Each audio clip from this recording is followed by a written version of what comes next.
It's 1 minute past 7 on the 4th of August. It is an unprecedented day because we're going to start the day and start the show with a tribute to a man that I knew very well, who I worked with many times, who was on my show loads, and who is one of the most, I would say, outspoken, funny, talented, and just genuinely brilliant men, a man by the name of Rod Liddle. Who is on the front pages of some of the papers today, particularly on the front page of The Sun, Trevor Kavanagh's tribute to The Sun's brilliant columnist who died yesterday at the age of 66, a caustic but crucial voice on the madness that is modern Britain. Lee Nalalingam is here to talk us through what's going on in the papers. Lee, good to see you. Thanks very much indeed. But William Clouston is also here because he, of course, knew Rod, because Rod, apart from many other things that he did, was a great supporter of the Social Democratic Party and actually stood and ran in elections for them. And so William got to know him pretty well. William, very good morning to you. Hi, Mike. I mean, a sad day, obviously, for all of us, because Rod was a brilliant man, and he's been taken from us far too early. But I suppose those of us who do know him would say the last thing you would want us to do would be to sit here in a maudlin sort of state going, oh, isn't it awful that Rod's died? He'd probably quite like us to make fun of it. And I'm not asking you to do that, but you know what I mean. Yeah, he was, Mike, he was truly legendary. It was a privilege to get to know him and to become a close friend. And it's devastating, actually, that he's gone. Yeah. The whole country will miss him. I miss him now. I think it's, what can you say? He fulfilled a role for us all. I mean, it was not just the things that he said. I mean, usually, Mike, when something needs to be said, it was Rod that said it. Yeah. And people, I know everyone who picked up The Spectator would go to his column first. And just the irreverence, the iconoclasm, the truth-telling, the bravery. I've just done a little piece for the Specky. I hope they publish it. But it was really, he was braver than the rest. He lived life. He didn't care, did he? No, with true courage. I mean, one anecdote which is quite amusing. He was so loyal to us, and it was humbling that he believed in us. The same as Patrick O'Flynn. It meant a lot to me. But he gave, I think, 8 speeches to the SB conference. The first one he gave was in 2019 at Peterborough, and it was so blue and irreverent. It was a wonderful speech, and full of great analysis. But he gave an account of him being thrown out of the Labour Party, and he suggested that there was a disciplinary hearing, and he suggested that he bring a rubber doll across to represent him. And it was just so blue. It was incredible. Mike, I was looking at the footage the week after, and I just said to the team, I said, we can put this out. It was a brilliant speech. We never put it out. It didn't go out. And I rang Rod and I said, listen, mate, are you okay with us putting this out? He says, yeah, sure, we'll put it out. Right. But we never did. No, I mean, he was one of those guys who you could always get, whenever I got him on my show when I was at Talk, it was always something he would come out with that you wouldn't expect him to come out with. And he didn't care whether people thought it was terrible, disgusting. I mean, famously, and I mean, I'm gonna mention this because a lot of people who don't like him are trying to make hay out of it. But he wrote a piece in The Spectator once that he couldn't imagine ever being a teacher because he'd always be sexually attracted to the children.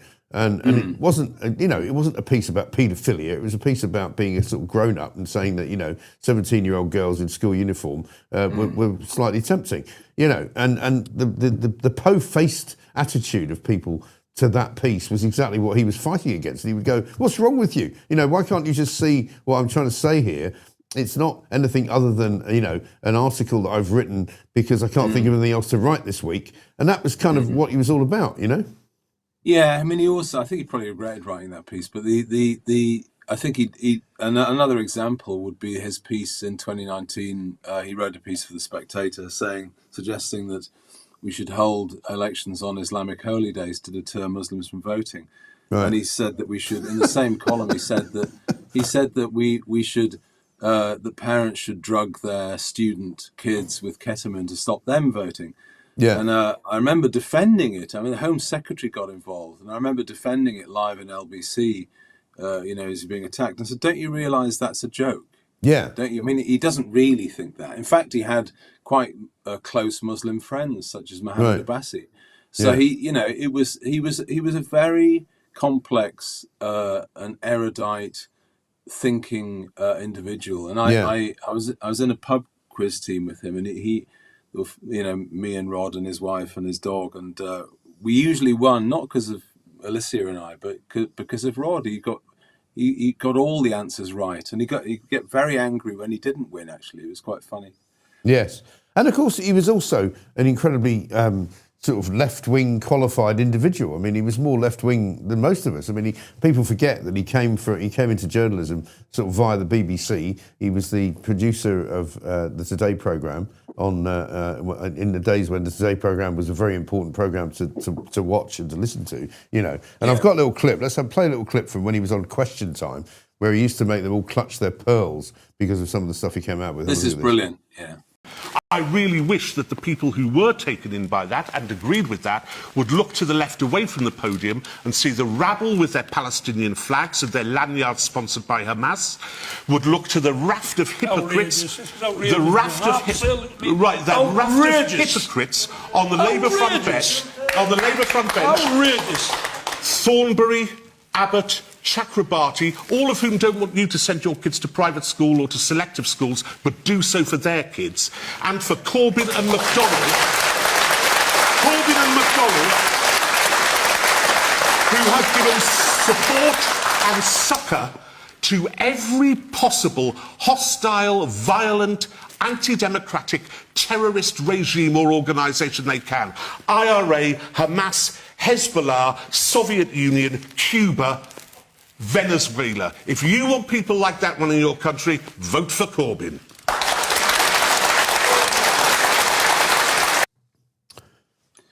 I mean, what can you say? Brilliant, right?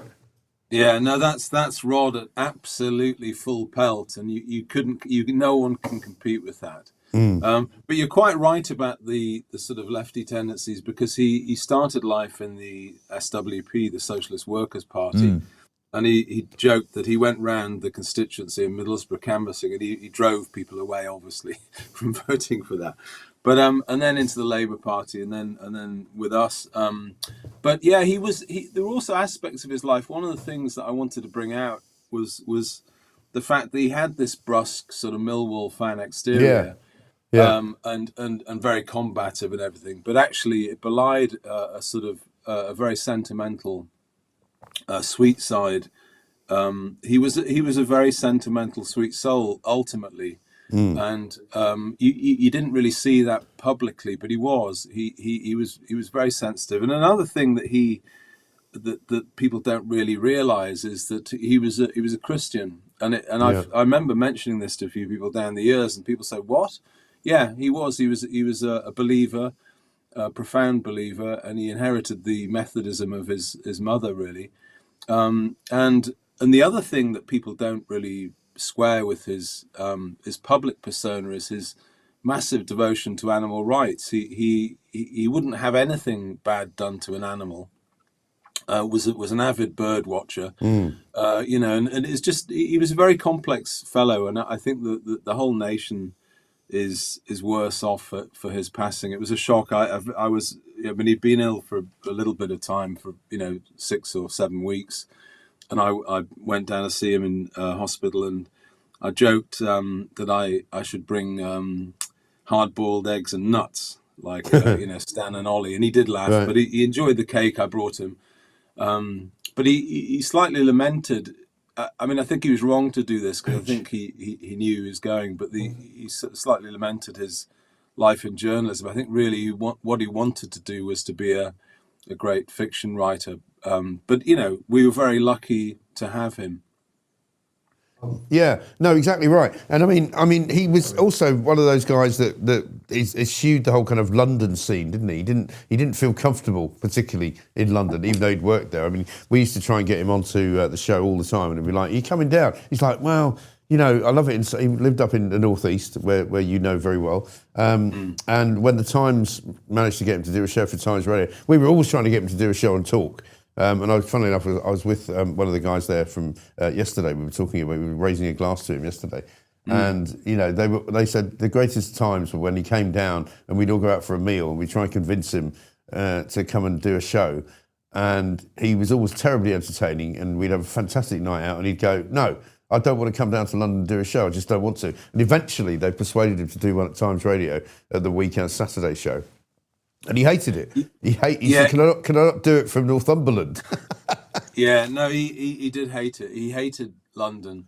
And because we alternated our conferences between Manchester and London. And the last Manchester conference, which he spoke at, he was a bit late, and I greeted him at and he actually, I can't repeat what he said about Manchester. He said it was an abomination, basically. He hated why are we coming here? Yeah. So no, he was really happiest in his native northeast. And actually, another thing, to be honest, despite the fact that he knew, you know, royalty and journalistic and political royalty, and you know, and went on holiday with Boris Johnson famously to Uganda, and I think what happened in Uganda stays in Uganda. But the you know, I think despite that, he was happiest really with his mates, and particularly at the end, the people I was speaking to were his mates in Middlesbrough, and his old schoolmates. That's really who he was, you know, closest to. Right. But I mean, he also had a great effect on the people that he worked with, because even you know, and the News UK and News Corp organisation, which is a massive kind of, you know, multinational, you know, global media empire. Robert Thompson, who is the CEO of News Corp in America, gave a tribute to him yesterday, as did Rebecca Brooks. And you know, most people don't get that when they pass. You know, he was really very, very highly regarded. Well, no, really, so much. And a little anecdote. So Rod drank a lot of. I mean, he's a very heavy smoker. And he did actually cut back 2 years ago. He stopped, didn't he? Yeah, he stopped abruptly and pretty much stopped drinking as well. But he very heavy smoker and drinker. But he drank white wine, and quite a reasonable quantity of it. But he never had touched red. It always gave him a headache. But that meant that. Rupert Murdoch gave him a Jeroboam of really fantastic French wine every Christmas, and I don't think Rod ever had he never told him that he couldn't drink it. So quite often I drank it, which I was very happy about. But yeah, I mean, people honestly, he was absolutely at the top of his profession. You think about his influence. He's got a column in the Sun on Thursdays, the Specky, and the Sunday Times, and absolutely merited, and you know, what a loss. But you know, the consolation is that it was a privilege to know him, and we've got his columns. Yes, I mean, one of the funniest weeks I had actually was one particular year, because we'd all get there was a pecking order of gifts that would be sent out for people that worked at News, and obviously some people got better gifts than others. And one year they messed it all up, and they sent the wrong gifts to the wrong people. And that so, sounds terrible. Yeah, well, you could, but he thought this was the funniest thing that ever happened, because I think on one particular occasion, Jeremy Clarkson's gift went to some, you know, underling who should never have had such a wonderful thing. And you know, I got somebody's gift that shouldn't have been as good, because I used to think, oh great, I've got a magnum of some really nice red wine, and then the next thing, you know, some people got a hamper, and if you got a hamper, that was a really good thing. And Rod thought this was hilarious, you know, because it all got mixed up and people got fired. It was like, for God's sake, you know, Jeremy Clarkson's wine's gone to the wrong person. You know, I think Rod one year got, you know, like a single bottle of wine instead of a Jeroboam. You know, it was all of that, and he loved all that because he couldn't stand the pomposity of the media and of the people in it, many of whom I know well, as I'm sure you do, who are just so full of themselves. And Rod would see them at a party and just, you know, prick them with a pin, you know. That was his job, wasn't it, to puncture pomposity? I mean, absolutely. He did this literally relentlessly. Anyone at all was up for being pulled down if they got above themselves. Yeah. And I suppose that was partly his sort of northeast upbringing. Although originally, you know, I think he was London origins, which explained his Millwall allegiances. Yeah. Yeah, no, he was a great guy. William, I'm sorry for your loss because he was your good friend, but he would be very happy to know that we spoke about him in such glowing terms. He would probably be slightly embarrassed. He'd rather we probably slagged him off or something. But you know, what can I say? We can't do it. William, good to see you. Thank you very much indeed. Really appreciate it. Cheers, Mike. William Cleason there giving a tribute to Rod Liddle, who died yesterday at the age of 66. Big piece in the Times today, big piece in the Sun, of course, as well. He was a real titan, a real interesting character, a real, one-off, if you like. They don't make them like Rod anymore. Absolutely brilliant, funny, and on it. R.A.P. Rod, says Mark in London. Thank you very much indeed for that. Lots of you have got lots to say about it, actually, so very much appreciated. And he would have appreciated it, but he would also have wanted us not to be too solemn about it. I didn't know, and neither did many of his close friends, that he was actually not very well. But I would recommend it if you can to go and find some of his old columns and find some of the most outrageous things that he used to say. And as I say, some people have tried to pick apart a couple of the things that he wrote, which were possibly ill-advised, but actually still quite funny. And you had to kind of be in the zone, if you like, to understand why he wrote them. But for those people who kind of have criticised him for being, a paedophile and a nonce and all that sort of rubbish, absolutely not. I knew him very well. He was a splendid man and a great character. We've got lots more to do, of course. Simon Kilford has sent us a super chat. Thank you, Simon. What a guy. Another wonderful thing. Lots and lots of stories this morning about killers being let out of prison early, but not rapists, as if that's supposed to be a good thing. I mean, I'm sorry. Lee Giver's here. We'll talk about that in a minute. Also, our beloved leader, what's his name again? The glorious leader, Andy Burnham. He's been working for 2 weeks. He's gone on holiday. Of course he has. He's been working flat out. He was only down on the cliffs of Dover the other day. He's apparently decided he needs a holiday. What's that all about? Definitely needs a holiday. It's this left-wing work ethic, isn't it? Yeah. It's got to have your work-life balance. And I'm hearing people already this morning as I was driving in saying, well, of course it's a very high-pressure job, and why should he not be like everybody else, and why should he not be able to take time off with his family? Well, I'll tell you why he can't be like everybody else. Because he's not like everybody else. He's the Prime Minister, and he gets things that other people don't get. For example, round-the-clock security. Yep. For example, no need to put his hand in his pocket to spend any money to do anything at all. For example, a pension for the rest of his life. For example, a very, very healthy income for the rest of his life. He never has to worry about it. And so to say that he should be like everybody else and get some time off and spend with his kids is complete and utter bollocks. I'm sorry. Yep, it's very, very hard to disagree with any If you don't want to be Prime Minister, don't be Prime Minister. But if you do want to be Prime Minister, don't do it for 2 weeks and then go on bleeding holiday. Right? Don't you think? I can't disagree with any of that. We've got a poll which says, where has Andy Burnham gone on holiday? Up to north, down south, Manchester, or up his own arse?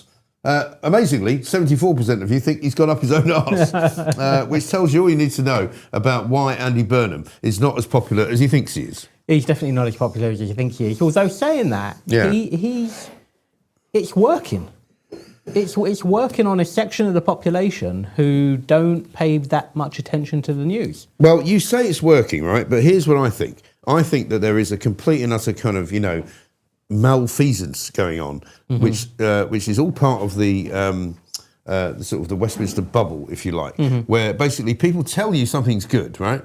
And then they do a poll which confirms that what they've told you is good. And then the poll confirms that what they told you was good is exactly what people think. And so they're kind of manipulating it, the whole kind of message behind the meaning.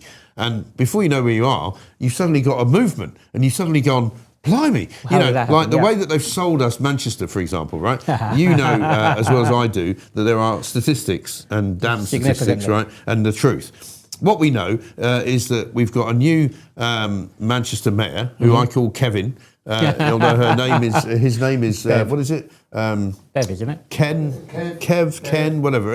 Anyway, she has won on 12% of the vote. 12% of the people who voted in Manchester, or who could have voted in Manchester, voted for Labour. Right? Even when they decided to have a mayoral election before Andy Burnham actually won it, it was a very small proportion of the population, right? So first of all, so if you were to take that as a whole, if you were to actually analyse what it is that's happened in Manchester, first of all, the people of Manchester didn't really want to have a mayor, Correct. right?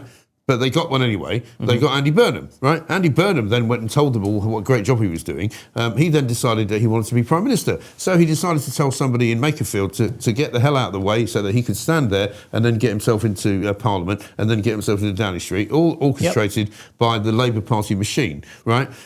Then this woman, Kev, comes in and apparently won on a very, very small matter of votes. 25% of the population voted, right? And they're calling it a great victory for Labour. They lost 150,000 votes, right, from the last time around. The Reform Party gained 100,000 votes. And apparently this is a great victory for Labour. And so they give you this whole load of old crap, let's face it, and try and convince you of something that's true. And then suddenly everybody goes, oh, he's doing quite a good job, isn't he? Yeah, Somebody actually asked old Kev, right, when he won in Manchester, the path has now been created. I watched this on the BBC. A path has now been created. Do you see yourself in a few years' time being the Prime Minister of Britain? Because that's what Andy Burnham did. And I went, sorry? Right? It's just ridiculous. So you've got to be careful not to fall for the narrative, which is that, you know, it's all going really well, because it's not. So I fully agree with everything you've just said. However, you've got to remember, if we take your audience who are incredibly well informed, the average person doesn't watch the news. They see one or two clips on TikTok. Like my stepmother, who voted for reform, in the family group chat over the weekend. In Manchester? No, voted for reform here. Just generally, in London, but just generally. But who doesn't pay much attention to politics at all. Was like, oh, this Andy Bird, you know, she's sharing clips in the family group chat, just purely because she doesn't watch any news. Saying she thinks she's doing a good job? Just purely from TikTok. Purely based on TikTok. Oh, look, he's just announcing stuff for schools. Well, doesn't that tell you that people are really bloody stupid then? And that is my point, because we talk about... We talk about the 25% that voted. The real question we should be asking is, why does 75% not feel the need to come out and vote? And one of the things that we talk about a lot is, well, what are our politicians doing? What are our political parties doing? When you consider that we had every political party in the country run in Manchester, and not a single one of them could make an interesting enough argument to get at least half of the people to come out and vote. That is the real issue. And I'll tell you why. Because if you look at if you put everybody's leaflets side by side, took off all the names, all of the hyperbole, they all say, we're going to hire more police. We want to build more homes. We're going to grow the whole economy. You know, let's fix our high street. It's all become meaningless drivel. And so we can, on the one hand, we can sit here and we can lament, and I agree with everything you've said. On the other hand, we need to start asking some questions around why our politics has become this way.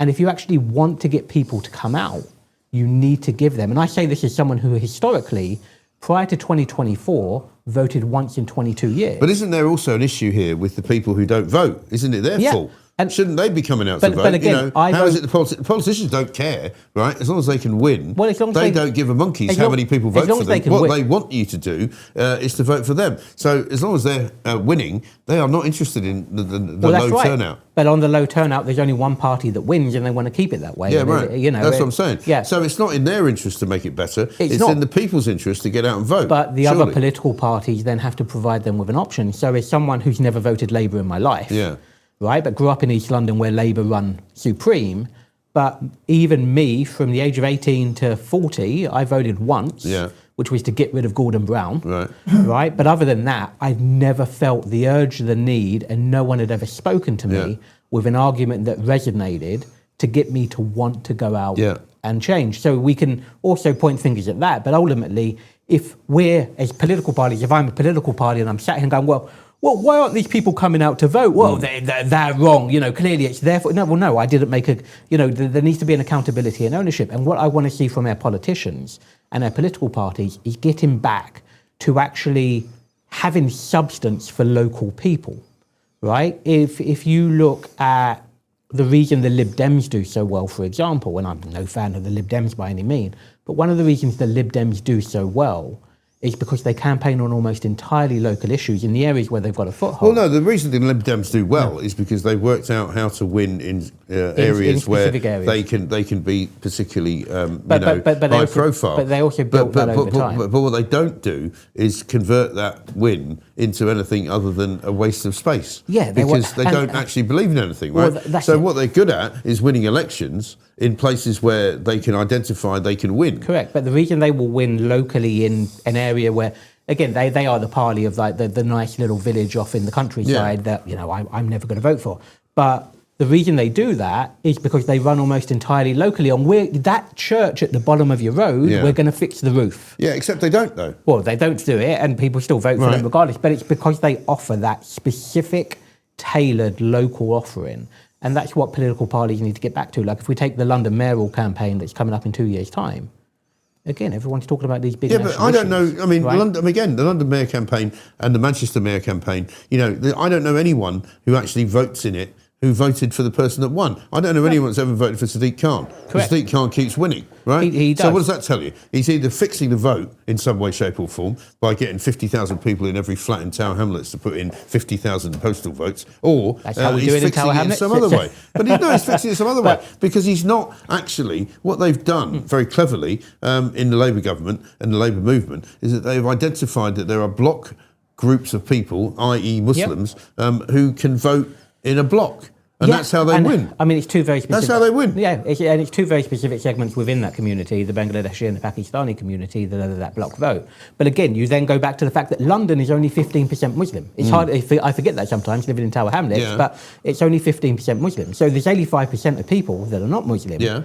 that are predominantly not voting. Yeah, but if the 15% of people who are Muslim vote... So you need then you know that is a much bigger number in a way. I bet you if you were to do an analysis of the number of people who voted and how many they would make up a significantly larger percentage. It would be bigger than 15% of people who voted who were Muslim, wouldn't it? It would. Right? It would be, but again, because they vote as a bloc. Yeah. But then why are the political I didn't vote in the 2024 mayoral election, even though I don't like Sadiq Khan. Yeah. Because there's no one else for me to vote for, so I chose not to vote. Right, and that's not a... So you didn't like the Tory choice? I didn't like the Tory choice. I didn't like any of the other choices. I looked at them all and went... Because none of them were talking about specific problems to Londoners. Yeah. You know, the Tories were doing their generic Tory stuff. Wouldn't you just vote to stop Sadiq Khan getting in, though? Well, again, no, I'd vote for someone who actually is going to do something for London. Like, you could give me something to vote for. Yeah. And most people I know in East London who don't vote and whatever else, who all, for example, have sympathies towards what reforms say. But even if, and you know, not to criticise reform for London, but again, they campaigned in May entirely on immigration for a local council election. Right? Like, what are you doing? Yeah. Right? So... Well, you know, a lot of people think that's a big deal in London. Yeah, well, again, but most Londoners don't. Right? And that's the thing. And you know me, I'm fully on board with the detain, deport, fix immigration. Agree with the policy nationally. But if you're going around Tower Hamlets, for example, in my area, the only reason I voted is because I knew the candidate. But if you're going around Tower Hamlets and handing me a leaflet going, we're going to stop the boats, I'm like, yeah, dude, yes, fully agree.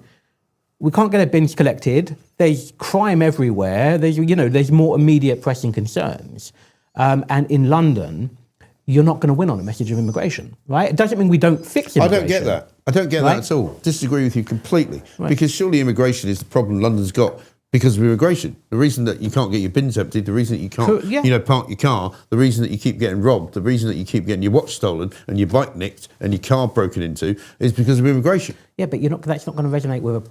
Well, why not? Because most of the city now are immigrants, right? They're immigrants. Right? Or descended from immigrants. Well, but most immigrants that I know who have come here legally and who have built a business or have done something decent with their lives do not want illegal immigration. Correct. So why does that not appeal to them then? Because it's a council policy. It's not a council policy. The council can't do anything about it. Well, they could. They could just say, if you're an illegal immigrant, you can't stay here. Well, they can't do that legally. Yeah, that's the problem. And that's the thing. And so when you get into all of this, and it's not that that's not a policy. And when you're running on the GE, that should be the general election, that should be front and centre. But when, if, for example, if Layla runs her campaign on immigration for the Mayor of London, I bet you a steak dinner she doesn't finish fourth. Yeah, no, I'm You sure know, that's probably right. You know, so and that's But, you where, know, that's where parties need to get smarter. the idea that Andy Burnham has somehow managed to convince people in this country that he's a good leader is ridiculous. It is ridiculous. But again, And if that's where we are, then there's that no is hope where we are. for anybody. No, there is hope. It's just you've got to be able to then articulate a different argument. Well, no, if he's convincing people by doing, ridiculous, video TikToks on, this is what I call a cob, and this is what I call a BAM or a barn, or whatever the hell it was. If that's really the level of people's intellectual capability, then we're finished as a nation. And if people are that bloody stupid, quite frankly, we might as well shove them all into the sea and start again, right? We'll get that on the campaign poster, yeah. But it's but that is where the electorate are broadly, not that they're swayed by a video of a man eating some bread. Well, apparently they are. But no, but that's what you're telling me. No, that's what Pooch is telling me. Pooch is telling me he's hearing from people saying, "Oh yeah, we think he's doing all right." Yeah, but it's not just the video of the bread. It's combined with him announcing a new policy every other day. He's driving the cycle. But he's not announcing new policy every other day. Well, he's announcing a lot of bollocks every other day. No, but me and you know this. All of the viewers on this show know this. The average person who doesn't watch the news doesn't know that. Well, how stupid are they? Well, but are we literally living in a land full of stupid people? Well, is that where we are? Uninformed is the word I would choose to use. Not uninformed. They shouldn't be uninformed. But stupid is the word I would use. But look at the viewing figures of the news. Like you said, total news viewership in a day is 1 to 2 million of a population. Nobody watches the news anymore. Exactly. Right. So they watch TikTok. They watch Instagram. They watch YouTube if they're sensible, and they watch these kind of shows. Definitely. But if people who give answers to polling companies, which I've never done, I don't know if you've ever been asked a question by a polling company. I don't know anyone who's ever been asked a question by a polling company. But if they say that they are in favour of what Andy Burnham is doing, then I'm afraid we might as well just tear it all up and burn the place to the ground. Well, seriously. We definitely need a complete reset of how we run the country. I'll agree with that, right? But it does go into that point of the technical, deep, nuanced arguments around, like this whole Restore v Reform thing, for example. Average voter hasn't got a clue what's going on. Yeah. Doesn't know who Restore are, doesn't know who, half the people in Reform are. They know Nigel. They know who Nigel Farage is, right. But they couldn't, my dad watches the news every day, and he couldn't tell you who Andrew Rosendale is, for example. No. I mean, Andrew's a very good MP, but he couldn't tell you who he is just because he's not there. No, I get that. I get that, and that's why all of this kind of attack policy on Farage and on Reform has cut through to ordinary people, because it's relentless. Because if you pick up a newspaper every single day, and every single day there's yet another story about something, even though the story is actually not really up to much. Exactly. People get an opinion on the basis that, they keep writing about them and there must be something to it. Well, that's it. I mean, the entire attack on Nigel amounts to man didn't fill out form correctly. Right. It's essentially the argument. And man has a few houses, man has some money, man has, some dodgy friends, man is a bit rich and maybe we shouldn't trust him. It's a terrible thing about this British kind of way of life that we have, where you don't admire people who have done well for themselves. Instead, you do them down. You think they're up to no good. They can't be wealthy unless they've done something wrong. There's something very, very wrong with this country and the way that people think. And it's time we changed it. We definitely need to change it. And if Andy Burnham is the answer, it's a bloody stupid question. Well, and then it's on us to make sure. I mean, look at what we've got here. Killers but not rapists to be given early release, right? Yep. PC Harper's widow, who's the woman who was married for 1 month to a police officer who was dragged for a mile underneath a car, that story. right? It's horrible. A horrible situation. She is calling the decision a betrayal, It is. right? Andy Burnham says that he's not going to let rapists out because, of course, that would cause anger, anxiety and distress. So, therefore, he's going to let murderers out instead. Mm-hmm. Yep, of course he is. Why are they letting everybody out? Of course he is, Why are they because letting that is what anybody Labour out? do. I tell you what, there was a point in 2024, after the general election when Keir Starmer won, where I think it lasted for about 72 hours, maybe 48 hours, where I went, maybe they're not going to be as bad this time. And then there was the story then about they already planned to release the criminals out earlier. And it's like, I remember this. This is what Labour do. They do it every time. And you sit there, well, we've got there's a simple solution, right? We have... The simple solution is don't let them out. Don't let them out.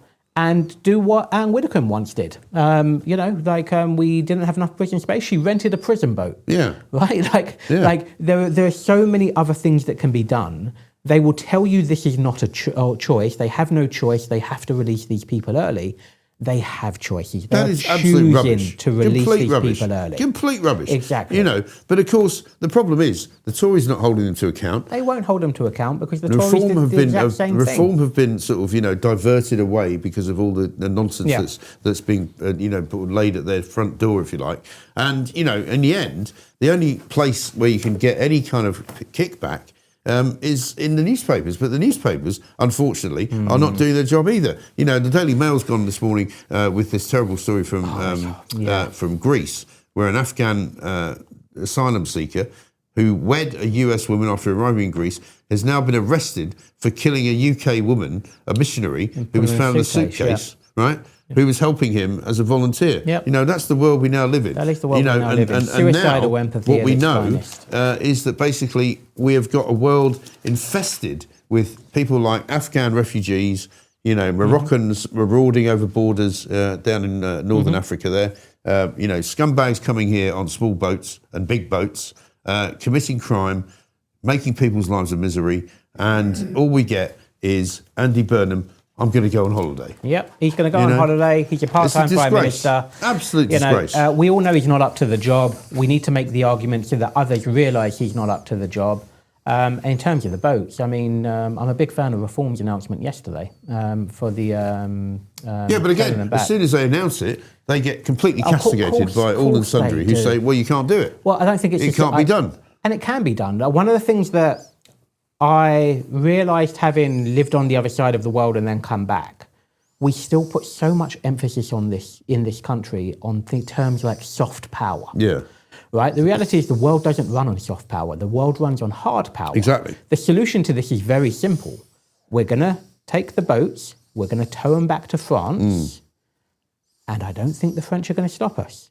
No, I don't think so either. And you know what? If they want to try and stop us, let them try. Yeah. Right? But at some point we need to man up and just do it, right? Because otherwise you can't sit there, well, what are we going to do? Well, we're just going to give them billions of pounds more, and they're saying they're going to try and stop them, right? That's what Andy Burnham's going to do. He was down there, standing on the cliffs of Dover, saying he's going to be relentless, he's going to give them a load more money, and we've got the nowhere photographer, actually, who's going to go over there, and he's over there today, hopefully, and we're going to find out maybe in the next couple of days who these new enforcement officers are, who are going to, and what they're going to do. They're not going to do anything. They're probably pumping up the boats for them, right? Like we're at that stage where nothing would surprise me anymore.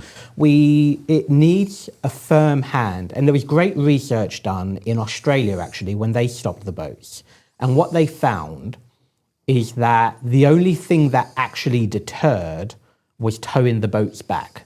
So everything else, they did everything else in Australia when they stopped towing the boats back, but did everything else, the offshore processing, all of the other stuff everyone talks about, didn't deter, because people were like, well, as soon as we get there, we can try and game the legal system, and we've got a chance because we're there. Yeah. But if you did nothing else except just tow the boats back, stopped. Of course it does. That is the only thing that will work. Well, the two things that will stop it is that, one, you don't let them come here in the first place, and two, when they do come here, you immediately kick them out and you say, you will never ever be able to stay here. Yep. What you don't do is give them a house, give them a place to stay, give them a room in a hotel, give them a dressing gown, and give them a pizza. Exactly. That all has to stop. Right. And that is the only way to stop it. And these lunatics that claim this stuff is racist. I mean, are the Chinese racist? Are the Japanese racist? Are the Singaporeans racist? Are the Saudis racist? We should all be racist. Being racist is not a bad thing, right? It's not a bad thing. It's been misnamed as something which is apparently a bad thing. But you can be racist against people coming to your country from other countries where they kill people and where they rape children. And I think it's perfectly legitimate to be racist against people like that, because they shouldn't be coming here. Simple. I think the word you'd be looking for there is xenophobic, not racist. But yes. I don't think you should be telling me what word I should be looking for, to be honest. But I get. Otherwise, I have to throw you out of the room as well. But, anyway, listen, here we are. I'm pissed off that Andy Burnham's decided to go on holiday after 2 weeks of running the country into the ground even more and wasting even more money than we knew that we had in the first place. Yeah, of course. He should not be going on holiday. He should not. He should not be attempting to sort of spend time with his family. If he wanted to be bloody Prime Minister or or he wanted to be spending his summer with his family, he should have made a choice. Yep, absolutely. You can't do both. And again, that is politicians to a T, right? They all want the title. They all want the job. He wants the number 10 North. He wants the Range Rovers. He wants the planes. He wants the trains. He wants the attention. And now he wants to have time off. Well, I'm sorry, mate. You can't have any time off. That's it. And none of them want the responsibility. None of them want the accountability. Ultimately, leadership is accountability. You were in charge. You run the country. Yeah. Like, there is no time off. Yeah, I'm sorry. It can't happen. Can't happen. Anyway, Lee, this is good to see you. Always good to see you. Nice to see you. Lee Nallingham there, telling us all about what is going on in the papers this morning. Apparently, baking July was the driest since 1836. That's one story. And also, we're going to run out of potatoes. So what? If we run out of potatoes, we just eat something else, right? Coming up, Russell Quirk is going to be here. We're going to be talking as well throughout the course of the show to all of you. Some great questions coming in. Lots and lots of people saying to me, you seem a bit grumpy today. Yeah, I'm a bit grumpy because Andy Burnham's gone on holiday. He's been doing the job for 2 bloody weeks. What the hell right has he got to go on holiday? I haven't even started with my meltdown yet. We got a poll going exactly where has Andy Burnham gone on holiday? And the answers are, the choices are this. Up to North, 16%. Down South, 2%. Manchester, 7%. Up his own arse, 75%. Yeah, well, that sounds about right to me. And I wish he would not go on holiday. Surely we must have some kind of right to recall him, shouldn't we? Let's get some news with Edward Hughes. Or possibly not. Where's Edward Hughes? Good morning. I'm Edward Hughes. The Knob of the North has revised the early release scheme for prisoners. Rapists, serious child sex offenders and groomers are now barred from early freedom, though some killers, including 2 of PC Andrew Harper's, remain eligible. The plan is delayed until October to ease overcrowding. England and Wales have just recorded their driest July since records began in 1836, triggering droughts, crop damage, and wildfires. A major incident has been declared over a large blaze on Llanwano Mountain in the Rhondda, with crews still battling the flames. US President Donald Trump has again urged Britain to open up North Sea oil and gas, calling the UK essentially bankrupt without it, while the Knob has signalled a pragmatic approach. You tell him, Donald, these lefty nutters want to bankrupt us. Laters, tigers. Welcome back to the Mike Graham Show. It is 7:43. We are here. It is Tuesday. Feels like already the week has gone like very quickly, but it's only Tuesday, the 4th of August. I don't know what that's all about, but there's loads and loads of you watching, so welcome to the show. Thank you very much. Please do hit the like button, though, because once again, we've got 12,000 people watching and 1.9 thousand likes. If you can get those likes up and you can get those subscriptions up, that would be brilliant. I think we've almost hit 175,000 now, which is good, and we are going up a bit quicker than we were in the past, which is very nice. But we could do more and we could do better. And one of the reasons why we ask you to do it, it doesn't cost you any money. You can subscribe to the YouTube channel. It's free, right? You can also like the show. That's also free. And the closer we can get it to 5 or 10,000 every single day, the better the algorithm works and the better we can push it through so that, we end up becoming even more successful than we are now. So it's in all of our interests. If you don't mind doing it, that would be great. It's already jumped up to 2.4. Thank you very much indeed. Please hit the like button. If you're watching it right now, just do it. Just go. You take. It's gone up 1,000. Yeah. Just take your cursor, take your mouse, do whatever press it with your finger if you're watching it on an iPad, and just hit like. Okay. And let's see how many likes we can get, because actually the record was 10,000, I think, last week. Why can't we get it up to like 20,000? Yeah. Or maybe at least 12,000. Get it up to the number of people who are actually watching. That would be fantastic. And I don't understand, and I don't wish to be unkind to anybody who's watching, because we love you all. But, I don't understand why, if you are watching the show, could you not subscribe to it? And could you not possibly like it? Because we've got one of the highest, what's the word? Ratios of, no, that's not the word I'm thinking of. Engagement. It's one of the highest engagements of any show on YouTube. Because, for example, if you look at Talk's numbers, they've got 1.4 million subscribers, right? But the number of people watching on YouTube is minimal, right? So we've got 175,000 subscribers, and we've got many, many more as a percentage of people actually watching the show. So we thank you for that. Up to 3.7 thousand, which is great. You can only press it once, Mike. Yeah, no, I know that. You only have to press it once. All I'm saying is that if there's 12,000 people watching, why are there only 4,000 likes? That's all. I don't want to be. I don't want to be pedantic. Loads of super chats coming in. This one from Steve, £10. Thank you very much indeed. The super chat business is going well, isn't it? Well, you wait. Absolutely fantastic. Grey Ghost, one from New Zealand. Thank you very much indeed. There's people watching from all over the world. Here we go. Simon Kilford, another 50 quid. Oh, Simon, mate, you know. He's got to come into the studio. At this rate, we've got to get him in. Where does he live? Do we know? Simon, where do you live? Simon, tell us where you live, right? Because I think it's time. We might have to buy you lunch or something. Yeah. What do you think? Yeah, can we do that? Definitely. Seems like a good idea, doesn't it? That would be fine. That would be very nice indeed. Right, now, what are we doing next? Oh, Russ now. Hey? Russ is here. Oh, Russ is here. Russell Quirk, of course. The main man. Russell, very good morning to you. Blue eyes. Can I just say, Blue Mike, eyes. I like you and I am subscribed, just to make that very clear. Thank you. And I mean, as some people are now getting fed up with telling me we can only do it once. Well, that's fine. Just keep, just do it as often as you can do it. You can do it every day. You can do it on a specific day, and then the next day, and then the next day, and the next day. But the subscriber thing is really important because then it reminds you. It reminds you just because you've forgotten at 6:30, 7:15 in the morning. It pops up and says, "Hey, the Mike Graham show's on soon." Right. Click here. So, and if you hit the little bell thing, it gives you a notification as well, doesn't it? Yeah. Nice. Important stuff. It's all about the algorithm, isn't it? Apparently. Yeah, exactly right. So anyway, I think I might know why you're a bit grumpy, and I'm sure you talked about it already. I missed the first kind of half an hour or so, but the whole Rod Liddle thing, which I think was a bit sudden, wasn't it? And I know he was a mate of yours. He was. And apart from the tragedy that he's losing someone like Rod, I think in the wake of kind of Rod departing, Anne Widdecombe and so on in kind of short order, don't you feel that Britain now, when it comes to the character of politicians, the character of media commentators and broadcasters, we're losing it, aren't we? Yeah. I mean, this country is kind of descending into some kind of oblivion in political and economic and social and cultural sense. But I just think we're losing character across the kind of the media output. We're going to end up being left with the likes of, I don't know, Lewis Goodall and Fiona Bruce. And that's it. Yeah. But that's it. Well, do you know what's also winding me up, and I make no secret of this, is this idea that people are liking Andy Burnham, that they're buying this bullshit, campaigning of his, where he's doing this, I'm very earnest and I'm really, really, caring and I know what you want and I'm going to just keep announcing that I'm going to do things. Because he's clearly worked out that Keir Starmer got it wrong when he promised to do things and then didn't do them. So instead, what he's now doing is not promising to do anything, he's just saying what he doesn't like.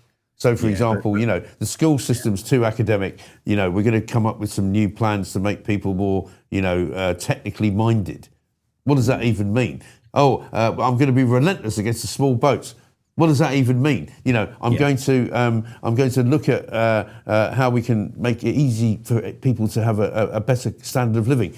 There is no substance to anything that he says, and it really depresses me if those kind of statements that he's making are actually resonating with people, and people are going, "Oh, actually, I quite like Andy Burnham."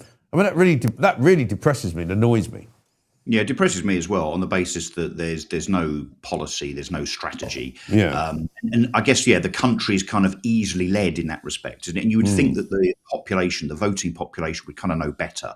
Yeah. Did we learn nothing from Boris Johnson? Right. The rhetoric, the tomfoolery and the utter bullshit from Boris Johnson literally ended up with him U-turning and having his head turned left, right and centre. Yes. And a man that ultimately did literally nothing, like most of our politicians. And this is what this is what happens when you select politicians on the basis of who they know, the whole cronyist thing, and those without any conviction and any substance. So if the public are convinced by Burnham, and there is a little Burnham bounce going on, which I wager will be very short-lived indeed. I think it will be, but it depresses me that it's even there. Yeah, I know. But this is a man that after 2 weeks has gone on holiday because he's already a bit knackered because he's had to reduce bus fares by £1 and VAT on electricity bills by £40. That takes a lot of doing. I mean, that takes it out of you. It's a very hard one kind of couple of policies there. And as you say, the rest of it is just all kind of fluff without any real meaning. Look, I think people will see through him. And I'll tell you, I tweeted this morning that I think the Andrew Harper thing, so obviously he's decided now that, I mean, obviously, when it comes to Labour having this penchant for releasing prisoners very early out of prison, he's going to exclude, rapists, sexual offenders, and those that have raped young girls, particularly the grooming gang variety. Well, okay, that's a no-brainer, right? That doesn't need any applause. That is just common bloody sense. Yeah, but great. Brilliant. Well done, Andy. You're not going to let really dangerous, horrible sex offenders out of prison. Brilliant. What a revelation. But what he has decided to do is to allow the killers of police officer Andrew Harper to come out of prison early. And I don't know if you covered this, apologies if you have, but the statement from Andrew Harper's widow this morning is tear-jerking. It's really quite emotional on the basis she says to Burnham directly, you have let me down. The fact that you are excluding the killers of a police officer, her husband, from not being released early is disgraceful. And I think, as I tweeted this morning, that could almost be his kind of Southport moment. It could. Keir Starmer turning up for 13 seconds, bowing his head at the the memorial for those 3 young girls and walking off, which of course he's got loads of stick for. I think Burnham is really underestimating the mood and the intelligence of the British public, because when it comes to things of an Andrew Harper early release nature, that's going to come back to bite him. Yeah, absolutely right. Because one of the things that he said was that he was driven to change the policy as a result of what PC Harper's widow had said in the first place, and that he wasn't going to let either of those killers out, because there was a lot of noise and thunder around the 2 men who were in prison, one of whom was slightly less responsible than the other, and certainly the most responsible was not going to be let out. And now it turns out it was just another worthless, empty promise by another Labour politician. Yeah, no, indeed. And look, he's only 2 weeks in. I wonder what he'll come back from holiday, having reflected on his 2 weeks. I mean, it's not much reflection, is it? What's that going to take? That's only 1 pina colada's worth of reflection. No, we can only hope that, remember when Boris Johnson went on holiday to Scotland and he was apparently almost swept out to sea because he was so useless as a swimmer, as much as he was useless as, yeah, exactly. It was a big wave. I don't know. I'm not wishing any ill on Andy Burnham, but I want him to cut his holidays short. I want him, which Keir Starmer had to do because of Southport. I want him to be able to, be tortured, and I want him to be able to have sleepless nights because he's the Prime Minister. I was hearing people on the radio this morning as I was driving in talking about, he's entitled to have an ordinary life like everybody else. No, he's not. Because he doesn't have a life like everybody else. He doesn't have a job like everybody else. He gets paid a large amount of money. He gets protection around the clock from a whole series of bodyguards. He got cars, planes, automobiles. He can drive around whenever he wants. He doesn't have to spend any of his own money. He shouldn't have to have the rights of everybody else because, frankly, he's not everybody else.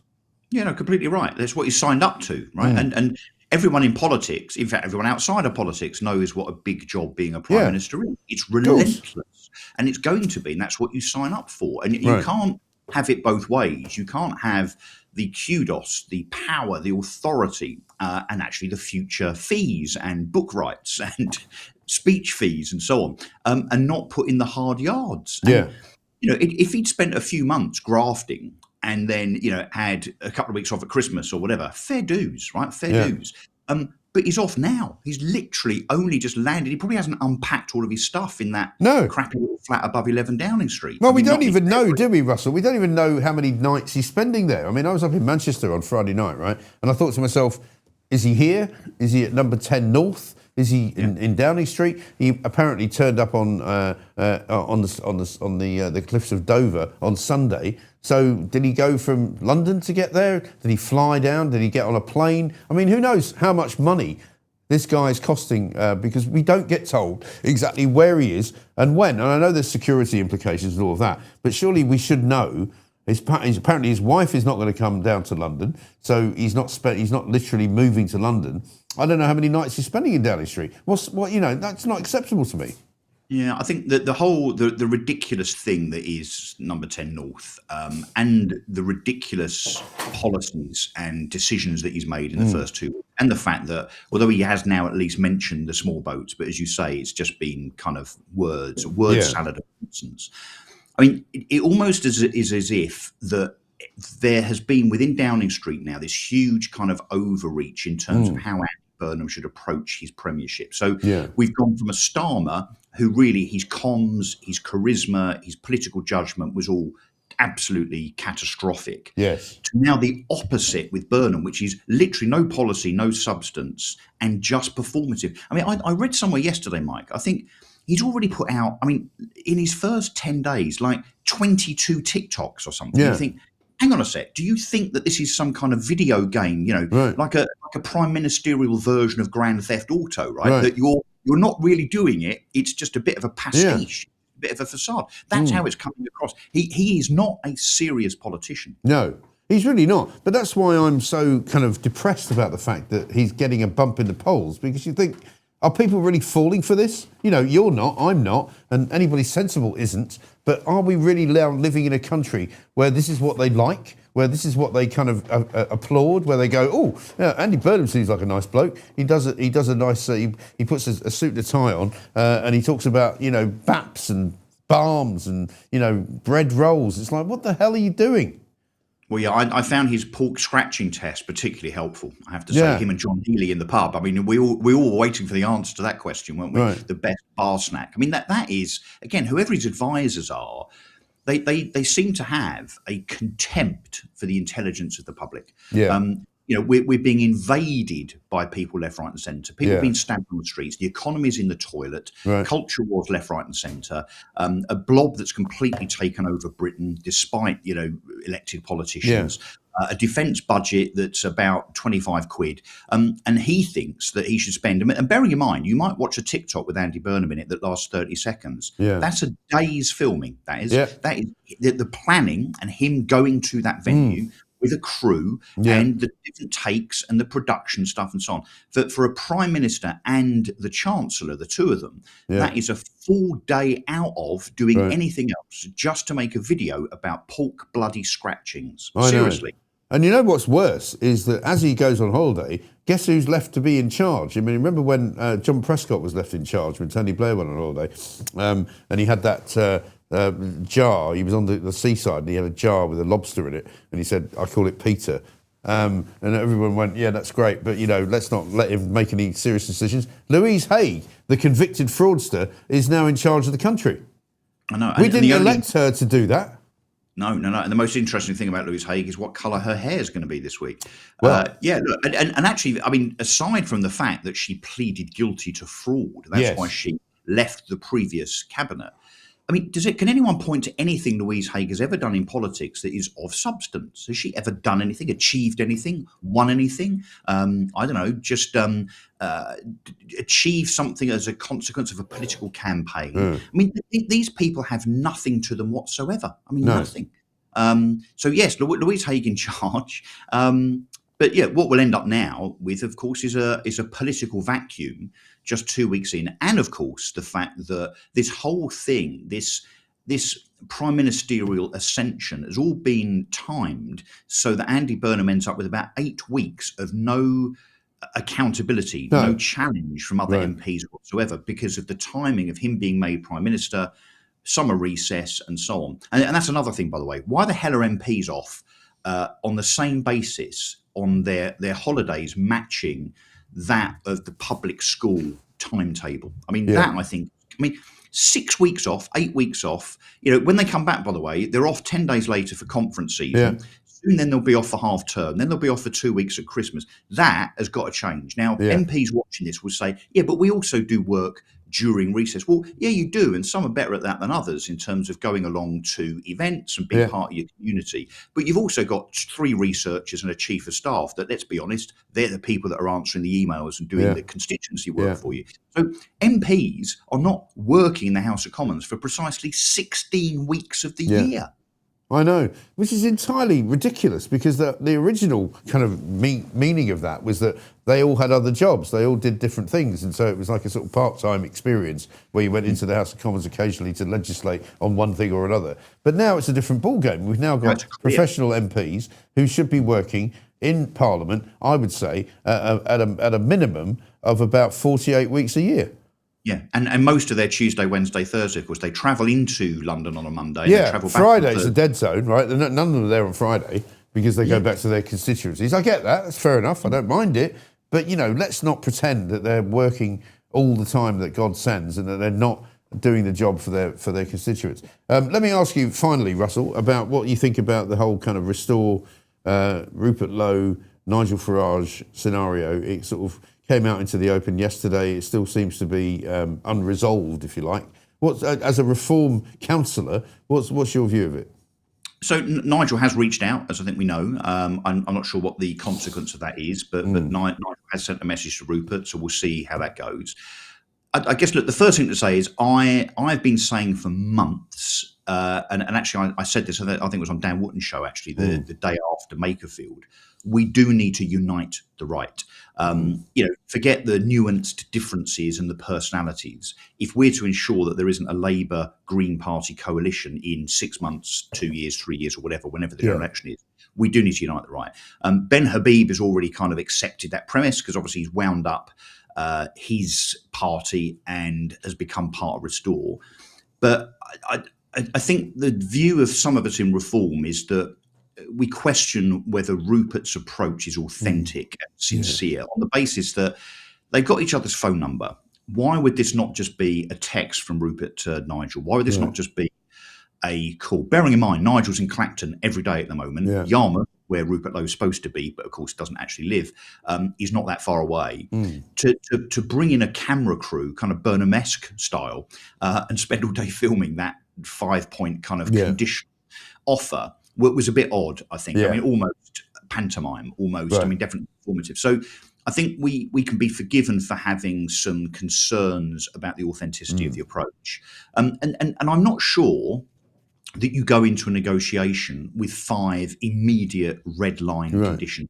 One of which, of course, is to jettison the likes of Robert Jenrick, Suella Braverman. I mean, that is not going to happen, and nor should it, right? Because you can criticise the Tory defectors, so-called, from Tories to Reform, all you like. But if we're serious about government, which Reform very much are, we have to have some experience in that cabinet. And the other thing I'd say about that is that, you know, Jenrick and Braverman in particular were very vocal against respective prime ministers when they were in cabinet, particularly when it came to things like the boats and ECHR and borders.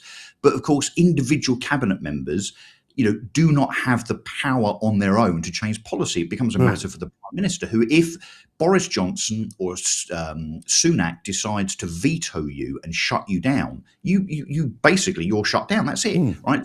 So to criticise Suella and Robert, I think, for, you know, not single-handedly coming out of the ECHR when they were in government is ridiculous. Well, it is. So, yeah, but also to do a kind of ransom demand, if you like. It's a bit like me going to GB News and saying, "Look, here's the thing, right? I'll do a show for you, but you've got to get rid of Michelle Dewberry. You've got to get rid of that bloke that does the show in the morning. I don't like him. I don't like Tom. What's his face? Harwood. Get rid of Emily Carver, and then I'll come and work for you."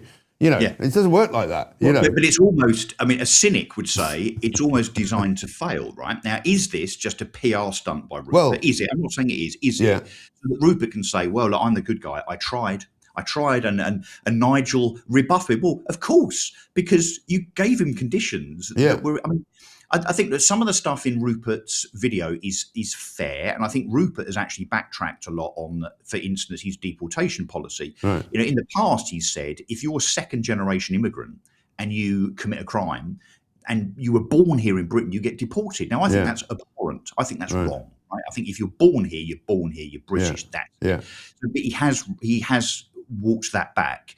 But I think some of the other stuff, and look, the grooming gang stuff, I think if you have been an aider and abettor of a grooming gang perpetrator and you're a foreign national, you should go. I agree with some of that. But most of that stuff is reform policy anyway. Well, right. It's not Rupert Lowe stuff. It's the stuff that he believes, because don't forget, he was elected as a Reform MP, Rupert Lowe. Let's not forget that.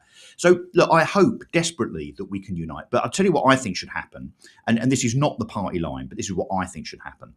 I think we should try to bury some hatchets here between Reform and Rupert. I think Rupert should find his way back. But I'm a bit concerned about Restore as a brand and a party, to be honest, Mike, on the basis that it does have some unsavoury people within it on social media that I think do Restore no good. And frankly, if they were Reform members, I'm glad they've gone. Honestly. So I don't think absolutely. And if they were Reform members saying those things, they would be kicked out of Reform. And so it's not. I don't think it's good enough for Rupert to say, "Oh, I can't control the people that want to be members of my party." Well, you can actually. You can say they're not members of your party. Yeah, but there's also a consensus, I think. And again, I was in Clacton on Sunday, and of course you hear the chatter of hundreds of people in Clacton Sunday, and we're all talking about this thing because it broke like 2 hours before we stood there with Nigel and Richard Tice at Clacton HQ. There's a view that maybe Rupert Lowe has painted himself into a corner a little bit. I mean, is he running out of money? Has he had a fallout with the Conservatives, which is now pushing back towards reform? Right. Does he also realise now, if there's an election in 6 months, and there might be, right? There's a chance there's going to be an early election. There will be. I really do think there will be. I think there might be. And look, everything Andy Burnham's doing, this performative guff, he's signalling that there might be.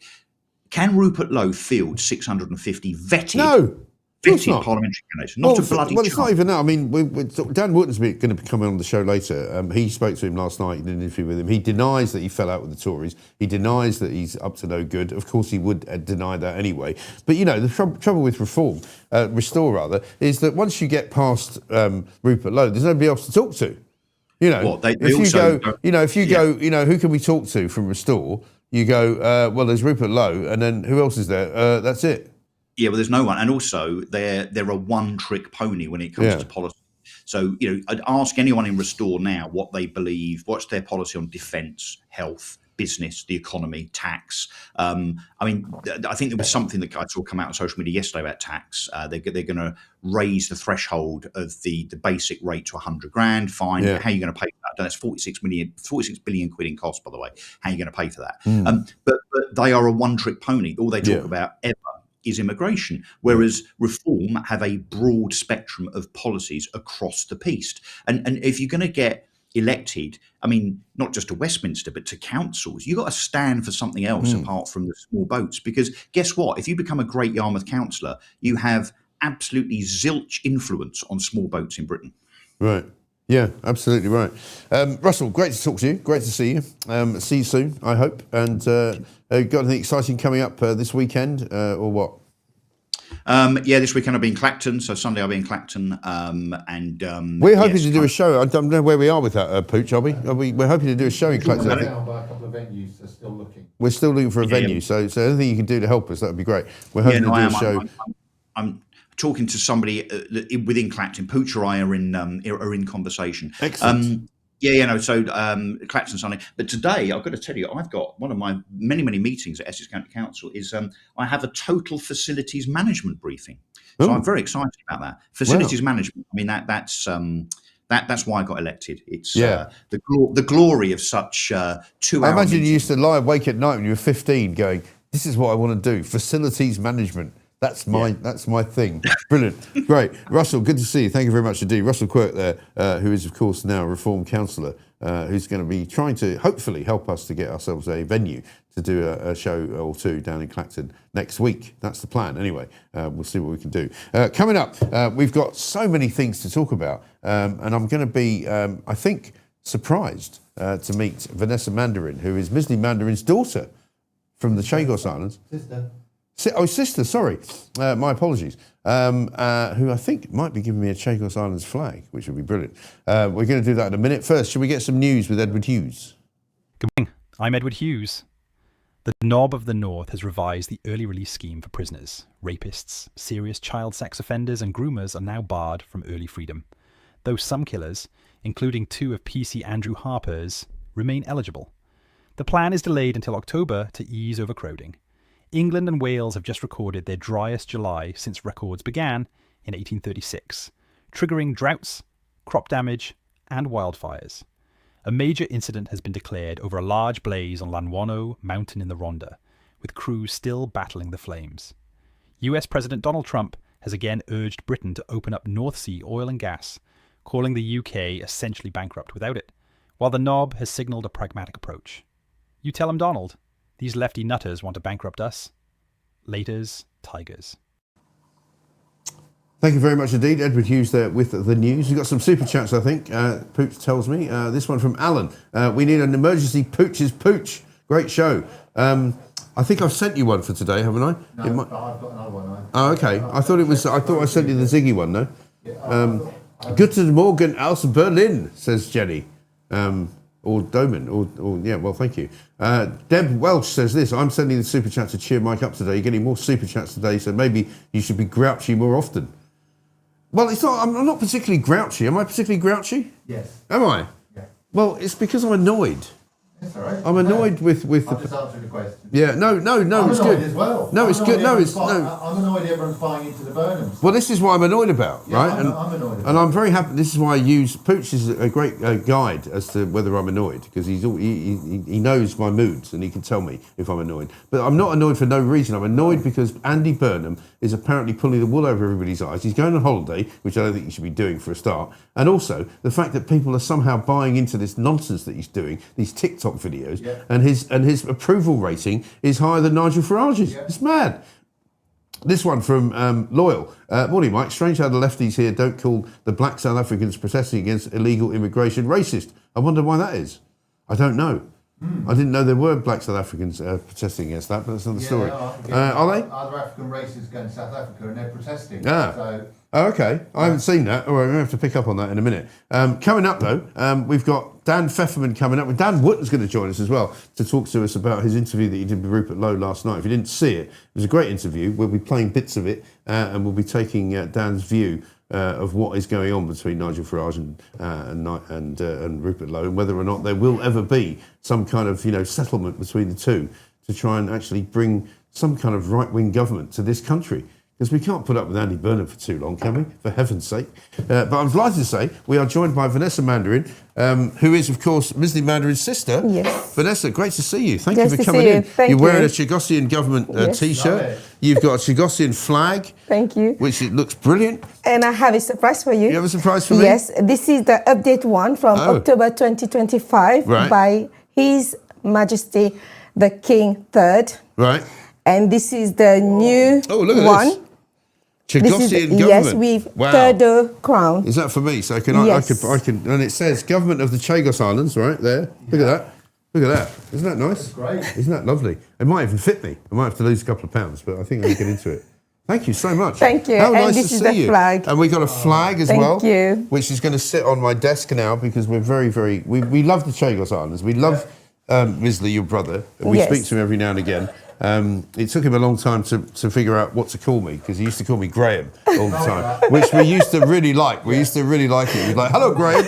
How are you? And how's he doing? Have you spoken to him? He's yes, he's really good, Yeah. and he's my dad is happy. Yeah. And the more important is he always said to my dad, one day I will do everything for you to return back in our homeland. Because your dad is there with him, right? Yes. Because they're trying to build a little community. Whenever we speak to him, it's like, how are you getting on? He's trying to get more things delivered. He's Yes. trying to get more, sort of structures built and all of that. So, Yes. so is that going along reasonably well? Yes, and at the moment we just need the support of the UK government, and you know how the UK government Labour Party is not taking their responsibility. No. And as they did from 1960 until now, this Labour Party need to stop and started to stand up for the British people. Yeah.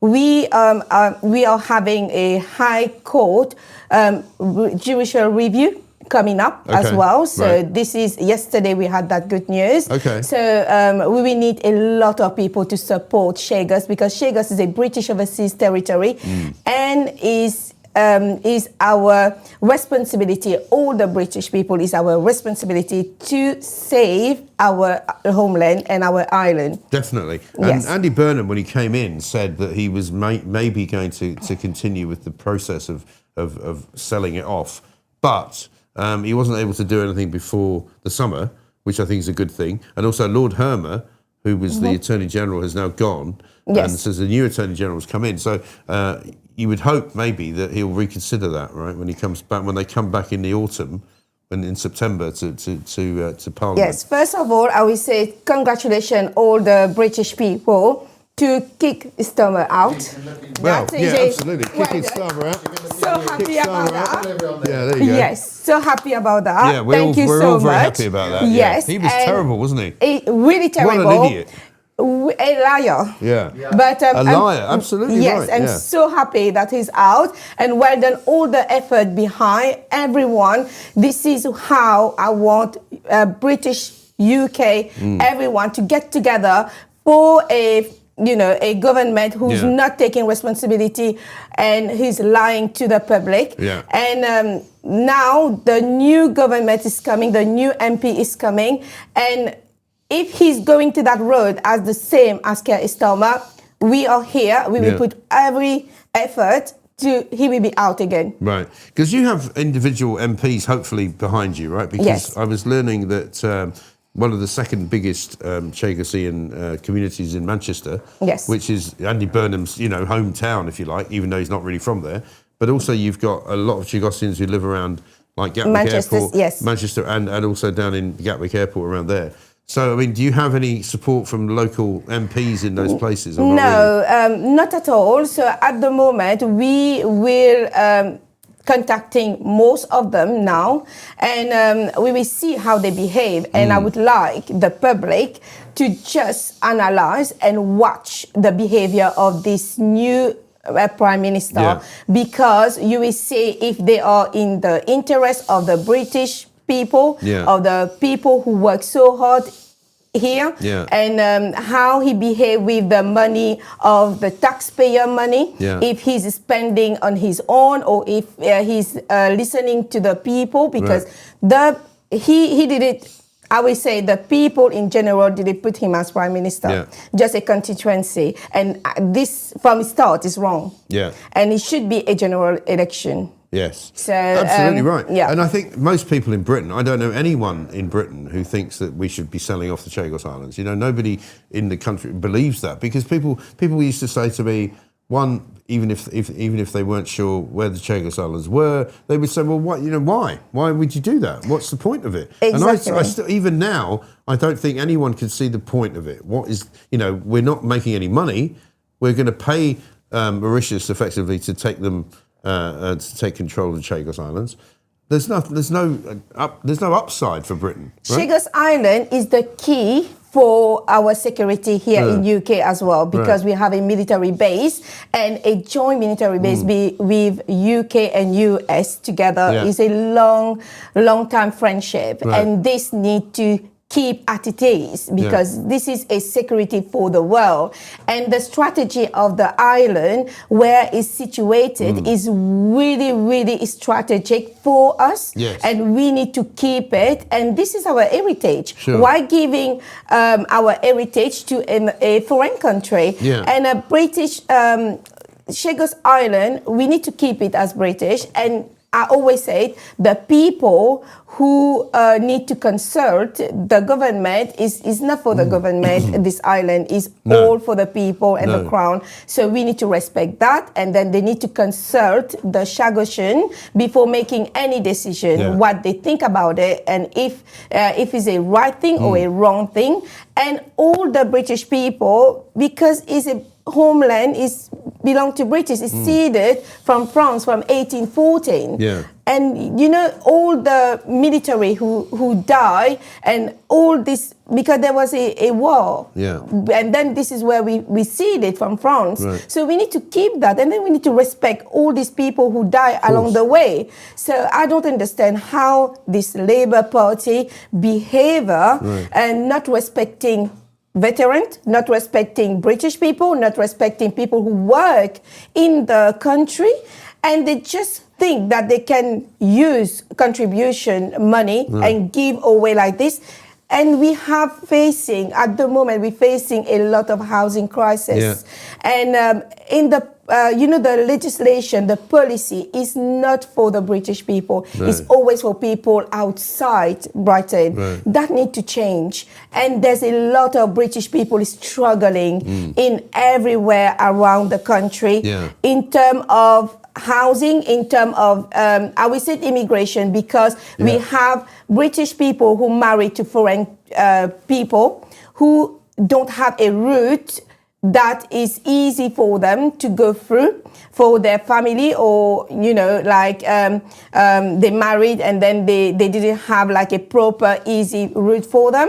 So they need support, but those money can help on this support. But I will see how this Labour Party Prime Minister will behave. Let's see.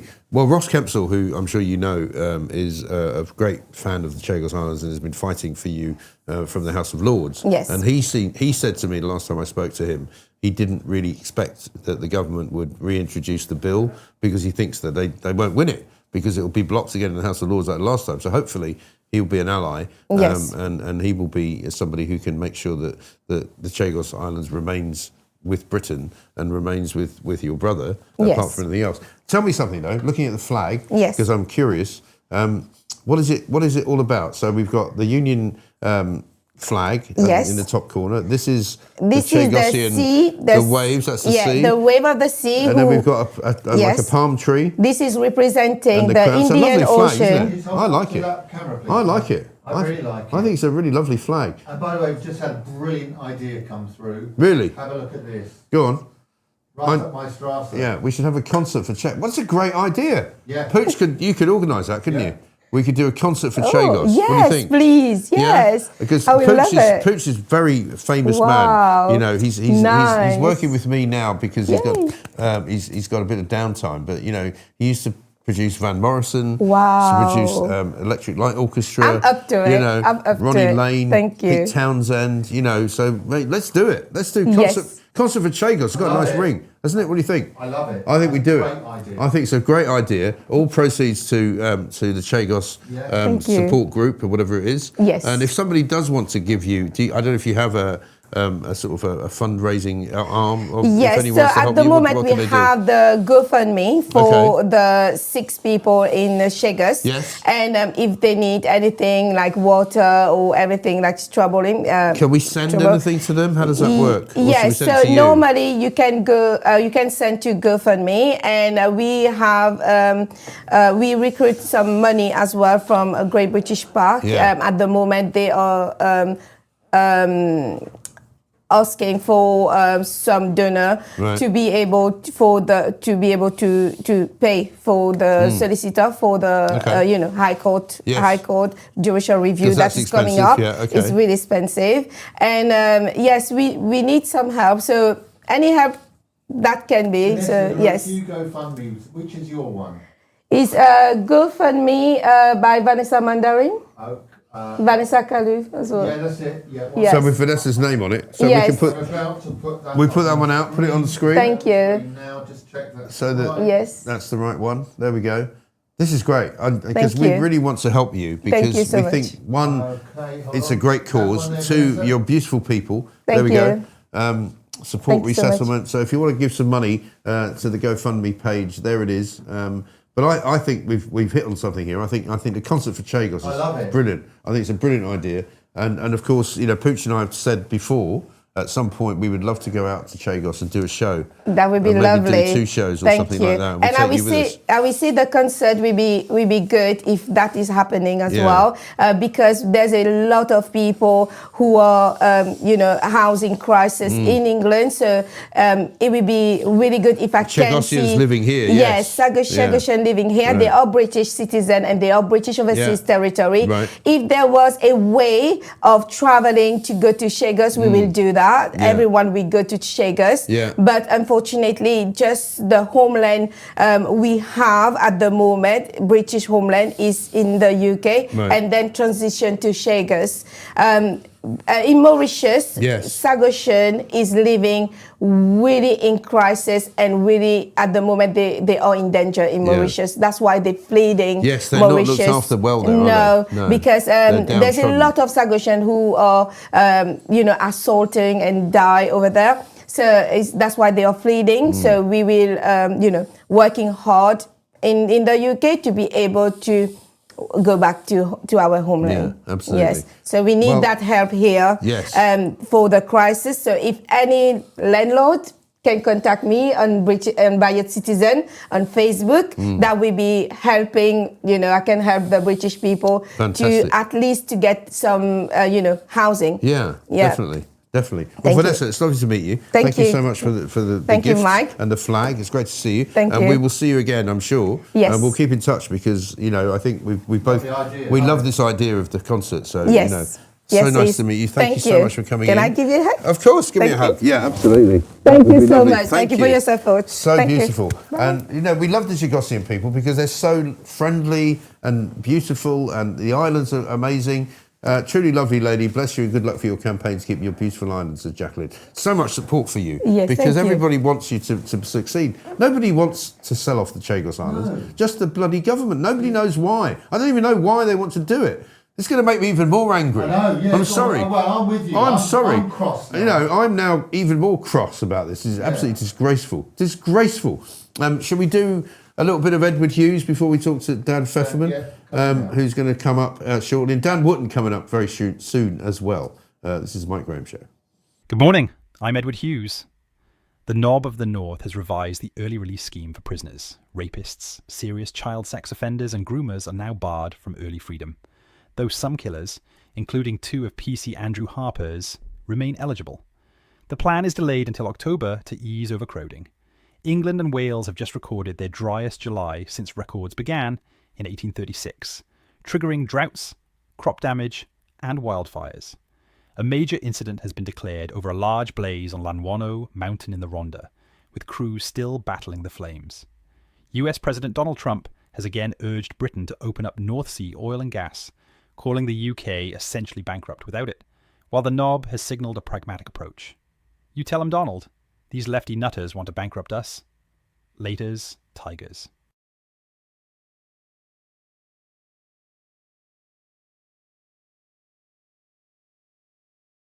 Yeah, I'm just trying to find the old setup here. Here we go. Yeah, because we're going to speak to Dan Pfefferman about the state of play in the Middle East. But I'm sort of struggling because unfortunately, I've got a plan here which is not quite the right plan. Dan Pfefferman's not on it. Anyway, let's talk to Dan Pfefferman and see what's going on. Dan, very good morning to you.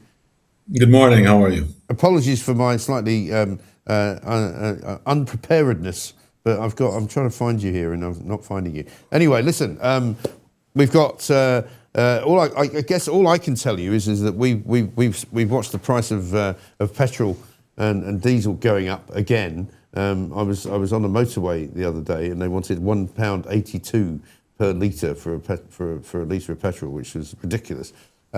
What's the state of play? Donald Trump keeps saying there's going to be a deal. He keeps saying we're going to kill them, we're going to hit them hard, but then we decided not to hit them hard because there's a deal. What's going on? Well, he's trying to use negotiations. He's trying to use tough talk to get the Iranians to do what they should do and refuse to do, and that is negotiate because they're in a much worse position. The real problem with this conflict between the United States, most of the region in Iran, is that Iran is willing to take on much more punishment than the United States is willing to deliver. The United States is very careful not to go after civilian assets and targets. It doesn't want to conduct strikes that will harm the Iranian people, certainly not directly. And the Iranian regime could care less about its own people. It already murdered 40,000 of its own people. It attacks civilians around the region regularly, whether directly or through its proxies. And so Iran is going to hold out as long as it can because it doesn't care about its people. And the United States is hesitant to really ramp up this war effort anymore. And it's trying to use a mix of tough talk and kind of saying that the Iranians have agreed to things behind the scenes to try to get them to a table to accept a reasonable end to the Hormuz crisis and to their nuclear program. Yeah, and I mean, there seems to be no end to this, though, doesn't there? I mean, that's the difficulty. It seems as though, for all of Donald Trump's bluster, he can't quite get it all over the line. Well, the end to this is that one of the most despicable, hate-filled extremist regimes in modern history needs to come to an end and collapse under its own weight. This is no different than the Soviet Union, no different than North Korea or any other dictatorial regime. They spread extremism all over the Middle East, all over the UK, all over Europe and the West. So that's how it ends. Until then, we're trying to find ways to prevent Iran from directly achieving a nuclear weapon, from supporting its terrorist proxy groups around the region, and from now terrorizing the Hormuz, which is driving up oil prices around the world. No, of course. And I mean, I know that Britain is less and less of a player these days on the international field, if you like, and certainly the Labour government, since Keir Starmer got in, has proved itself to be a less good friend to Israel than I would like it to be. What do you make of Andy Burnham's policy so far on Israel? I mean, we don't really know much about what he thinks, other than not denying that Gary Lineker thinks there's a genocide going on when he was interviewed by him. Yeah, I don't have a whole lot to say on the specifics. As they say, at least over in America, I don't know what the Brits say, the proof is going to be in the pudding. Yeah. And in general, liberal governments have had a hard time with this. They've had a hard time recognizing truth, right from wrong, on anything connected to the Middle East. It's really not about Israel. It's about, is a society, is a civilization willing to defend itself against the worst aggressors? Israel is just a symptom of this. Israel is just a symbol of this. It's the same thing with Iran. And so, it'd be nice to see the UK get back its moral bearings, at least on the official level, in this regard. And we're certainly, not giving up on our friends here in Israel. We're waiting to see what happens with this government. Dan, good to talk to you. Thank you very much indeed. Dan Pfefferman there with an update on what's going on in the Middle East. If everybody just got their heads together and worked out what to do about Iran, it would be great. But we're not sure if that's going to happen. And who knows what Andy Burnham's going to say about it. But let's come back to things more at home now. Wonderful idea for a concert with the Chagos Islands, Pooch. Misley and Vanessa are wonderful people, says Lark. Yeah, absolutely right.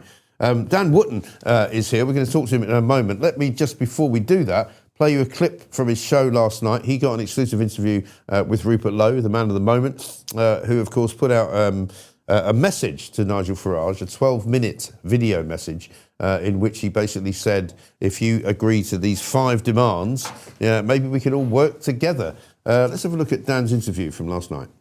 There was a little bit of dirt thrown by Farage today, but he did specifically raise the prospect of an apology, Rupert, an apology from you to him. Watch this. I mean, there is this myth that I fell out with Rupert Lowe. It's not true. Everyone fell out with Rupert Lowe. I mean, and it was the screaming, the shouting, the threatening, the legal writs. Everyone fell out with him, all right? But look, if you have to speak to people or make arrangements with people that you've previously fallen out with, if there is a greater good to be had from that, then I'm not closing my mind to it. Sorry would be nice, but I would have thought unlikely to be forthcoming.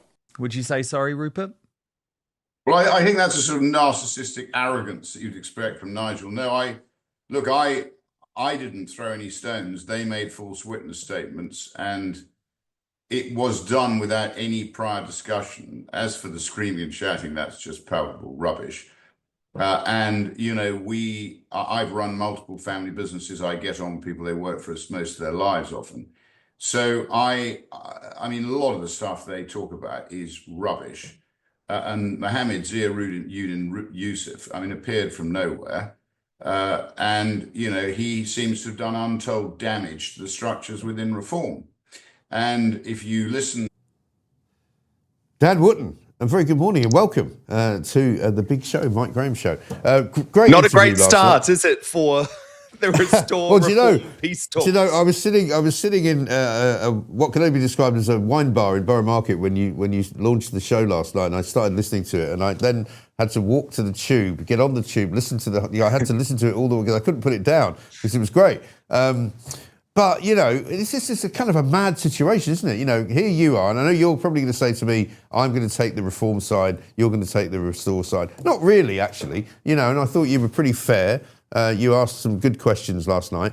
And, I mean, I'm just a bit suspicious, really, of all of them, to be honest. It's like, you know, none of them are really being entirely honest with the public, I don't think. Well, look, I asked Rupert all of the dirt that has been thrown at him. I asked him about all of it. Is there a secret deal with the Conservative Party? Is this just a PR stunt? Would you say sorry to Nigel? I asked him all of it yesterday. But I do think, Mike, there is a fundamental issue here. And it's something that I believe Nigel Farage has realized, but a lot of his acolytes have not. And I'm talking about some of the regulars on your show, Mike, Richard Tice, Alex Phillips, Isabel Oakeshott, June Slater. They are still in this place where they think just attacking Restore Britain, which let's just remember received 8% of the vote in the Manchester mayoral election, just attacking Restore Britain, just demanding like little toddlers that they must fold. They simply must fold. They must just go away and never enter politics again. As I have been saying for the past 2 years, Mike, that is a completely naive, unproductive position to be in. And I remember a couple of years ago when I was warning of this, both on my show and behind the scenes, Mike, I remember speaking to people like Richard Tice and Isabel Oakeshott, and they were boasting about the launch of Restore Britain. They were saying, this is great. And do you know why they thought it was great, Mike? And I knew this was a massive political folly, a strategic disaster. And they didn't see it, and I did. Because they said, Mike, this is great. Because you know what? It's going to force out all of the extremists from Reform UK. So we're going to get rid of all of those nasty Tommy Robinson supporters. We're going to get rid of all those remigration ethno-nat guys. And this is brilliant for us because the mainstream media will take us seriously as a middle-of-the-road party, as a centre-right party, and then we can just point to those nasty far-right extremists in Restore Britain. I knew that was a disaster for two reasons, Mike. Number one, a huge number of my viewers are big supporters of Restore Britain. And let me tell you, they are sensible patriots who voted for Reform UK at the last election. And let me tell you also, Mike, having covered the last two Unite the Kingdom rallies live, they are also patriots who attend those rallies, not far-right extremists. So what's happened 2 years on? Reform UK have come to this realization far too late that even if Restore Britain were to run in individual constituencies and achieve between 2 to 3% of the vote, it could completely scupper their chances of ever forming a government. So that's why when I see all of the yapping anti-Restore, pro-reform propagandists coming out with their bullshit, their conspiracies, their negativity, personally, I think it's a big mistake. But what I note is a huge change in tone from Nigel Farage. Yes, Farage hates Rupert Lowe, but did you see him really attacking Rupert Lowe yesterday? I mean, sure, there were a few stones thrown. Oh, he was the guy who was impossible to work with and he screams and shouts a lot. But fundamentally, he said he was open to talks because I think Nigel has come to the realization that Restore Britain could be hugely, hugely damaging to Reform UK. I think so. But you can also make the same accusation in a way of the Restore people too, who have done nothing but attack Reform since their inception, really. And there's also maybe but you can't have it both ways, Dan. No, but hang on. They tweeted Tommy Robinson once. But hang on. You can't have it both ways, Dan. You can't accuse Reform of attacking Restore without also noticing that Restore have been attacking Reform. They've both been doing it, right? They've both been doing the same thing because, you know, there is an antipathy between them.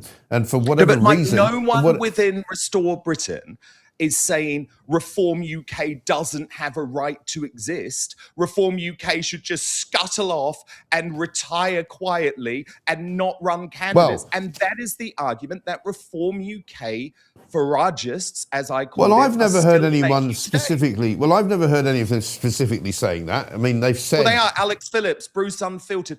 They have all said it. I don't know who Bruce Unfiltered is. I wouldn't take him seriously. Restore should fold. Yeah, all right, but you know, let's get beyond that, because we're now beyond that, because it would appear, as you say, that Nigel Farage has now gone away from saying, you know, oh, later, boring, don't talk to me about him, blah, blah, blah, blah, blah, which is what he used to do. Now he's accepted that he has to at least acknowledge their existence. So let's take it from that point, right?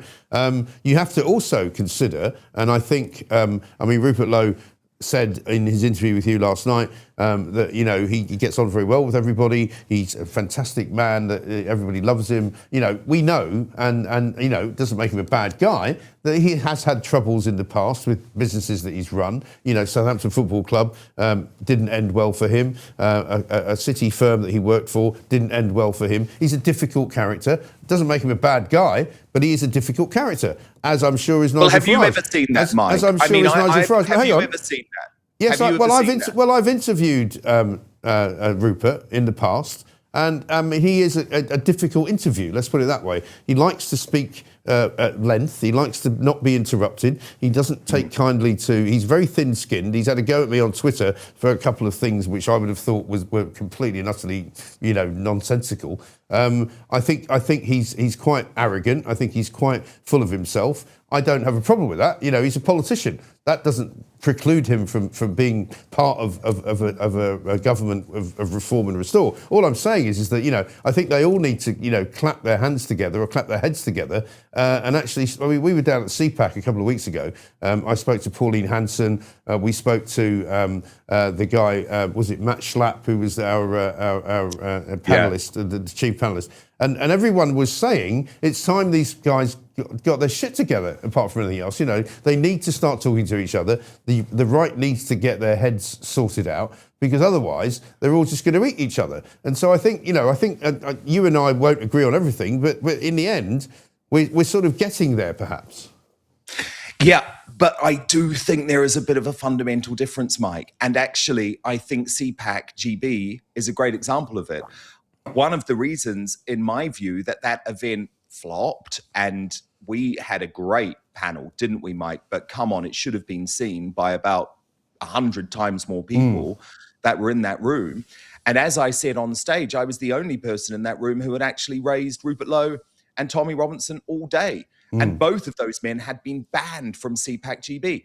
Our former employers, Mike, GB News and Talk TV, still continue a ban of having Rupert Lowe live on air. Now, there have been a couple of exceptions to that. He was allowed to sit down for a pre-recorded interview with Jacob Rees-Mogg.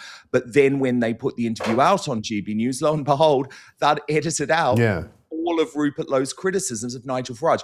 Now, my view, Mike, and this is where I think we are very aligned, is that because we now have this growing independent media in the United Kingdom, led by your show in the morning, led by Outspoken at 5 p.m., but there are loads of other great people in this space. We know who they are, from Lauren the Insider to Maitus. You know, there's a whole load of people who are growing in this space. Holly Willoughby, you know, she's another one. She's doing well in this space. Exactly. Holly's going to be talking about the Pakistani Muslim rape gangs tomorrow, I know. Mike. I know. But the thing is, this idea of censorship is no longer working. So I actually believe Talk TV and GB News, and hear me out on this, Mike, have been a negative force for Reform UK, because they have lulled Reform UK into a sense of security. They have allowed all of the big Reform UK stars to think that they can just walk into an echo chamber every single day, whenever they want. You know, Zia Youssef, can I come on Patrick Christie's show? You know, Layla Cunningham, can I come on Michelle Dewberry's show? Never going to be asked a tough question from the right. They're asked tough questions from the left, Mike. You know, why are you such racist scumbags? But they're never asked tough questions from the right. Why don't you want the death penalty introduced, Nigel Farage? Let's debate that. Layla Cunningham, why are you still a practicing Muslim if you say the faith doesn't mean anything. I have a legitimate right to ask her about whether she is practicing taqiyya. Same thing with Zia Yusuf. As a result, they describe people like me or Charlie Downs from Restore Britain as far right or neo-Nazis. That is ludicrous, Mike. And so my view is that actually, because we have this independent space and because we are allowed to have conversations like this every single day, it doesn't help Reform UK shying away from entering this domain. I mean, one of the only times that GB News actually went rogue and asked Nigel Farage some difficult questions was when the brilliant Stephen Edgington, who's actually now left GB News and joined us, Mike, in this independent space. And I urge everyone to go and subscribe to his Substack and YouTube because he's a brilliant journalist. But I don't know if you remember this. He really started to ask Nigel Farage some tough questions about the demographic changes in the United Kingdom, about mass deportations, and that resulted in a very famous interview where Nigel Farage, or you might say infamous for Nigel Farage, said that mass deportations were impossible. He's not concerned about demographic change. And I actually think that interview was a bit of a watermark moment because it coincided with Rupert Lowe becoming much more outspoken on this stuff and then eventually launching Restore Britain. I don't think, Mike, even you can deny that Restore Britain has been an incredibly effective lobby group, if nothing else, a pressure group, because Reform UK has moved much more to the right on these key issues as a result. But my view is that we just need to have this out. We need to have the debate, and people entering into silos and echo chambers are not good. It's not a good thing. I mean, Alex Phillips used to come on my show all the time, Mike, and she's now constantly posting on X all of these. I mean, I don't like using the term conspiracy theorists, actually, because I think we've been called conspiracy theorists a lot, and we usually turn out to be right. So I would just say all of these falsehoods or claims about these secret deals and Rupert having struck some type of alliance to come in and become deputy leader of the Conservative Party. And she says, I have names. And Isabel Oakeshott says, I have locations. It's like, okay, be a journalist. Okay. Tell us. But you know what I thought was funny, though? Come and discuss it. Come on my show. They are welcome every single day. But they hang are on. welcome to come on outspoken. One of the things that I found interesting yesterday, and if I was to be mischievous, I would have said it on Twitter, but I thought I'd wait until you came on, was that when you said to Rupert, you know, have you fallen out with the Tory party? He went, no, absolutely not. We're still great mates. And that kind of tells you that maybe they've got a point, because maybe he is in league with them, because he's obviously got a good relationship, got a better relationship with the Tories than he's got with Reform. So, you know, you can cut it any way you want to cut it. And I don't disagree with anything you've said, by the way. However, I just think that it's time. I want you to. Yeah, I'm ready for a rumble. But it's but it's time that they all just, you know, stripped it down, take your clothes off, jump into the bath, and start talking to each other and ripping, you know, you're ripping your skin off and going, this is where we have to be, because we have to find a place where everybody can coexist. And I think that's important. And I think maybe this week is the beginning of it, right?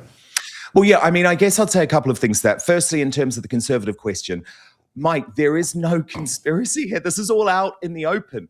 Rupert Lowe was offered a seat on the Public Accounts Committee by the Conservative Party. Everyone knows that. It's not a secret deal. Right.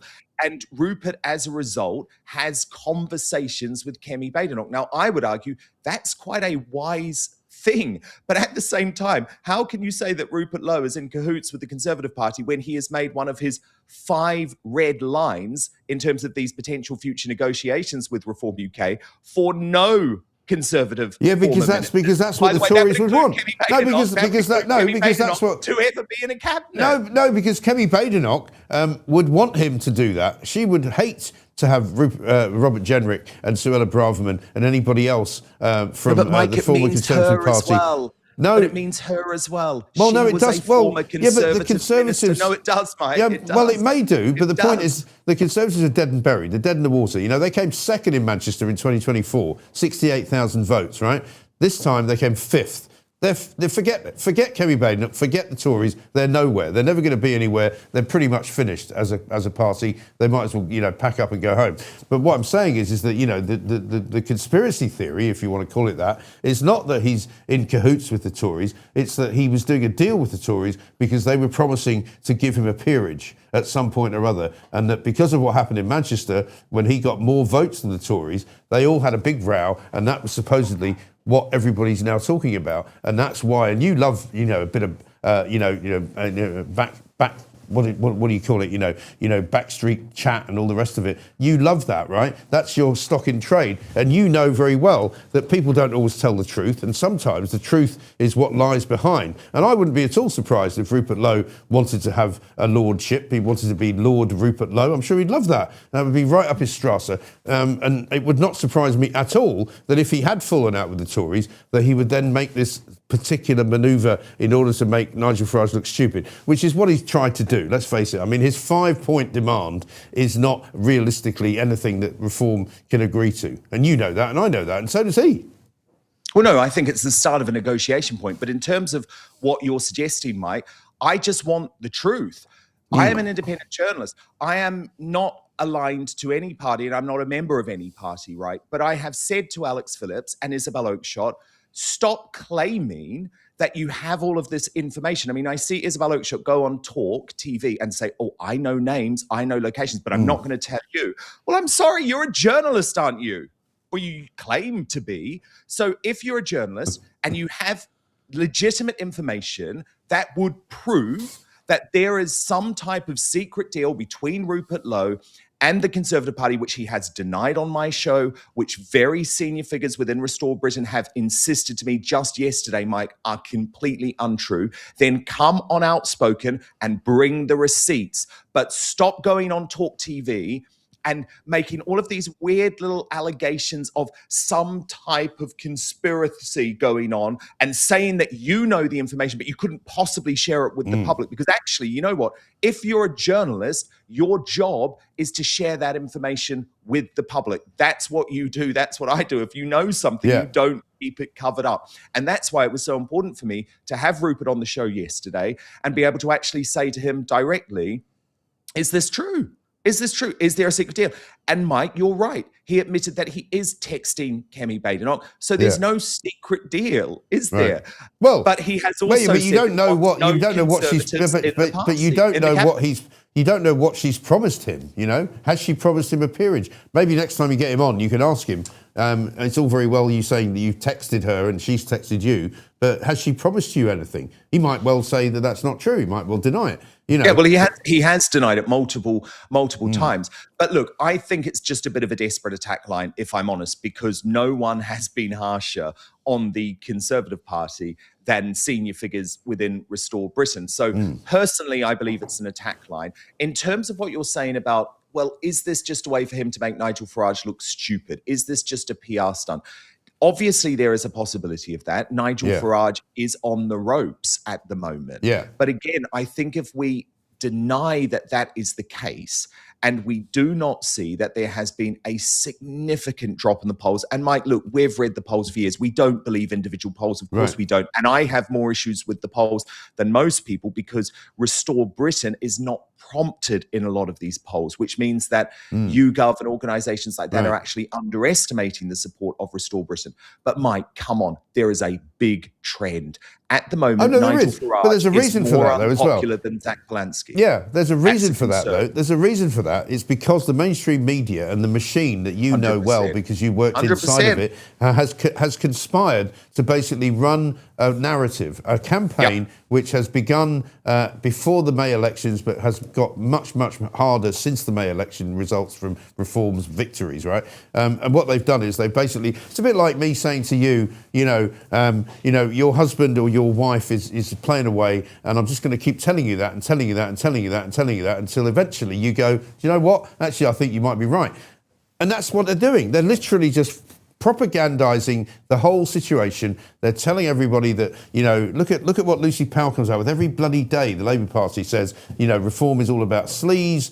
George Cottrell, the convicted, the Times newspaper, right, as I call it, Pravda now, right? The Times newspaper now calls they've got a podcast called The Criminal Behind Nigel Farage. You know, they don't talk about Lou Haig as the criminal behind Andy Burnham. She's basically running the country. They're not even doing stories on her, right? And this is a woman who pretended she had her phone stolen, you know, and is a complete and utter scumbag.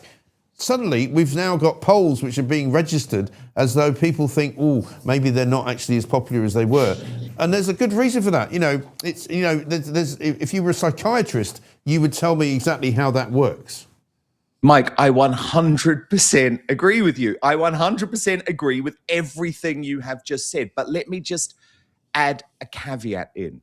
That is why, Mike, I have been saying for the last 2 years that Reform UK have been fighting the wrong battle. They have been fighting against the right. They have been fighting against people like me. They have been fighting against people like Tommy Robinson, like Ben Habib, like Rupert Lowe. And I have said all along, Mike, oh my God, you have no idea. You have no idea what is coming for you. You have no idea of the lengths that the deep state are going to go to stop you. And that is happening now. We're seeing it happening technicolor every single day. But again, I believe Reform UK made the wrong enemies. I mean, imagine assuming that I'm an enemy of Reform UK. I literally voted for Reform UK at the last election. When I launched Outspoken, senior Reform UK figures were on my show all the time. In fact, Richard Tice was the first ever guest on Outspoken. If you think I am the enemy, you've got a real problem. But that's where they've gone over the last couple of years. They're waking up to it now, though. Nigel Farage has realised a couple of things. He needs Restore Britain supporters and he needs the independent media, because we are actually the only people who, before the next election, Mike, are going to deliver the truth. And look at what happened with Donald Trump in the USA. Sure, he still appeared on the mainstream media, but to give them a hard time. But what actually won him the election? Well, it was shows like Joe Rogan, wasn't it, who were prepared to give him that sort of unvarnished time. Well, Nigel Farage has not appeared on your show. He's not appeared on my show. That is a huge mistake. He needs to get with the program. He needs to realize who the real enemy is, and he needs to start speaking to the people, the patriots. And Nigel Farage also, Mike, needs to start speaking to all of those people who turned up at Tommy Robinson rallies, because there are millions of them, Mike, and all they remember is Richard Tice describing them as that lot. We don't want anything to do with that lot. We have nothing to do with that lot. And they remember their friends, their compatriots who were part of Reform UK being booted out of the party brutally, being slagged off in the media brutally for indiscretions that included, for example, reposting on X a tweet from Tommy Robinson 10 years ago. So what I'm saying to you, Mike, is that there is a way for Reform UK to win back the Outspoken audience, to win back the Tommy Robinson audience, to win back the Patriots, but they've got to start fighting the right battle. And that's why I think Nigel Farage needs to sit down with Rupert Lowe. They need to start a conversation, and they need to also be honest, because yesterday Nigel Farage said that Rupert Lowe had refused to return his phone call, whereas actually Rupert Lowe published the text message which showed that Nigel Farage had actually sent him just 3 words, "will call later." At that point, the call hadn't come. Now, will the call come? I've read some interesting briefing in the Daily Telegraph today. They seem to be suggesting that there absolutely will be a call between these two men. But I mean, as you could hear from Rupert on the show last night, it's not going to be easy, is it? But you understand what I'm saying, Mike? It's just realize who the real enemies are, okay? And patriots to the right of Reform UK are not the enemy. Sure. Listen, it's going to be a hell of a ride, that's for sure. You're going to have plenty to talk about this afternoon on your show when it comes up. We're going to have plenty to talk about, I'm sure, in the coming days. It's going to be a fantastic situation. And we all just want to make sure that this bozo Burnham, who's now taken a holiday after 2 weeks in the job, is kicked out and never gets to come back, because it's an absolute bloody nightmare. I've been listening to your rage all morning, Mike. I completely share it. This guy is a complete charlatan. Yeah. It is disgusting he is on holiday after 2 weeks. Can you imagine the mainstream media reaction if that was something that Boris Johnson or Nigel Farage had done? I know. But again, Mike, he is the enemy. Andy Burnham is the enemy. And do you know what really frustrates me? And you're probably going to disagree with me on this too.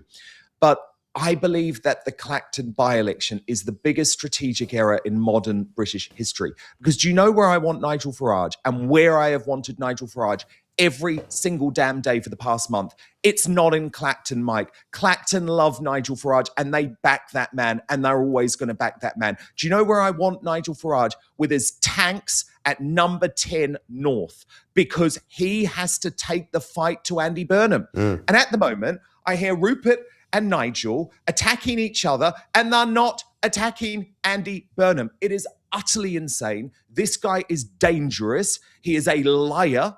He is a freak. I mean, he is a self-obsessed guy. Just look at his social media videos. And the mainstream media, I mean, Laura Koonsberg, Mike, sitting there as if she's in love with him. Oh, my God. This is disgusting. And again, I just say, who is the real enemy?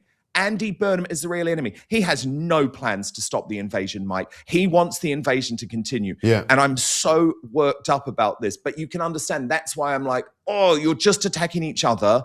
Go and take the fight to Burnham. And I'm sorry, Nigel should not be having to spend all this time in Clacton. It's like there's a new prime minister. You want to be the next prime minister. Fight the real enemy, Andy Burnham. Brilliant. Dan, good to see you. Thank you very much indeed. We'll continue the fight, and we'll hopefully be down in Clacton if we can find a place to stay. And we want you to be involved in that as well. You're going to have a lot of offers, Mike. You're going to have a lot of lovely young ladies in Clacton giving you their number right about now. A pooch is the problem. You know, so they don't want him. That's the trouble. Anyway, listen, Dan, great to see you. Take care. Thank you very much indeed. Dan Wootton, watch his show this afternoon from 5:30 usually, I think, around about then. You'll find him on YouTube. Brilliant show. He and I don't always see eye to eye. However, we are the leaders of the independent networks here on YouTube, and we will continue to grow exponentially as the right continues to try and unite, and we'll keep an eye on that as we go. We've got a Chagos Islands flag here. We're running slightly late. We've got David Ellis to talk to. We've got Christian Wolmer to talk to. Aneka Svenska is here as well. She's in the studio. She'll be telling us about her campaign and the way that she's been treated badly by the powers that be. We'll get to that in a moment. David Ellis, shall we do David next? Yeah. David, very good morning to you. I think you may have muted yourself, David. I can't hear you. See if he can hit an unmute button. Has he muted himself? Yeah. Is there a button you can press? No. Trying to, I think. Try. Well, we can come back. You know what? I'll do. I'm going to do. Why don't I do a meltdown while we're waiting? Yeah. Okay. Should we do that?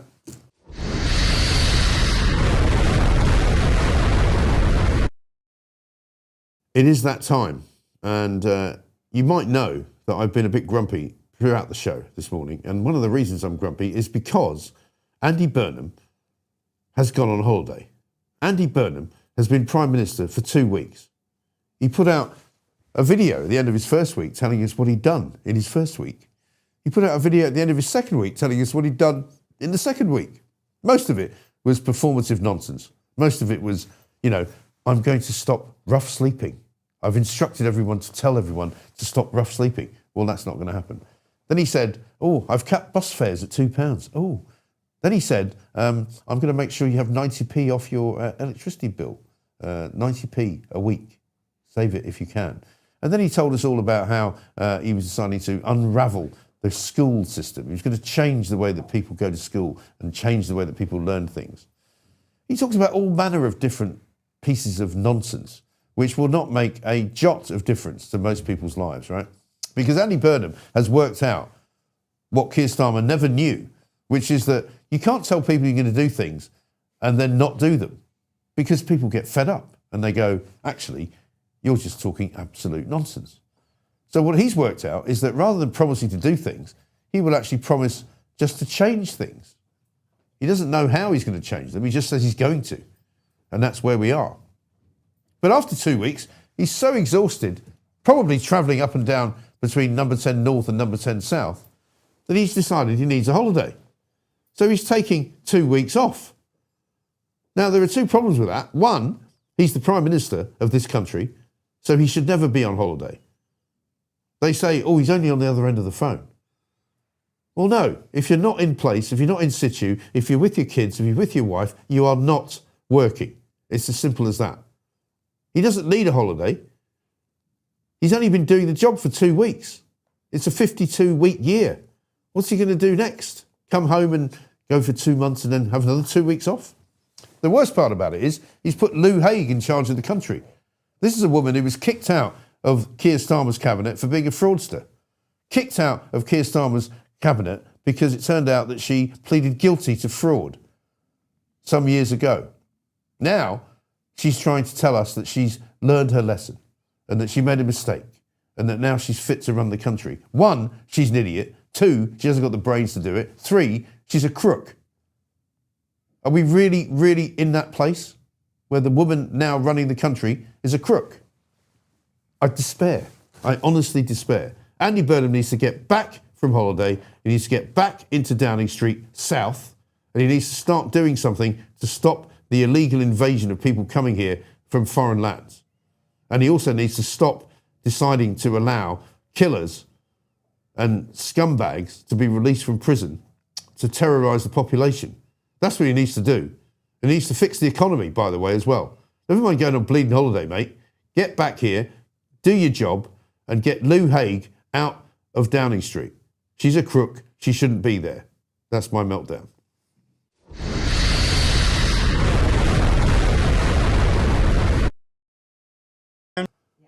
We're going to try David again. David, how you doing?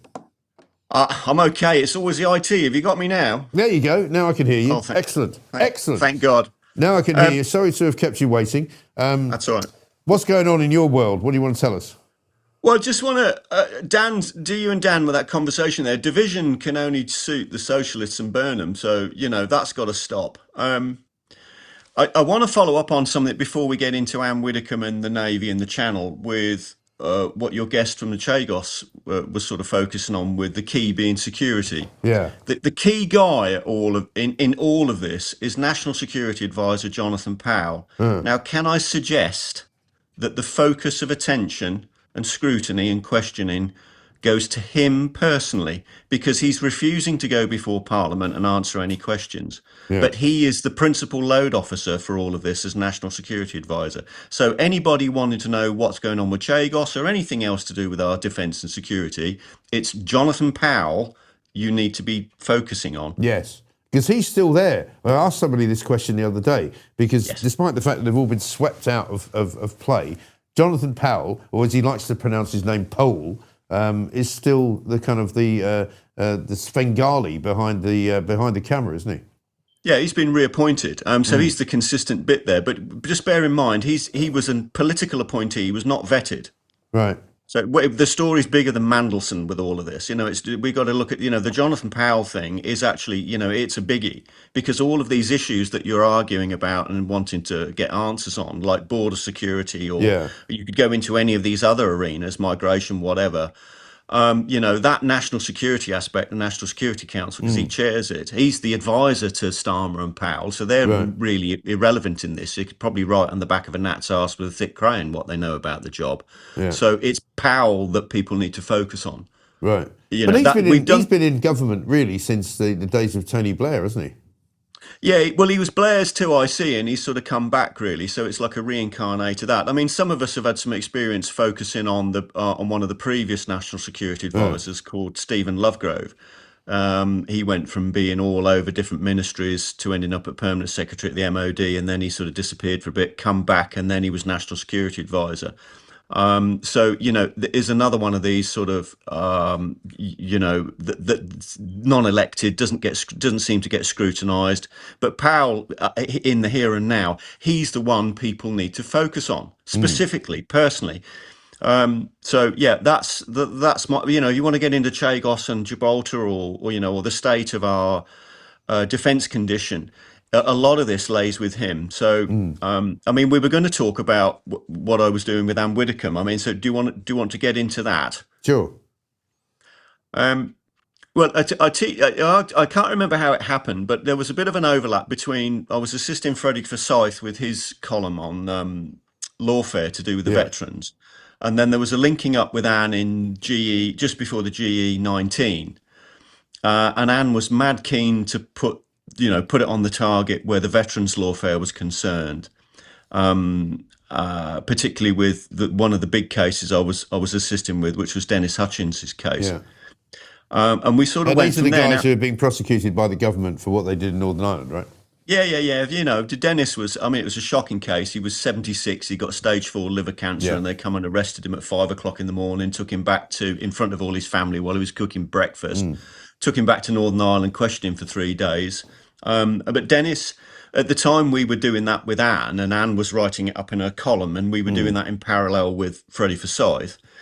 And some senior officers. I mean, we have there's so many more senior officers now speaking out and SF on this that it's, you know, unless, you know, I mean, we've had Starmer say no to 9 4-star generals and 5 top SAS people on the overexpansive ECHR lawfare problem, because people need to understand this doesn't just affect the vets, it affects the in-service and our current military. There's a strategic fault line. It'll render our military absolutely incapable of doing anything with a gun or any weapons. You know, it's serious. All of the senior officers are saying, no, we can't have it. You've got to stop. And yet they're continuing to pursue it. So another one back to Jonathan Powell, you know, why? But Anne was amazing, because she'd soak this stuff up, put it in her column, you know, and whenever we met at her house, I've got to say that she was the most amazing host, because there was always cake. Yeah. There's always cream cakes. You would imagine there would always be cake with Anne Widdecombe, wouldn't you? Yeah, it was always M&S cream cakes and proper coffee. And she was just fantastic, because she did what she said. There was never any shenanigans. And in later years, she was getting more and more frustrated with our defence condition. And we were looking at, in the last few years, you know, what was the status of the Royal Navy and what state did it actually exist, and policy. And she was getting so frustrated with all of it, which, considering what sort of happened yesterday with the reform plan to intervene in the Channel. I was going to ask you what you thought of that, Yeah, well, I mean, the issue is, of course, is that people to sort of, it's a bit sort of, what he's produced is sort of half-baked. His opening gambit, obviously, because he's got a photograph of HMS Ocean, which we sold to Brazil into 2018 as the graphic. So, you know, what's going on? I mean, Anne was hoping that there would be some proper work done in defence and security, which obviously this falls into. And she was hoping that Danny Kruger was going to take that up and push forward with it and get a proper group together and start to sort of push some sensible stuff out.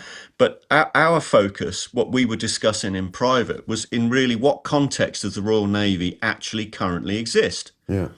So what we need to understand is that it exists in a sort of bilateral and multilateral defence agreement world. It falls between two stools in that respect, because as a national force capable of intervening on its own, that's quite a big question, because if people think there's this grand fleet and it can do lots of amazing things, well, no, not at the moment, because we're so short of ships. Well, there isn't a grand fleet. I mean, there is only one ship, as far as I can tell. There's HMS Dragon. It's good enough to do everything, isn't it? It doesn't exist. Well, you're not going to put a £1 billion, you know, hyper-sophisticated anti-missile system, which actually currently only constitutes 1/6 of our real effective air defence in Britain. People, you know, there's a real air defence problem in Britain, and that would be part of it. So you wouldn't be covering much with that. So you don't send that out into the Channel to go and deal with dinghies, do you? That's a nonsense. No. So, you know, I mean, he's you know, although Alan Lister, who's a Royal Marine Brigadier, has put his name to this, and I don't know what his involvement is. I should probably try and talk to him at some point. But you know, his CV is amazing. He's a terrific guy. But what's actually been produced here, you know, they're going to get a lot of flack from this. Yeah, because what they put forward. Well, the biggest problem, of course, is the French, right? The French are going to say no, and they've got us, Mike, and I can give you a real good scoop with this, is that the French have sort of got us significantly from our Trident submarines and the attack submarines and the continuous at sea deterrent down in terms of the Lancaster House Defence Agreement. So it's a bilateral agreement. We have the French. So they're currently covering, you know, part of our continuous at sea nuclear deterrent. So no one's going to have an argument with the French, are they, over this when they're doing that? So that's a non-starter. It's not going to happen. This is some of the inner workings discussions Anne and I were having. So this is the big issue, is that even while we've had over the last few years, we're still getting ships cut, sold off. We're not replacing them. The Navy's shrunk to its smallest state until I don't know when, and it's not getting the investment, that defence investment plan. What's going on with that? We've had Healy resign, Al Cairns, and Al Cairns is a double because he's resigned with the lawfare as well. So, our defence condition overall is woeful. And your guest that you had on talking about Iran, I mean, well,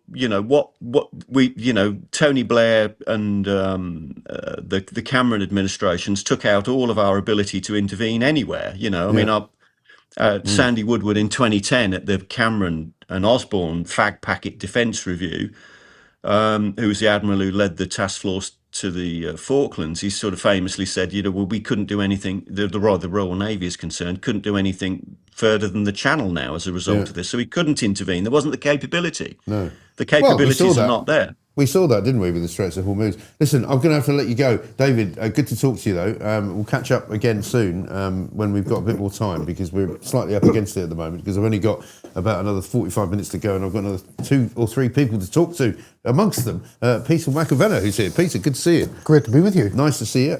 Now, so we've been talking a lot about defence. We've been talking about reforms, Royal Navy policy to put them in the Channel. The big story, of course, with Dan Wootton about the reform restore arguments. What are you hearing? What are you sort of thinking about it all? In a perfect world, they would all get together and group hug, bromance between Nigel and Rupert, and it's all good. I don't see it. I can't imagine that happening. I wrote a piece on Gateway Pundit yesterday about it, trying to help the American audience understand with the Manchester vote for the mayoral election and how well Restore did, beating the Tories in the 5th place. And that put, I guess, Rupert on a position where he was able to argue that he needs to connect with Nigel. Nigel needs to come to him. But they hate each other. Well, the thing is, people have said to me, if Restore could have got a little bit more of a bump, because they haven't really, they're sort of bumping along around 7-8%, aren't they? They're not really making much more than that. And I remember going into Makerfield, and I went and was on Dan Wootton's show that night, and there was a lot of the sort of pro-Restore guys going, we're hearing from inside the camp, inside the tent, the count's going on, we think we've got more than 20%. That would have been, significant. Anything above 10% would have been significant. But again, it turned out to be about 7%, which is enough to be annoying, but not really enough to order anybody about, if you like. So, for me, the Rupert Lowe sort of demand, as I call it, ransom demand, because it kind of looked like that, doesn't really come from a position of strength. He can cause a problem, and he can be a sort of an irritant, but he hasn't really got any skin in the game as far as what he can bring to Nigel Farage. Nigel Farage sort of has to deal with it in a way to sort of make it go away, doesn't he? No, he has to deal with it. Yeah. But I agree where you're coming from, but I also think that what Rupert has done in 4 months is utterly impressive. If he has, who knows whether these figures are true or not, membership numbers, but if he has over 100,000, 120, 130, whatever it is, in a short space of time, being a political party for 4 months and beating the Tories into 5th place. They've been there nearly 200 years. We've got 175 subscribers on our YouTube channel, so we're doing better than he is. Well, Mike Graham Party sounds good. We could do that. God knows we could form some kind of alliance between all of us. But you can say that. But again, there's lots of holes in Rupert Lowe's kind of world. For example, when he attacks Nigel Farage and Reform for being a company, Restore is also a company, which is only really run by him, and if you go, and if I say to Restore, right, if we want to get Rupert Lowe on, will he come on? If we can't get Rupert Lowe on, who can we get? There isn't really anybody else. No. There is no other person. So for him to kind of accuse Farage of being a one-man band sort of sounds a bit hollow to me, anyway. Well, I guess it's always about Nigel, but he has broadened it by bringing in a lot of failed Tory MPs, so well done on that. Well, you say failed Tory MPs, but many of them were in Tory cabinets. You can say they didn't do a very good job, but they're not really failed MPs. They're quite successful MPs, aren't they? It's true, but my concern is I don't know whether Rupert wants to just join back to the Tory party. I think there's a lot of people in Restore around Rupert that are Tory boys, and I've got a concern with that. Because after 14 years, some of those younger guys in Restore haven't lived through 14 years of Tory government, where a lot of us would have been voted Tory. I voted Tory, DUP, Tory, then UKIP. But watching what they've done, the Conservatives have not conserved a single thing in the UK in 14 years. So I now am in a position, I think along with a lot of other people, I could never put an X beside Conservative. The Conservatives are done. I mean, I will say that now without fear or favour. I said this to Kelvin yesterday in his show, because he was saying, I don't know how they did in the last mayoral election in Manchester. And I said, well, I can tell you exactly how they did. They got 68,000 votes and they were second, right? So that was a big number for them, right? And they've gone from there to literally fifth place behind Restore, where we're supposed to be being told by the press that Kemi Badenoch's, launching some kind of revival. She's not. People might go, Kemi Badenoch's quite good when she's on TV. Well, yeah, but nobody's voting for them. Because nobody would. And many people that I speak to, like you, who have voted Tory all their lives again, will never do it again. We will never vote for them again. No, never. But I think they're finished. No, I agree. And I think they are finished. And I think that 200-year experiment, well done, but you finished. But the thing is, Rupert, I think Nigel needs Rupert more than Rupert needs Nigel. Nigel needs those votes because if it's a general election and Rupert gets 7%, that torpedoes Nigel actually getting into number 10. That's all you need for Nigel to be pushed down and just to miss out. That at the last general election, the amount of second and third places Nigel got, very close, shows that if you have an agitator like Rupert, he will take away that couple of percent and that's all that matters. Right. And that's where it becomes tricky because we watched what happened in Spain over the last few days where, they were trying to contain what was going on in Morocco and Ceuta, as I'm told it's pronounced. Because the guy who's in charge of Spain, a lot of people said, but the Spanish voted for this socialist. They didn't. They actually voted for a series of right-wing parties, but because the socialists all got together and they formed an alliance with the Catalan independents and the Basque independents to form a government to keep the right wing out, they got into power. And that's what will happen here, where, the left will do the absolute best it can, whether it's Lib Dems, whether it's Plaid Cymru, whether it's, the SDLP, the SNP, they will club together to do anything to stop reform getting in. But that's what we've seen across Europe. We saw that in France with Marine Le Pen, that the others came together and dropped out to make sure she wouldn't win. I'm sure that's what we'll see in Germany with AfD, because they can't let them win. Right. And obviously that is a tactic. And if you, as the voter, do not have a choice at the ballot box, then there's a problem. So I think for this election in Clacton, I think all the parties should have put themselves forward. I do. I think it looks really, really stupid. I mean, apparently now the ballot paper is the biggest ballot paper of all time, which is kind of Four mad. times the price than usual. Exactly mad. But, I think it makes the other parties look stupid. And people have said, Farage shouldn't have done it. Dan Wootton was saying, it makes him look ridiculous. He should be in Manchester having a go at Andy Burnham. I disagree. He should be running in the election. He should be proving that the people want him, despite what the establishment say. But the other party should have also run. And the fact that Rupert Lowe didn't run makes me suspicious that he's in league with the other parties. I agree. If you're a political party, you need to put a candidate forward at any election, every election. In order to prove your point and or to have a voice or whatever, but to not put a candidate up is madness. Yeah, because opinion polls don't mean anything until you bring people out to vote. But of course, with that election, we have Count Binface on Newsnight, so that's an endearing memory I think that we'll all have. What an absolute wanker that guy is. Sorry. It's great.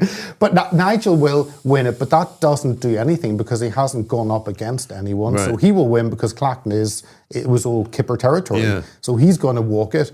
But is Richard Tyson now going to have to resign and do an election because he's now been investigated by the Standards Board or whatever? Really, because the Standards Commission, which is, and I find it interesting that it's once again more proof that there is a conspiracy going on from the establishment, right? Because guess what? They announced that shortly before the 11 o'clock press conference yesterday morning when Reform were about to say, this is our new policy on stopping the small boat invasion, right? So suddenly the Standards Committee decides to put out a statement saying, "Oh, we're investigating Richard Tice," and they're investigating him over something that he says proves that they're actually operating against Israel, because he says that he was fighting anti-Semitism. He says by going to Israel, and he says he's got nothing to hide. It seems a very, very tenuous link to try and take him down. I mean, it's just ridiculous, isn't it? I mean, and it's never going to end. They're going to keep chipping away and chipping away and chipping away until everybody just goes, "All right, I'll tell you what, we'll give up." Oh yeah, but I find that really cynical. Number 10 will have a whole reform unit of targeting them. Well, they're not the only ones. The Financial Times has got a whole reform unit. The Sunday Times has got a whole reform unit. The Times has got a whole reform unit. Every single newspaper in Fleet Street, the Guardian as well, who don't like them, have got a team of people working on stories around the clock. It's like they've all got their Hope Not Hate different department now. And Hope Not Hate are now inside Downing Street. Yes, I know. Alison Phillips is in there. Yeah. And the other guy, Matthew, whatever his name is, Matthew... McConnelly or something like that. Yeah, something like that. It's a shocking state of affairs. We are literally being gaslit by an establishment that does not want to have a right-wing government. And they're doing everything they can to stop it from happening. It's true, and when you look at what Nigel has faced, and I do believe that actually he is targeted more than any other politician. Yeah. I know the times I was back in UKIP, whenever you were kind of with him walking through a crowd or on the street, he would be mobbed, generally good wishers, but you realise that attention always has a negative side as well. And Nigel's faced that, and he has to pay for security, so he has to get them. So I understand his point, but at the same time, you can't say, I'm the victim, I'm the victim, I'm the victim. Yeah. You can't go down that line. Right. And I think Nigel has gone down that line. But they've made it very difficult for him, because it's a bit like, when your school playground and the school bully keeps punching you and punching you and punching you, and eventually you punch him back and he's going, he punched me, right? Somebody's going to punch back once in a while. And I think everybody would probably agree in retrospect that Nigel Farage had bad advice at the beginning. Yeah. He should have handled the whole, £5 million gift story better at the start, instead of saying it's nobody's business, I'm not talking about it, I'm not going to go there. I think even he would probably admit that he probably should have dealt with it slightly better. But there's no question that since then, this has been a relentless kind of campaign to try and make out that he's a sleazeball, that everybody else working for him is a sleazeball, that he knows bad people. The fact that the Sunday Times have got on their website and on their iPad edition that I pay for, bizarrely, a podcast, The Criminal Behind Nigel Farage, and it's the whole George Cottrell story. It's like they're obsessed, and the Sunday Times splash this week was all about, it turns out Nigel Farage decided to become decided to lead reform 2 weeks before we thought he did. And I said, what are we going to do now? What are we going to say that, he had a dream in December of 2023, and that means that he's in some way breached the Standards Committee code? It's absolute rubbish. I read it's it. Insane. I was scratching my head thinking, seriously, you could get a story out of this without going to that level of this happened this week or that week. But it's making them look ridiculous now. It's making them look as though they're after him. Yeah. And most reform voters are going, we don't care. We're not buying it. It's true. But then on the other side, whenever you have Posh George and all his run-ins with US legal authorities, is he really the best person to have close to? And he's been investigated for a lot of that, whether it's true or not. Yeah, but again, that was all known for years. Yeah. They've suddenly picked on it now because it looks as though they might get into power. Yeah. But, there was no hiding Posh George and Nigel Farage's relationship 4 years ago. I mean, I met Posh George, God knows how many years ago, 5 years ago maybe, in a pub in Kensington with Nigel. Did you get 5 million? No. I think they bought me a couple of glasses of wine. I feel as if I was slightly hard done by. But he's a very funny guy. He's, as Nigel describes him, a colourful character. You might say he shouldn't hang out with people like that. But, let's face it, politics is a dirty business. What I want is to see an even playing field, so that, if you're going to point out that George Cottrell's a bad guy, let's see who Andy Burnham has as a mate. Or let's see who, Peter Mandelson's friends are. Don't tell me that there's no sleaze and scumbaggery going on in every single political party, because of course there is. That's the way it is. No, 100%. But the papers don't do it honestly, and that's what I get annoyed by. But we have seen a massive flip over from, I remember reading like 3 years ago, maybe the Evening Standard had a magazine section and it was a whole photo section on Nigel, like 12 pages, saying basically, here was the Messiah in effect. So it was a full love-in. And the media have gone through that. After hitting him, they went through a love-in with him, and now they're all turning against him. Of course, owned the Yes, well, yes. So, right? but So we've he probably seen a ordered whole that, flip. right? Well, it could be. I mean, sorry, I know too much about the way the media works. I've got a book coming out called Fake News, which is going to lay it all bare for everybody to see, so that they can see the interchange between journalists, people that work in Downing Street. They go in and out of, writing for columns, going in and being special advisors. The whole thing stinks, right? So don't tell me that the only party that's in any way, dodgy is Reform. They all are. I agree. But there's sheer panic, obviously, with Nigel, even though his numbers have slipped a little bit. Where he is, where they are, and they are really the only alternative with the Tories in the dirt. So and Nigel's going to have this for 3 years. This is what is going, and I don't know whether I've kind of seen the pressure on him and wonder actually, is he able to push through? Yeah, he might not want to. After decades of this. But of course, that's what they're trying to achieve. That what they want to achieve is that Nigel Farage will just go, you know what? I don't need this. I'm going to give up. I'd like Danny Kruger in charge. I like Danny. I don't know about Danny Kruger. I'm not sure about him. I think he's a bit weird. I think he's fairly... he's obviously a very smart guy. Yeah. Right? No question about that. I've never interviewed him. He's never come on my show. We've asked for him, but for some reason he hasn't come on. I just think he's a bit special. Do you? Not in a good way. I like him from afar. I intriguing. I don't have a problem with him. Yeah. But there's something that I don't quite get. I don't know. I may be being unfair. Like Anne Widdecombe said something about the night when she said about Michael. It's not something about the no, night. but it's just something about, I think he plays with Rubik's Cubes or something in his spare time. I don't know. Maybe too clever for his own good. But again, it goes to there's no one who can position themselves to remove Nigel. And you always, if you're a strong leader, you always want to see people rise up to positions, and in yourself that you have all the abilities, and therefore you're not threatened. But Nigel's done that. He's got a reasonably good crowd of people around him now.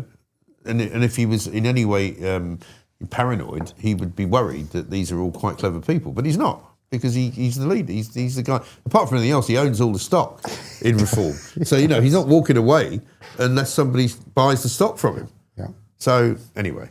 Peter, listen, I've got to let you go because I've got Christian Walmar who wants to talk to me, and I've got Annika Svenska who's in the studio. She come all this way, as you have, so I've got to get my act together. I was going to say something else there, but anyway, Peter, good to see you. Thank you very much Good indeed. to see you, and great to see the Northern Ireland flag behind you. Listen, we got them all. We got the Chagos Islands now as well. We're going to add that to it. Peter McElvenna, check him out. He's absolutely Hearts of Oak, isn't it? Hearts of Oak. Hearts of Oak, yeah, on Twitter, top man.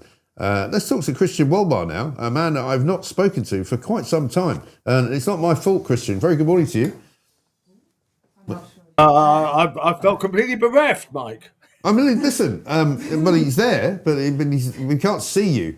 Can you try and put yourself in front of a camera? Well, you've got this new technology that... All right, shall we do the news quickly?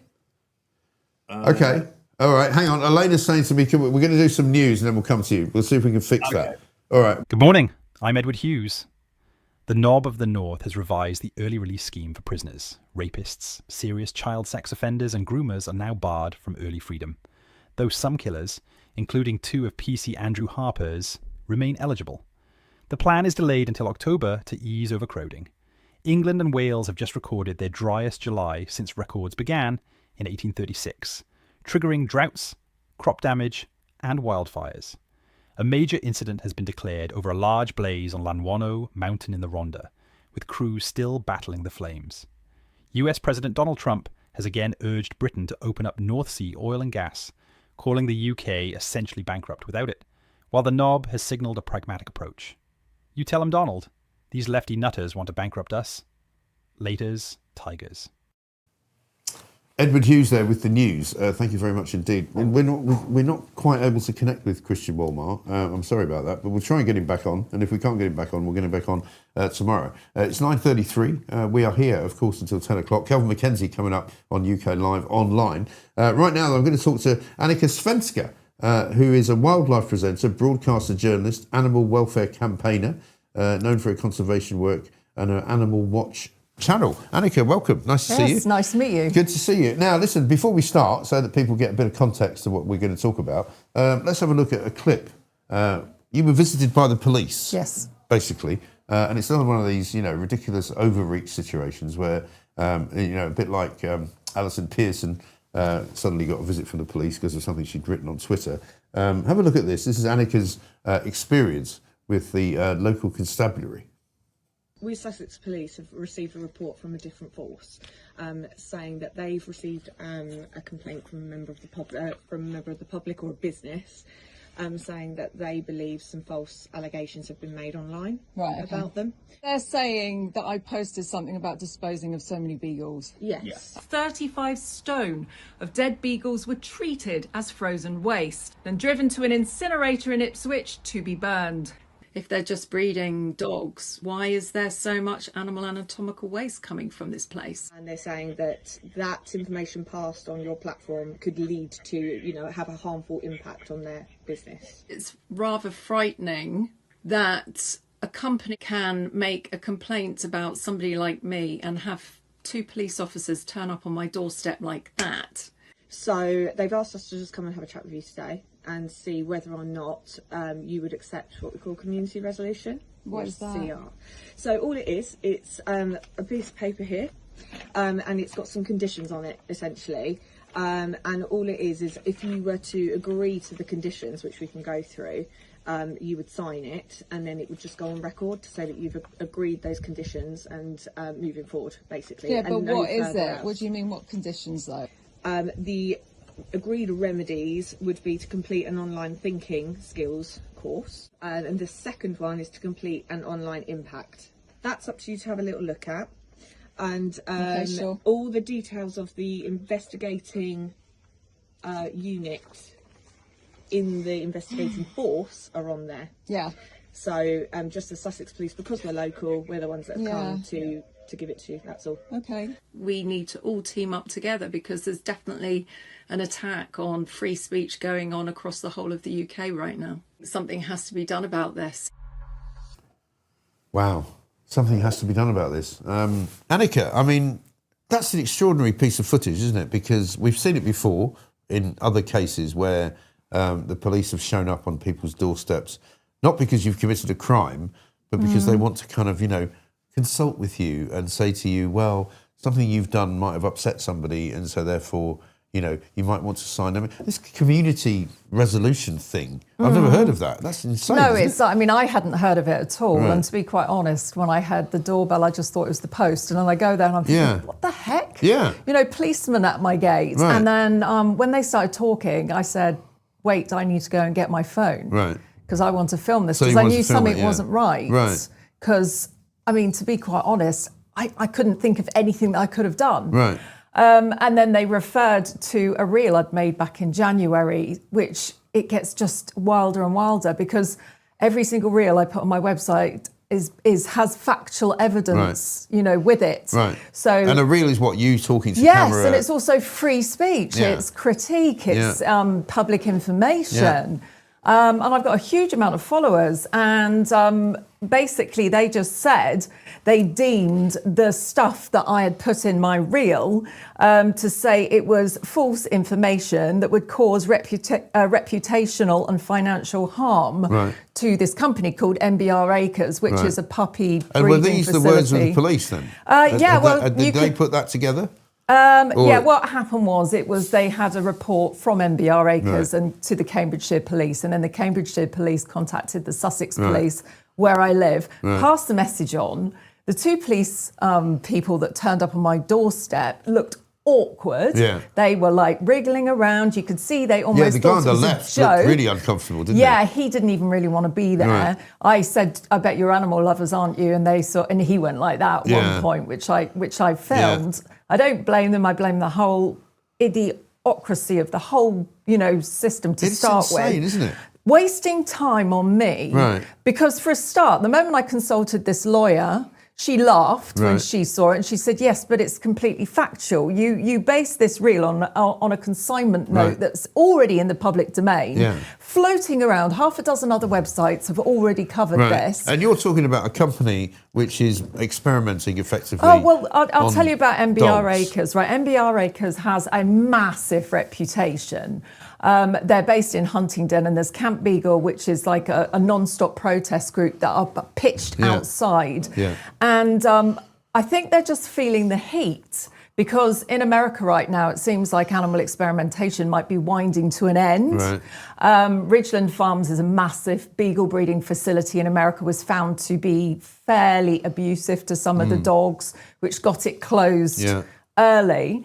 And I've been covering it. Now, my main job is covering, dogs and wildlife, but I have a side animal activist sort of thing that I do. And I've always supported closing down of MBR Acres, but I'm always very factual with everything that I do. So this reel was about a consignment note from a Stericycle disposal company that were disposing of 224 kilograms of anatomical animal waste, which is basically bits of dog, Right. in a bag. That's a lot of kilograms, isn't Yes, it? but 224. he said to Camp Beagle, confidentially, he said you can use this information, but I don't want my name to be mentioned. Right. That they were coming approximately twice a month. Right. Okay, so that adds up to just under half a ton a month, which is a huge And amount. how many, without wishing to be too unclean, really? I mean, how many dogs would that be? Do you know, I don't know, because I'll tell you what, they breed approximately, it says on the internet, they breed 2,000 beagles a year. Right. But what people don't understand in the UK, now the UK is a massive dog nation, aren't Yeah, we? of We course. love our dogs. We love our dogs, yeah. Regardless. We do.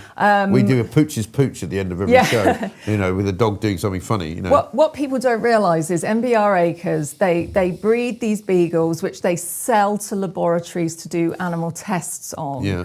The horrible thing is sometimes the testing is actually for vet medicine for other dogs, for Right. your dogs. Right. But what they have on site, which I'm trying to actually get out to the English public, which I find quite disturbing, is they have their very own sort of on-site test lab. And in it, they have a license from the Home Office. And I have the license here. You can get it from the Home Office. It's a license to bleed dogs dry of their blood.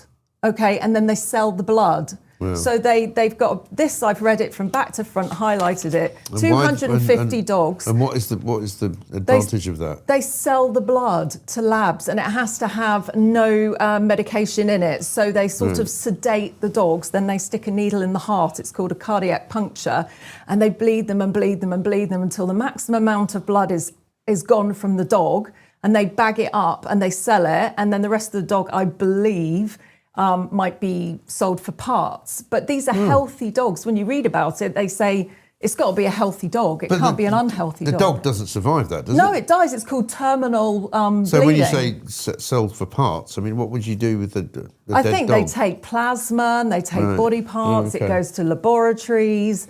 But the fact It's is, awful, isn't it? Yeah. Anyway, so you get reported to the police by the company that does this. Yes. Because you're ruining their reputation. Yeah, and the thing is Sorry, mad. I mean they're doing some horrible shit there.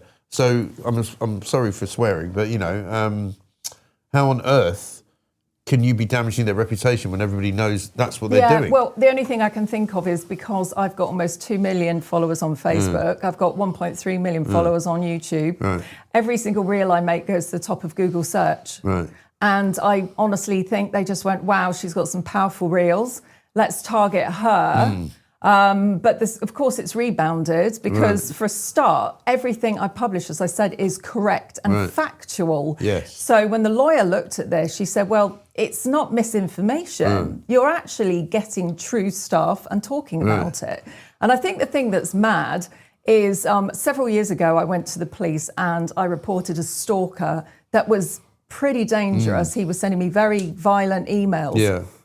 They said to me, you need to have 3 reports within 6 months for us to go and see him. And I said, well, why can't you do something about it now? And they were like, well, we need 3 reports in 6 months. Right. Whereas this company somehow has managed to make 1 complaint about me, and the police have come all the way over to my house. When the lawyer sent the letter saying that I wasn't going to sign this disposal note, because they wanted me to sign this resolution. Have you got that? Yes. Can I have a look at no, it? actually I don't. But it's a that's the consignment note. But it was a community resolution disposal. Who writes the community resolution? Is it the police that write that? I presume so. And they said they wanted me to do an online course on how to behave on the internet.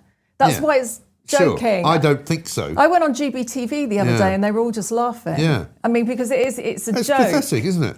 It's really ridiculous because presumably if you did sign it and you did adhere to the it goes conditions, on your record, right? Yeah. There would be some record of that somewhere, whether it's a non-crime hate incident or something like. You know, I find it amazing that the police have got time to do this. You know, they should be arresting, you know, the real criminals, as I call them, and leaving people like you alone. You know, you're not breaking the law.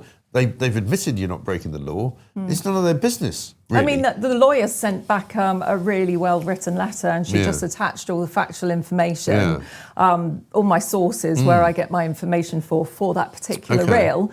And she called me and she said 15 minutes later the police had replied, oh, we've dropped everything. Right. So I don't know whether they dropped it because they realised it was factual and they just hadn't even bothered to check up on the reel, or whether they just went, oh God, we've got somebody that's fighting back and this is too much. Well, that's the thing. If it goes to court, and it'll do they get keep thrown a out. record, do you think, of the fact that they've been to your house? I'm hoping so because I had a little Zoom call with a watchdog. It's a guy that does sort of policing of all these online, you know, police visits. And we had a little chat on the phone yesterday and he said he'd like to see all of the information. He'd like to see the information between MBR Acres and the Cambridgeshire Police and the Cambridgeshire Police and the Sussex Police. And he wants to see if he can access this because he's making a record of all of these sort of strange visits because of online posts. Yeah, because what you don't want is for them to continue to do it and to turn up again and stuff No, like that. but this is why I put it in the public eye, you know, because I think everybody should know what's going on.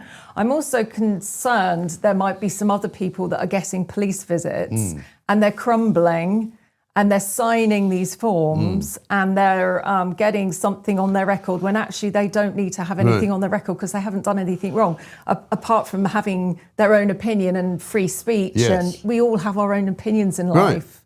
And this was talking about a company which I imagine the most of the UK would really like them to close because they don't like what they do to their dogs. Of course. So try to silence me is wrong. It's just and do you remember what it said in the community, you know, resolution, whatever it was It called? says something like I had like 3 weeks to complete these online But courses. did you have to admit that you'd got it wrong in some way? Yes, it said I would have to. It would be basically saying I'm sorry. Right. And I admit all the wrongdoing that I am. And you would have had to remove the post, presumably, as well. Well, I removed the post anyway, and the reason I did is because I just didn't. You know, I wanted to think about what was in the reel and just double check all my the stuff because it was back in January and I couldn't remember. Sure. And then when I went back and then I checked all of the stuff that I'd used to make the reel, it was all factual. It was all there. Yeah. And I was like, oh, I didn't do anything wrong. So I put up another reel the other day and it's just being shared by everyone. And it's just talking about the police visit and it's talking about free speech and it's also talking about the information that I had when I made the original reel. Yeah, right. So I mean, it's a sort of Stericycle receipt for the amount of beagles. It's a ridiculous kind of, you know, intimidatory manoeuvre, isn't it? Yeah. Because what they're hoping to do is to discourage you from doing it anymore. Yes. So that not only do you apologise for the one you've done, Yeah. but you go, actually, you know, I'm not going to do that anymore because it's too much trouble. Yeah, I'm not going to. I refuse to do that because for a start, I haven't done anything wrong. Yeah. I'm factual, and this is free speech. This is free England. We're supposed to be able to have an opinion and say what we want. Absolutely. And have you? A couple of people have asked me, have you invoked the Free Speech Union? I saw there was a little Free Speech Union they have graphic been. They've at the been end. They're great, aren't they? they've been helping me with loads and loads of things. Right. So yeah, no, they're honestly they're fabulous, and I think if anybody else is having any problems with this, they should get hold of the Free Speech Union. It's staggering to me that the police have so much time on their hands that they can send people to do this kind of thing, like we saw that they did with those two journalists from the Times. Was it last year?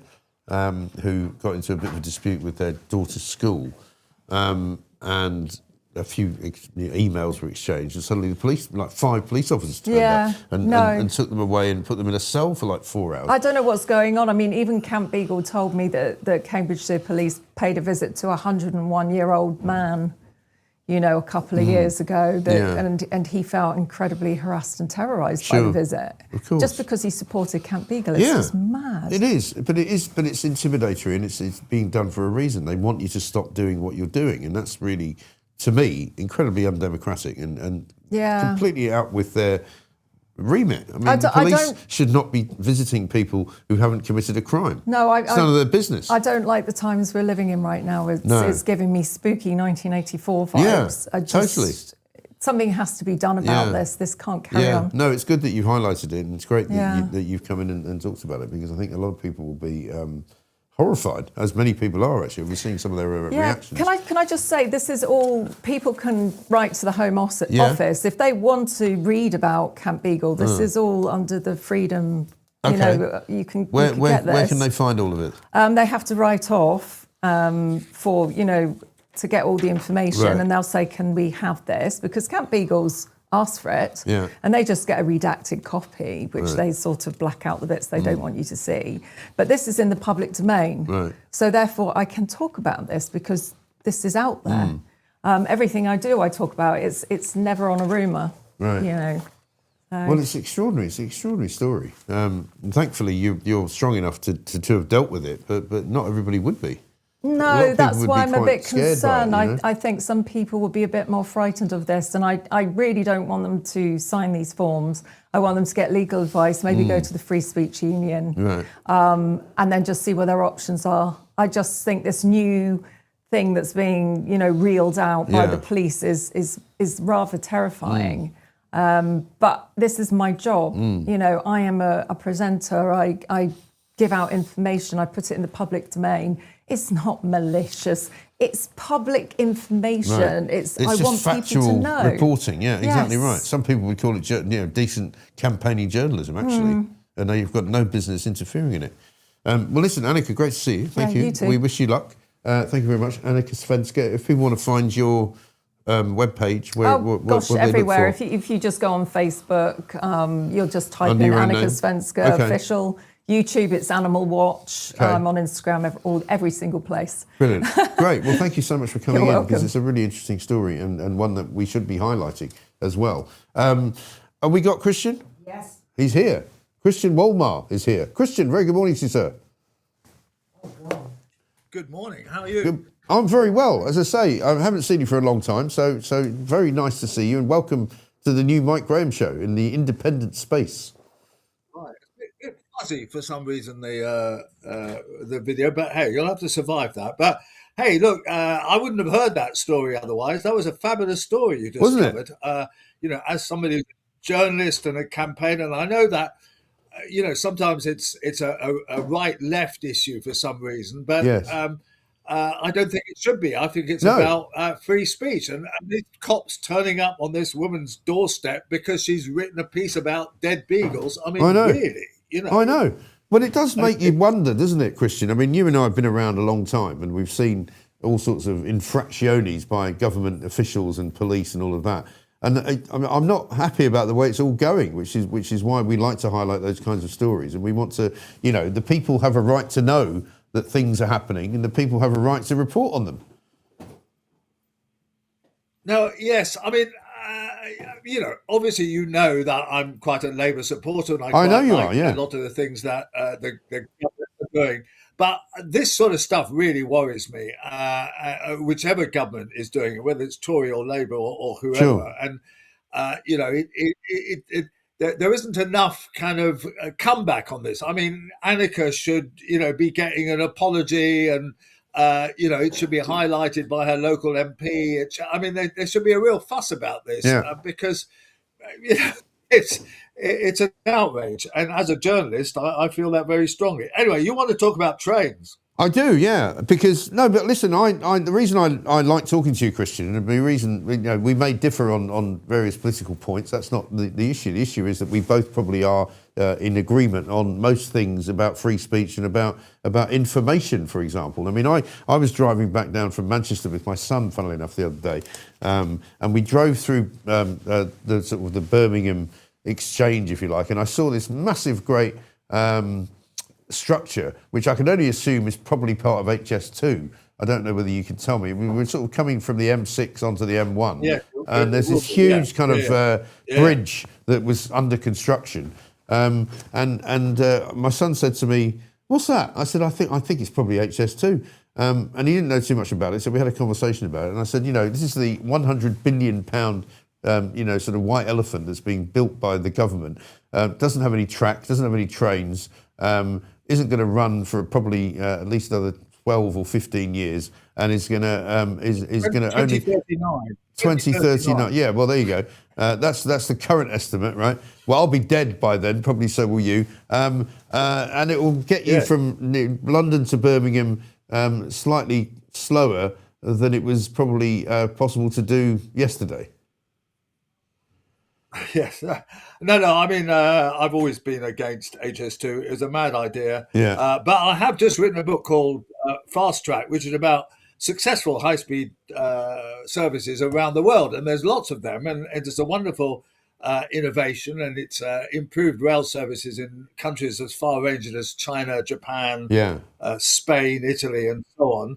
But we've just kind of got on the wrong track over this. We've managed to build a complete white elephant on a route where there already was kind of fast services, which we could have worked on improving, and spent an absolutely insane, Mike, I mean, I'm a railway fan, but I can't justify spending 100 billion on this line, and 100 million on a bat tunnel. I mean, which a story that kind of got quite a lot of coverage. Yes. Where nobody had the guts to say, we're not spending 100 million on a bat tunnel. It's just not worth it. We're not going to spend that. There was nobody to say, no, we're not going to do that. So the whole project is completely out of control. And I have sympathy with, current ministers trying to get a rein on it, because you can't just abandon it, Mike. You can't abandon all those structures like the one you saw.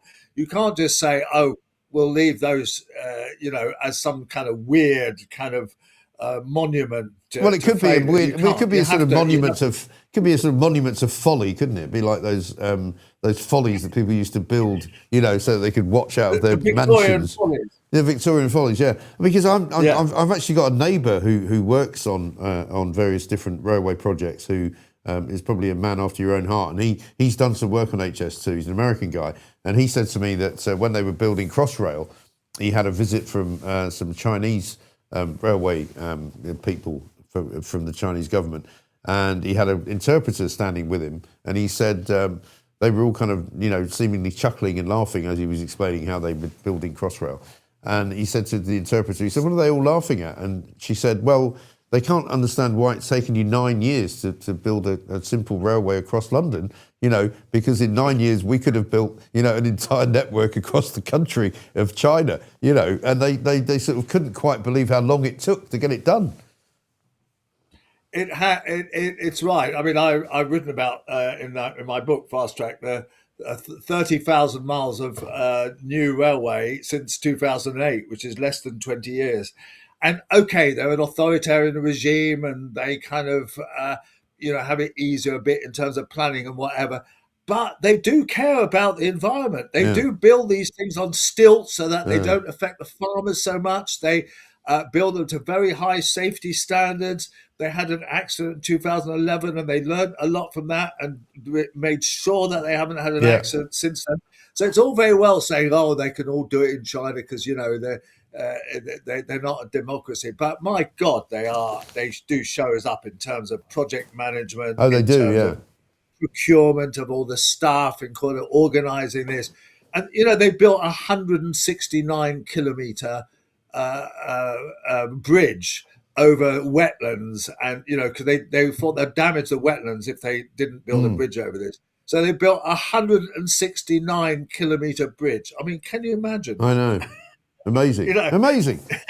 A bridge all Listen, the way from London to Birmingham. I know, incredible. Listen, Christian, we'll have to get you on again because we didn't even get to the thing we were going to talk about, which was South West Railway stopping people from jumping the train and not paying. But anyway, listen, good to have reconnected. So let's get you on again soon, and we can wax lyrical. Even good if we do disagree about the odd thing. Yeah, well, listen, we actually haven't disagreed about anything, so you know. No, absolutely not. Quite refreshing, to be honest. I mean, we're supposed to be doing something wrong. Anyway, Christian Walmart, great man, terrific enthusiast about the railways. We've got time to do just about Pooch's Pooch, I think. Elena, have we? Yeah. Shall we?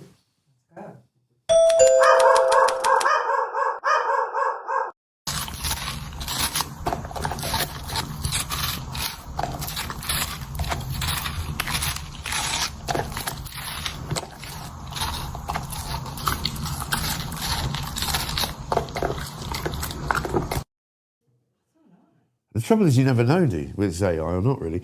Listen, it's been an amazing show.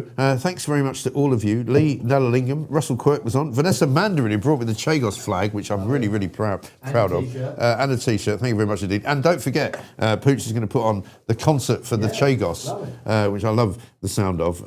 Dan Pfefferman, who's from the Middle East. Dan Wooten was on, of course. David Ellis as well. Really interesting. Peter McElvanna from Hearts of Oak, and Christian Wolmar. And, of course, the amazing Annika Svenska with that amazing story, incredible story about the horrible acts that go on with beagles and how the police tried to interfere with what she was doing. I think she should be given some kind of award for being such a great animal campaigner, animal safety campaigner. Anyway, listen, we'll be back tomorrow at 7 a.m.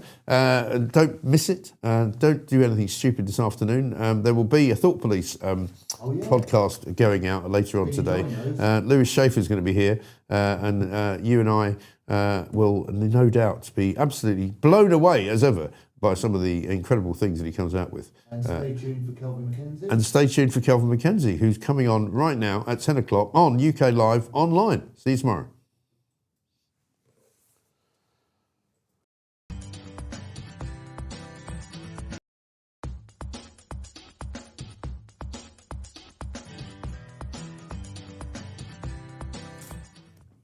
Yeah, hi there. Good morning, Kelvin McKenzie. Plenty happening out there. The thing that caught my eye this morning, look, I used to run The Sun when it was enormously profitable, enormously successful. And actually the words The Sun still instill a sense of love on my side and probably great distrust on various parts of the country, but also great love.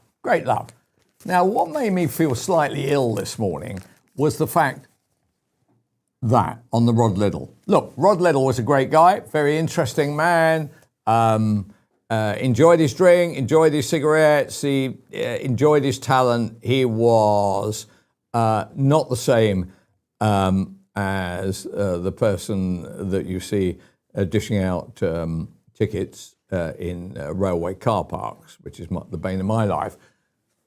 However, the Sun kept him on a very tight leash. They no more believe in free speech than they believe that the moon is made of a rather attractive cheese. Okay, so they didn't want the problems with our chums at Islam, and nor did they want the problem with their chums at trans, right? They didn't want those two subject matters. You know why? Well, they didn't want them because they felt that the advertising community might not like the debate. And what might they do? You're right. They might well pull their advertising. Now, when I ran the joint under the aegis of Rupert Murdoch, who knows a thing or two about counting pennies, the money coming from the circulation, i.e. what you paid for it, was higher than the amount paid by the advertisers. Okay? Now, very nice to be able to butter your toast both sides, but the reality was better stick with the high numbers of the sales, which is why you had all this sex stuff and all this kind of stuff, other stuff, right? Because I know it comes as a shock to you, but famous people making love to women, by and large, who they are not married to, turns out to be an enormous circulation winner. Who knew? Who knew? Anyway, so circulation's up there, advertising revenue is down here, okay? Now, as time went on, thanks to a number of decisions made by a kind of half-witted management, nodded through by Rupert Murdoch, who was making so much money out of Fox News, he doesn't give a stuff what happens in the UK, right? It suddenly goes the other way. The advertising dollar is higher than the circulation dollar. And on hearing that noise, I refuse point blank to compete with the fact that I am now, and there are parts of the country who'd be very pleased about this, are going to die in a fire, okay?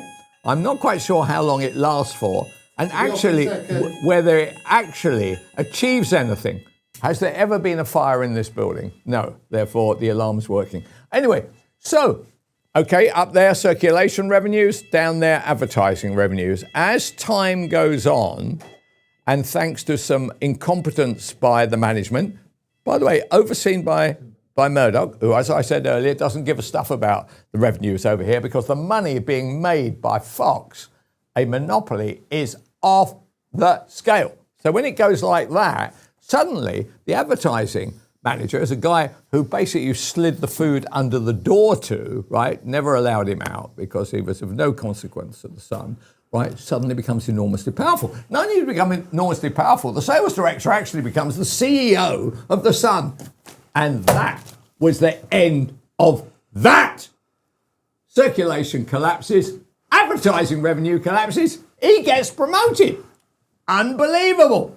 We should all have such a job. My bet probably makes $750,000 a year plus bonuses. Honestly, he's not pushing a broom outside Aldi's, that's for sure. And then you end up with this. So they try. So the only reason that Rupert Murdoch the only reason that Rod Liddle was kept on is the following. So he starts in, I think, 2005, a column with the Sunday Times. It never sat easily with them. They thought it was too controversial and all the rest of it. And then along comes a lady called, I think, Emma Tucker. She takes over as the editor of the Sunday Times. The first thing she tries to do is fire Liddle for being too white and too right. Actually, he wasn't really right. He was white. Yeah, you got that right. He wasn't really right at all. He was a kind of controversialist, right? A clever guy, okay? A clever guy who liked to drink, he liked to smoke. He was the guy you meet down the pub, except he had a very large kind of academic brain to go with it. It was an interesting combo of a person. Anyway, she tried to have him fired. Oh, she'd only been through the door about 30 seconds. Boom, she tried to kick him out. Murdoch wasn't having it. Murdoch said, no, we should keep him on. And that's what they did. So he worked there from 2005, I think, to 2000, and as obviously until 26, which is a good run in our game. To be honest, if you last more than 20 seconds anywhere in the media, you've done rather well, right? You're certainly not the manager of the NatWest in Pudsey, that's for sure. Anyway,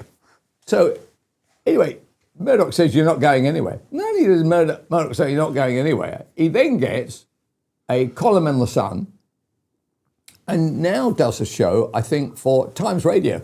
And he's so part of the kind of friendship establishment that exists in the media. I saw him even giving paper reviews on Sky. So I just thought I'd explain to you. They didn't acknowledge Rod Liddle at all, right? He was considered, beneath the salt. He dies though, and then suddenly it's all over the front page because in the media establishment, Liddle was considered, first of all, an outsider, and then as years went on, much of what he said seemed to strike a chord, and therefore he became an insider in the media. And then you end up with a line on page 1 describing him, because he's just died at 66, a caustic but crucial voice on the madness that is modern Britain. Well, actually, one of the madnesses is that a popular tabloid newspaper didn't want to have a bar of him while he was alive. For God's sake, don't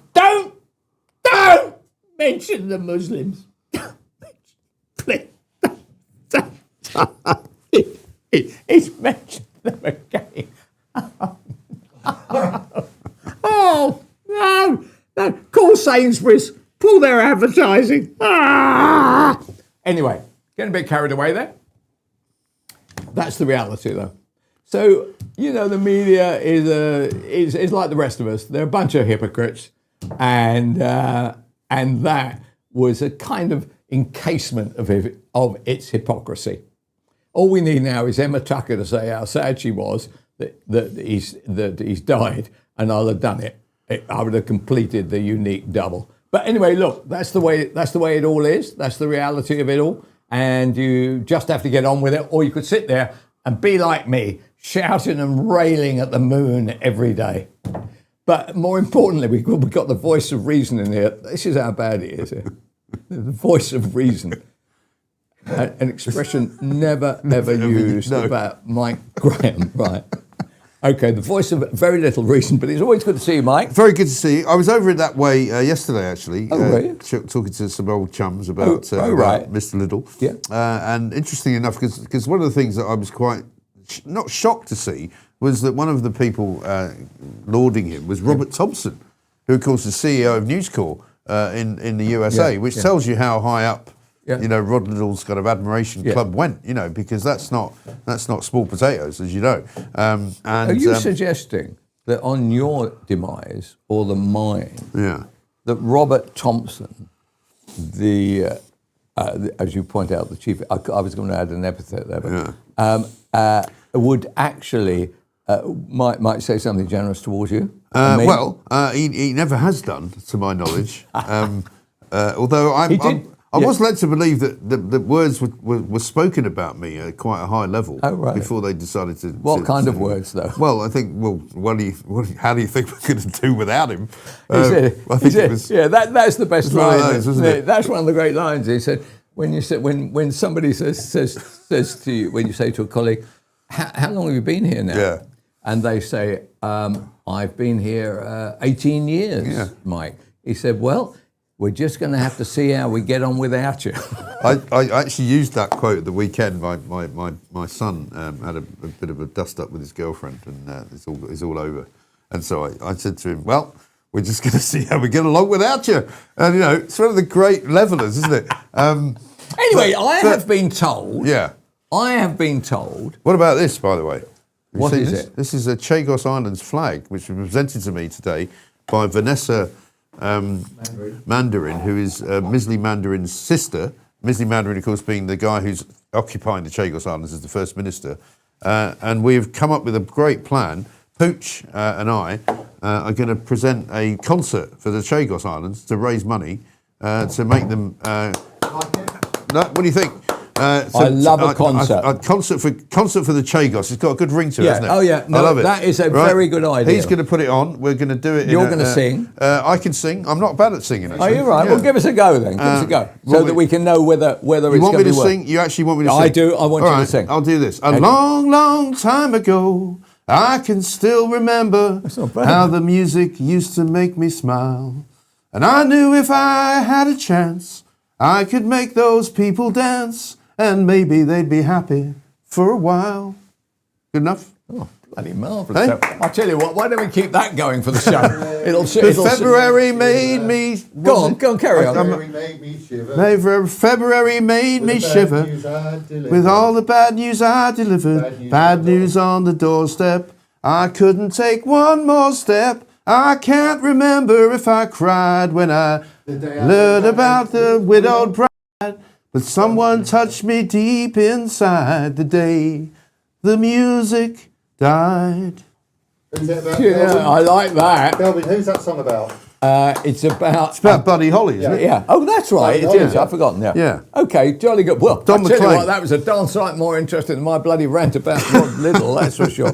Anyway, Rod, you're still making the headlines. He is. Do you know one of the things he said about the Muslims was he said we should have elections on Muslim holy days so they don't go out and vote. Okay, so I'm in Turkey. I'm in Turkey during Ramadan. Right. I'm in Bodrum in Yeah. Turkey in Ramadan. Right. And I did say to my wife that I said we should go to McDonald's to be the shortest queue in history, right? Anyway, she took exception to that. So anyway, I ended up. It's not a bad shout though.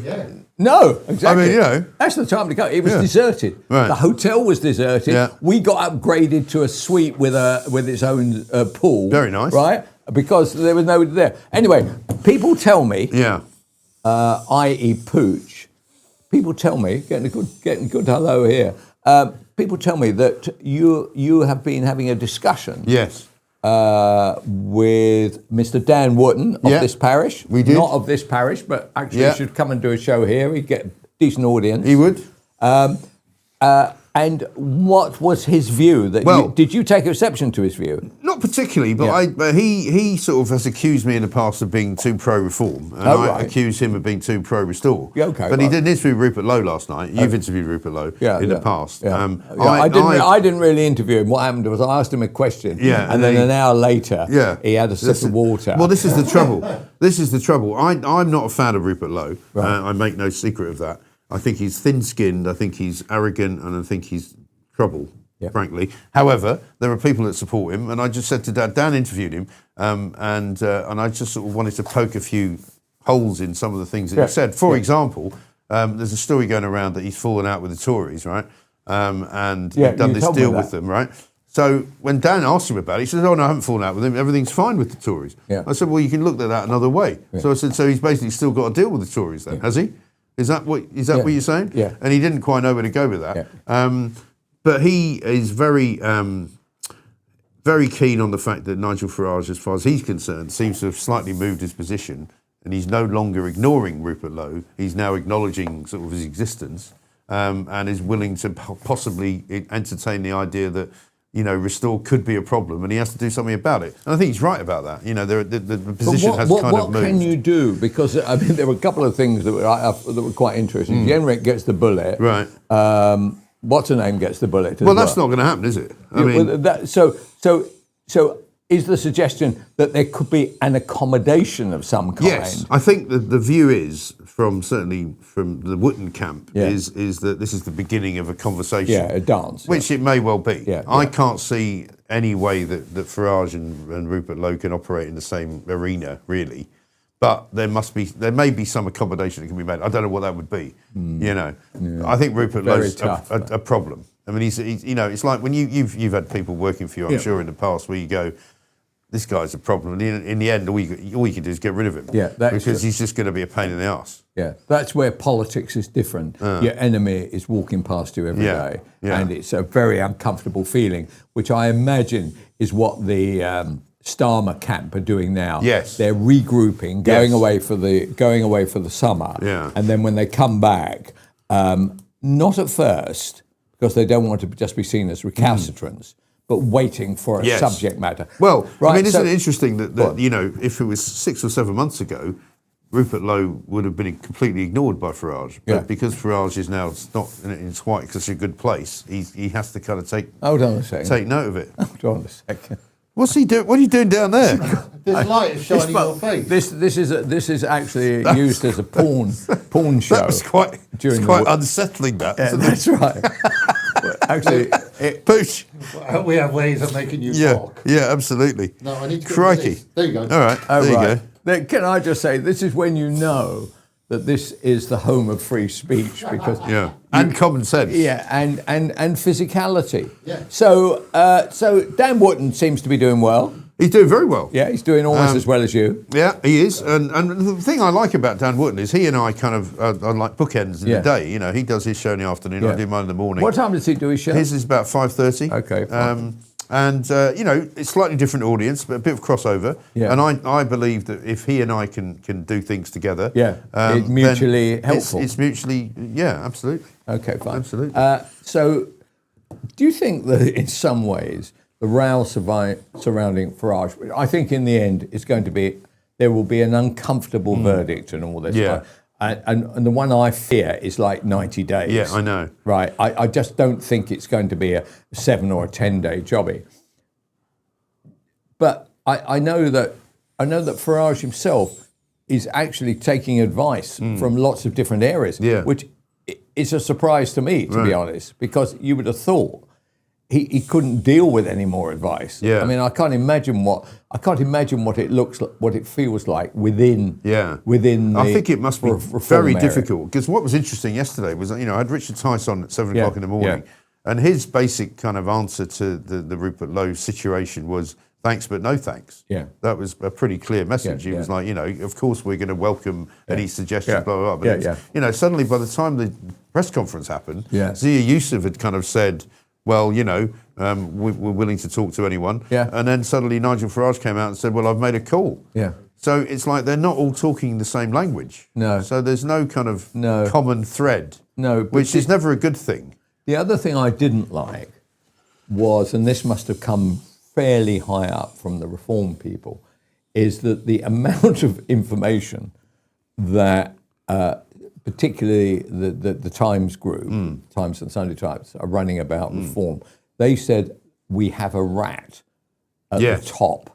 Now, the rat, such as it, I'm not sure there's a correct description of it, could be the treasurer who sat there and negotiated the deals among them all. I mean, I presume he can hand out all his details on it. Would they believe that there is somebody supplying information? But they've also said in the past that they thought that some of the information came from a hack, didn't they? They said that, Correct. The 5 million. Yeah. The 5 million will have come, So are they if now not saying, from the Russians, from somebody like that. But surely if they're saying there's a leak at the top, surely the 5 million leak could have come from there, couldn't it? Wouldn't you think? I would have thought that these clever hackers can get into your account and they can work out. So somebody got into my account and actually wrote a note to my PA in the way that I write my notes, right? Wow. No, no, actually. That's extraordinary. Yeah, so they copied it. So when she got send this money to Dubai, because of the way it was signed, even although it was a large amount of money, even because it was signed in the way that she understood it, right? And I was only saved by my bank calling up saying, just checking, because of these large amounts, we always check, is this kosher? Wow. And I said, no, it isn't. Wow. And then how did you protect well, you can't tell me obviously, but you then had to protect the account in another way. But I mean, I'm not sure who the treasurer is. The treasurer was for a while Nick Candy. Yeah. Oh, yeah. No, it was before that. Before that. Yeah. I find it hard to believe that somebody would leak that kind of information to a newspaper. I just don't understand why they would. No, the 5 million, absolutely, right. Russia does it, boom, that's the whole point of doing it. But there will be other people working. And I wonder whether there are people at the top who are keeping enormously quiet at the moment, but are unhappy at watching what they thought was a glittering political career literally exploding underneath them. Well, it is. Because at one moment, I'm the Prime Minister, it was only a few months ago he was a shoo-in, wasn't he? Yeah, I thought actually he would be. I thought he'd win. And I thought he'd win alongside the Tories. And I thought that would be fine. And everything will be great. Now you're saying to yourself the most likely outcome is a Labour coalition. This is now. We've got 3 years to go. Some time to go. Okay. Do you know what I said to Pooch this morning? And I think this is a truism. Okay. I noticed that Nigel Farage started to look a bit different when that 5 million, when you look back to when the 5 million came in. Do you mean he looks older, you mean? No, I mean he looks richer.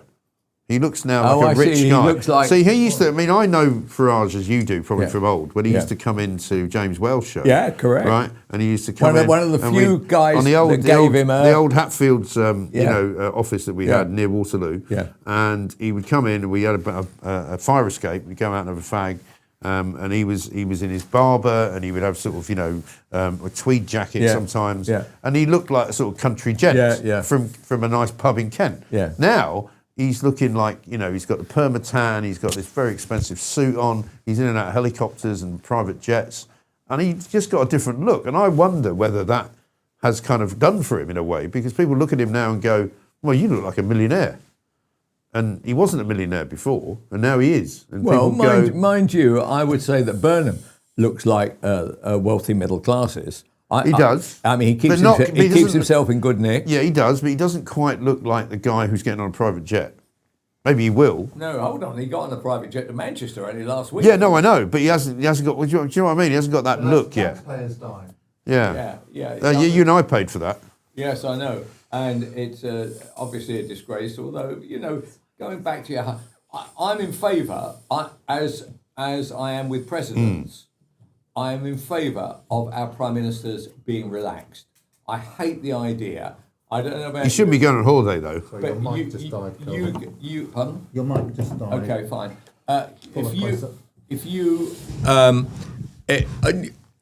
I don't mind going on holiday. I don't mind them playing golf. I don't mind them playing tennis. I like seeing them running. To make good decisions, you need to be relaxed. And I know when you feel under stress, when you feel that the whole world is at you, right? You make some shocking. Look, I don't need much help to make a shocking decision, right? I only need to be tired, irritated, with a bit of alcohol inside me. So I'm in favour of him. I think Reagan was a great one, but also some of the American presidents. They get out to Camp David, they play golf, and all the rest of it. Mind you, I did laugh the other day. There were two things that cheered me up about America. One, in Miami, they executed 2 killers on the same day. Excellent. Right? Cheery. That's right. Good. Yeah. I'm massively in favour of that. Right. Do you know when they do it as well? Right? Because I lived through those times in the 80s when they were killing quite a lot of people in Florida. And they'd have like tailgate parties outside the prison. Yeah, people turn up and they start having barbecues. Yeah. I think when they killed Ted Bundy, it was a Bundy barbecue they called it. People were turning up. Put the old tailgate down. Some of the ways these people have been killed, they don't have the right any longer to be.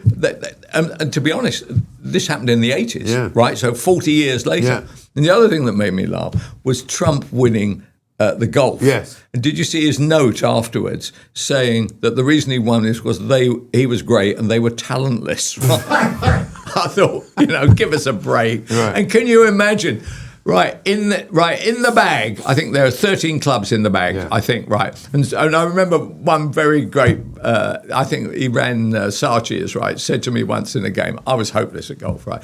He said in a game, I played with you, I know you were. Right, he said, hold on a second, I won the News of the World We Cup. played in, when we went down to south of France, when you got me into terrible trouble. Do you remember? And you and I played with Martin Dunn and Nick Lloyd. Yeah. In, was it Hard? What was the name of the there was a place? nice place down that way. Yeah, down in...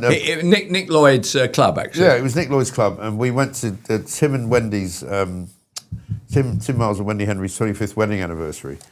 And he made me tell a story, which I shouldn't have told. It was the dog story, yeah. I love it. You want to hear it again? Yeah, tell it again. And I told him this as we were going around the golf course, right? And I said, I can't tell this story at the do. He's like, no. He said, no, absolutely, you can't tell it. And then suddenly, in the middle of the do, after everybody's sort of, had their dinner and whatever, he goes, oh, Mike Graham's got a story. Makes me get up to tell the story of how... Tim and they loved dogs all their lives, right? Right. And they'd gone on holiday to Greece or something, and they'd seen this stray dog, loved it, fall in love with it. You're in this little town, and every day the dog would come, and every day they'd feed the dog, and then by the end of the holiday, the dog's like staying in the house and all that. And they get back to Britain, and Wendy says, I really miss that dog, Tim. And he went, yeah, I really miss it as well. What do you think? And she went, well, can you not go back and get the dog, and bring it here? And he went, yeah, it's a good idea. So he decides he drives all the way to Greece because he's like, well, I'm going to just smuggle it in. Because they're never get it in. Yeah, they're going to allow it on the plane. Right? So he drives all the way to Greece, and goes back to the same place, spends about 2 days, finds the dog, which is a stray dog, finds it, gets it in the car, takes it all the way back to Calais, and has to hide it in the boot of the car to get it through customs so nobody sees it. Right, gets it back to where they were living in Islington at the time. And Kevin O'Sullivan, our mutual friend, who's a big friend of theirs as well, was very excited by this whole thing. And he'd rung them up and said, "Oh, great! He said, have you got the dog?" He said, "Yeah, they got the dog." He said, "Tim's just at the doctor's with it now. He's just getting its shots, to make sure it's all kosher." He went, "Oh, great!" He said, "I'll give you a call later. I'll come around later, see the dog." And about 2 hours later, and it was pouring with rain. It was one of those horrible wet winter nights. And Kevin rings up and he gets Wendy. And he goes, "How's everything going with the dog?" And she goes, "Tim's out in the garden burying it." And as I'm telling this story, right, the whole room has gone completely silent, and all I can see is Kelvin's shoulders shaking like this, right? But you can't laugh because nobody else is laughing. And I suddenly realised this is a terrible story. And Wendy's looking at me like, "What the hell is wrong with you?" Right? And I've got my partner sitting there next to me looking at me like this, going, "Oh my God." And anyway, so the dog, apparently, they got it back from the vets. It dropped dead. And so he's burying it in the garden. And anyway, to finish the story, and Wendy's, sort of everything kind of broke up. Wendy's brother comes over to me and goes, "Nice fucking story," And I'm like, and then Wendy came over to me, she said, "I have had worse things happen to me. I've had a couple of miscarriages." And I'm like, "Boy, it was the absolute nightmare. And it was all your fault that I told the story." I tell you what, I can remember that. Do you remember that? And I tell you what, I remember about it. It was horrendous. Right, so this had been a quite nice, really enjoyable party. Right. South of France, lovely house. Ferrari was there. Yeah, everybody was there, right? And then as Mike told the story... St. Paul de Vence was the place, wasn't it? Yeah, well, it's near there, actually. Yeah, actually, it went quieter. And I'm thinking, and I am pissing myself, right? Because as Mike being an entertainer, he tries to put more energy into it. I know what the outcome is. The dog has died. And my feeling about this was, what on earth is going to be the punchline that is supposed to make us all relax? And there was no good news. Right. It's a bit like when a Labour government is elected. Right. There is no good news. The worst thing was because as I told it to you there, the same as I told it then, I couldn't stop laughing. And of course, everybody else thought that was the worst thing that ever happened. Why is he laughing? There was tragic story. The clever ones would have thought there's a great gag at the end of this. The dog gets up and wins the Greyhound Derby or something. Instead of that, he died. Right, Mike, that is the best 30 minutes and 44 seconds in the history of broadcasting. That was bloody funny. Dog died. Mike Graham has to leave very quietly. You always get a straight red from the girlfriend or the wife. Straight boom. Oh yeah, she's never gotten over it. You're right out the door. Yeah. And it can she be was mortified. Absolutely mortified. Are you still with her? No. Oh right, okay. I think she's never mentioned it since, though, Mike. Well, she's never mentioned it because she gave him the elbow. I mean, last thing you want is a not funny anecdote teller, don't you? Yeah. Right. He starts a story in 2023 and ends it in 2027. True. Right. I've got to go. There's been a guest very loyal. I've forgotten who it is. Yeah. I'm off. Oh yes. Hi. Shall we say hello? Yes. Hi there. Sorry about all this. I can't hear you, so... I thought you said Carol Smiley.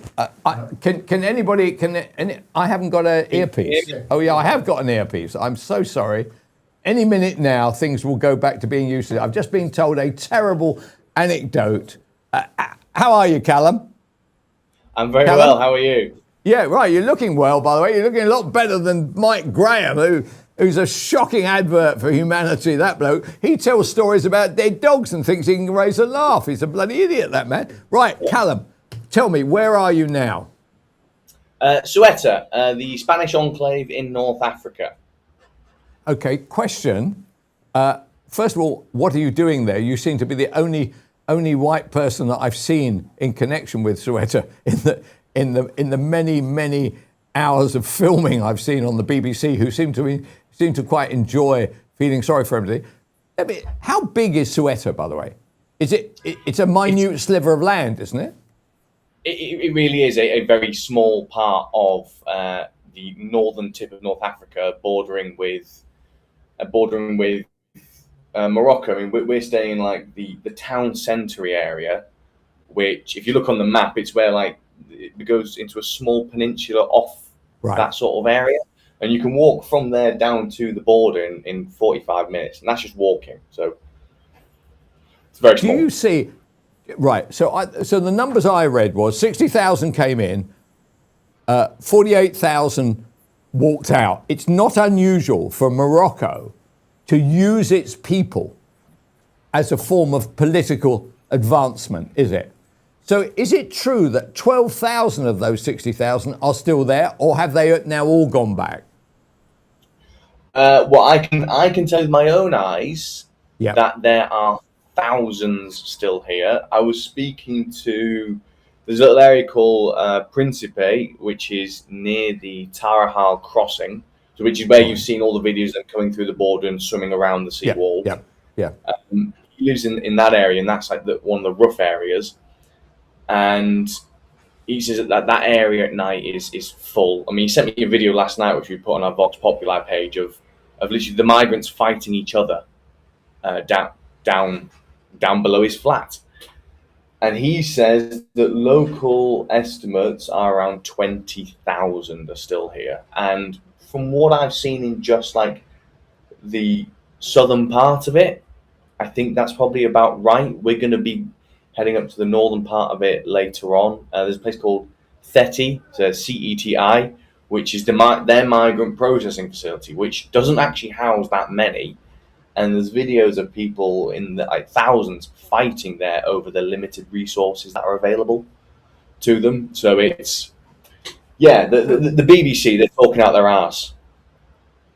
Right. Okay. Well, that's why we pay £185, because it's quite an interesting kind of that would be great, wouldn't it? To start the BBC News, and tonight talking even larger out of their arse than normal, the BBC in Soweto. Okay, issues. Are they ever going to go back?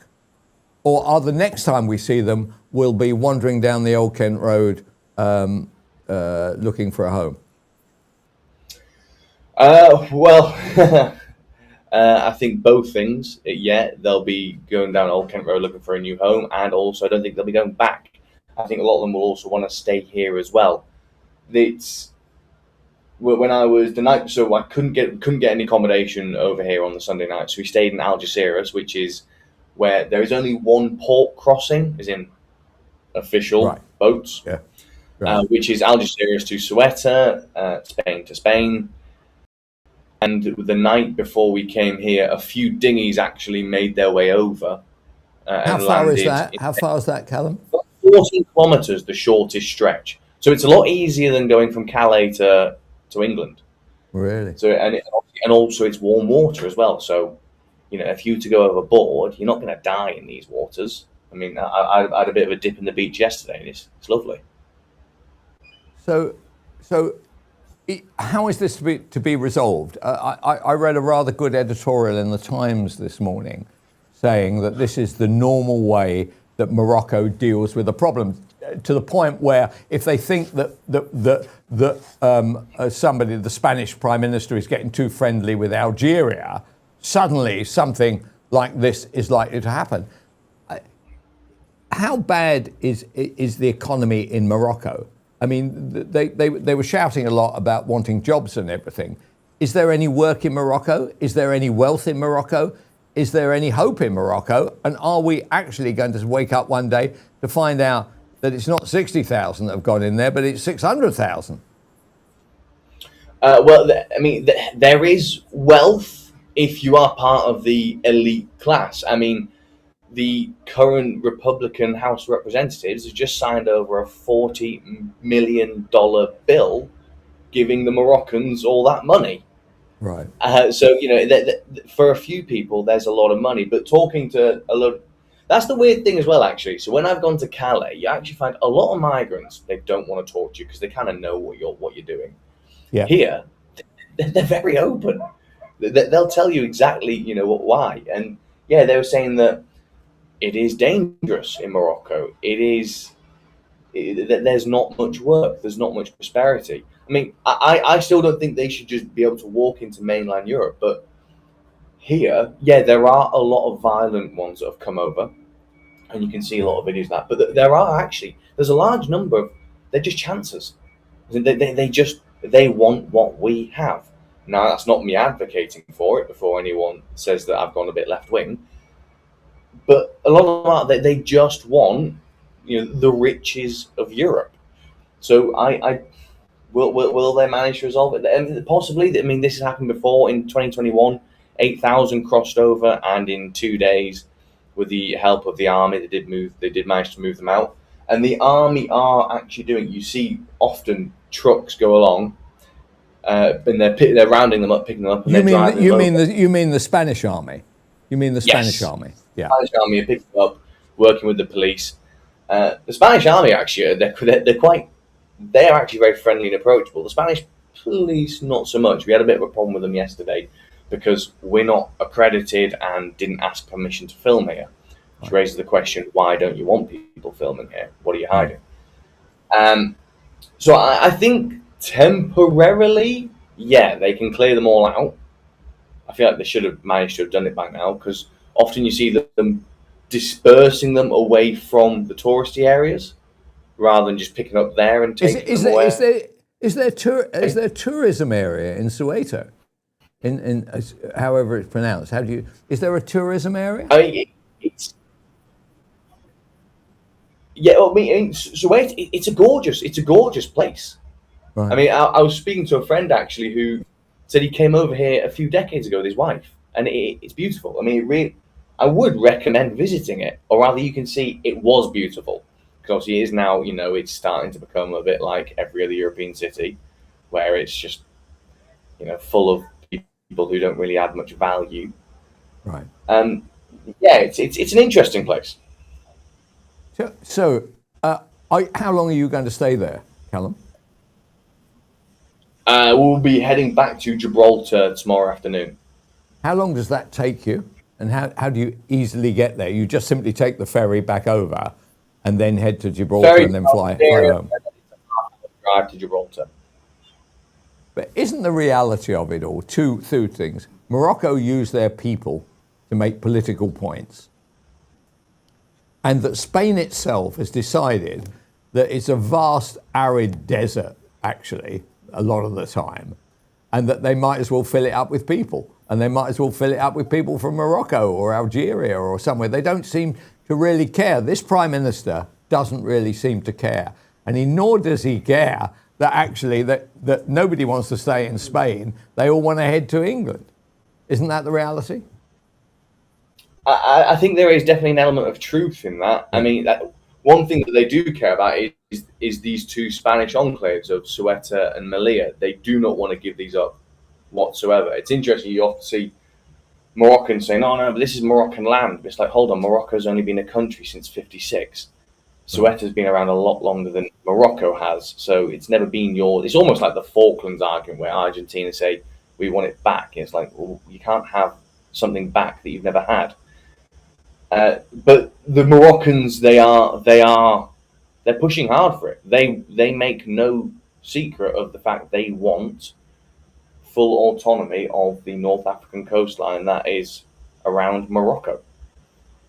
Okay, Callum, thank you very much. Thank you very much for being our reporter on the spot, actually, because your analysis of it is obviously the accurate one. The other one is taking into account, we don't want to upset Morocco, we don't want to upset Spain, we don't want to upset anybody. You just tell it as it is. That's great. Great to hear from you, Callum. Keep it up, man. Cheers. Right, joining me now in what has been that was a fantastic story by Mike Graham, by the way. I remember that. I have never laughed so much in my life. I enjoyed the fact that story was told, whereas I knew what the ending was. and that there was no high point to this anecdote. There was only a lower point. And I am listening to the whole place going quieter and quieter, and Mike Graham becoming more and more uncomfortable as he realizes he's been done for. Anyway, that was a fantastic. Now, joining me right now, I don't know whether you've been following this. There's a Professor Jason Arde who's become enormously famous. He's got a book out in a couple of weeks. And he comes from a very allegedly deprived background. He didn't speak until he was, 11, or he didn't do this until he was 18. And he's gone on to become a Cambridge professor of sociology. He's also claimed a lot of other things. He ran about 4,000 marathons in about 20 minutes. He took part in 7-Up, which was allegedly took part in 7-Up, which is some TV program, and eventually said that he didn't take part in 7-Up. It was some other kind of project. It was this, it was that, it was the other. A lot of things being very uncomfortable. So joining me now is Joe Rich. Hi there, Joe. If we could see all of you, that would probably be helpful. Yes. Actually, no. You're right. Actually, I've heard it before. So, Joe, tell me what you make of Professor Arde and what his claims are. Well, I should say before I begin that we obviously need to be extremely careful about what we say. Yeah. Because higher education have had this story since 2025, and Carter Ruck have been acting for Professor Arde since that time, and Times Higher Education seem to have had quite a lot of the story, not quite all of it, but they felt they had to spike it because of the threats they'd received from Professor Arde's very expensive and very highly respected lawyers. But there is a recurring theme here. And that is that people of the left, people who are regarded as highly deserving by the left, do seem to be judged by rather different standards to those which would be subjected, to which other people are subjected. And there is a real and genuine dichotomy here, because if you were a Labour MP, Green leader, or the left-wing Marxists and hard left academics who are backing him, you seem to have a very different view about it to other people of the right and of the left who regard academic probity, accuracy, and truth-telling as more important. So tell me about this then, Joe. Can I ask you, to interrupt you there, just to ask you, the substantive allegations, there are many myriad allegations. Now, there's one about WaterAid. I don't know whether you've seen that one this morning, in which he said he went abroad and was an ambassador for WaterAid, and WaterAid say specifically we'd never send anybody abroad with our project, okay? And so that was another one that seems to have bitten the dust. But isn't the substantive problem is that he had a PhD in which it is said that he plagiarized it from other academics, and one in particular. In fact, I used to do that on The Sun. We used to nick stories from other people, and I used to call it Plage One. Anyway, there we go. So isn't that where the substantial issue is? The Daily Star's reporting. Yes, I mean, you've given the example of the PhD, which Professor Arde wrote in 2015, which contained, as an exemplar, more than 100 near verbatim passages from one other source alone. That was Paula Zwardiak-Meyer's 2009 thesis, which was credited in some small measure, but not to the extent that Professor Arde had used it. And, that's not how the academic game works. High-level academia requires punctilious research. It doesn't require copying of someone else's work. And in many of those cases, there were spelling mistakes and errors and grammatical misconstructions that were replicated from the original into Professor Arday's thesis. And yet he is regarded by Cambridge University, or some people at Cambridge University, as being the best in the field, when they could really have just gone to someone else who'd written the stuff before. You know, as damaging as it is to Professor Arday, right, I'm not sure whether his book sales are going to go up or go down, actually. In a funny way, I think they'll probably go up, mainly so that people can pull it apart. But this is very dangerous for Cambridge, isn't it? I see that one of the people who wrote the endorsement against the suggestion that they'd been plagiarizing has now disappeared off the note. So there was a note, I think the president signed it, but now the president mysteriously has disappeared off it.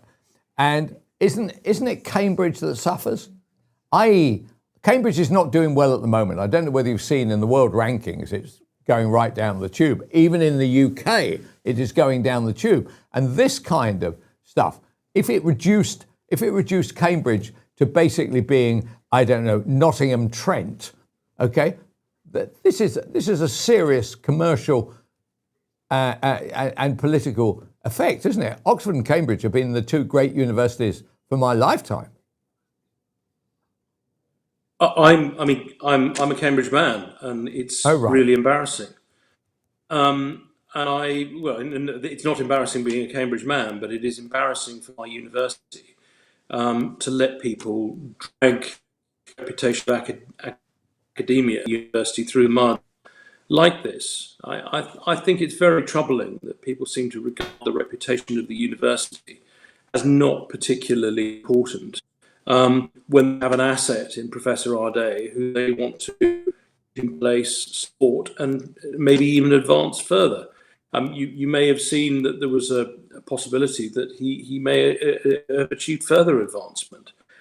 He has been political in the past, and there has been some move, as I understand it, for him to join the House of Lords as a Labour peer. And, you know, don't get me started on that, because the current collection of new Labour peers are not necessarily the kind of people that you and I would want to see governing the country. I would prefer not to have any Labour peers, to be honest. Well, I struck a statement in a way that accommodated that.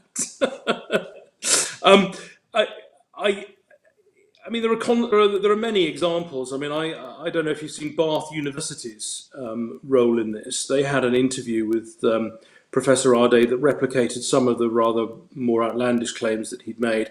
And I've highlighted the claim that he played professional football and professional snooker.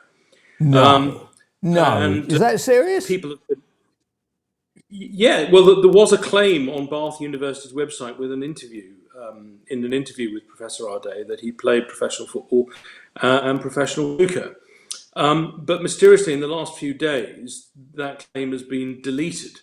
And the Internet Wayback Machine, one of my favourite devices, was able to show that it had taken place, that edit had taken place sometime between the 29th of July and the 1st of August.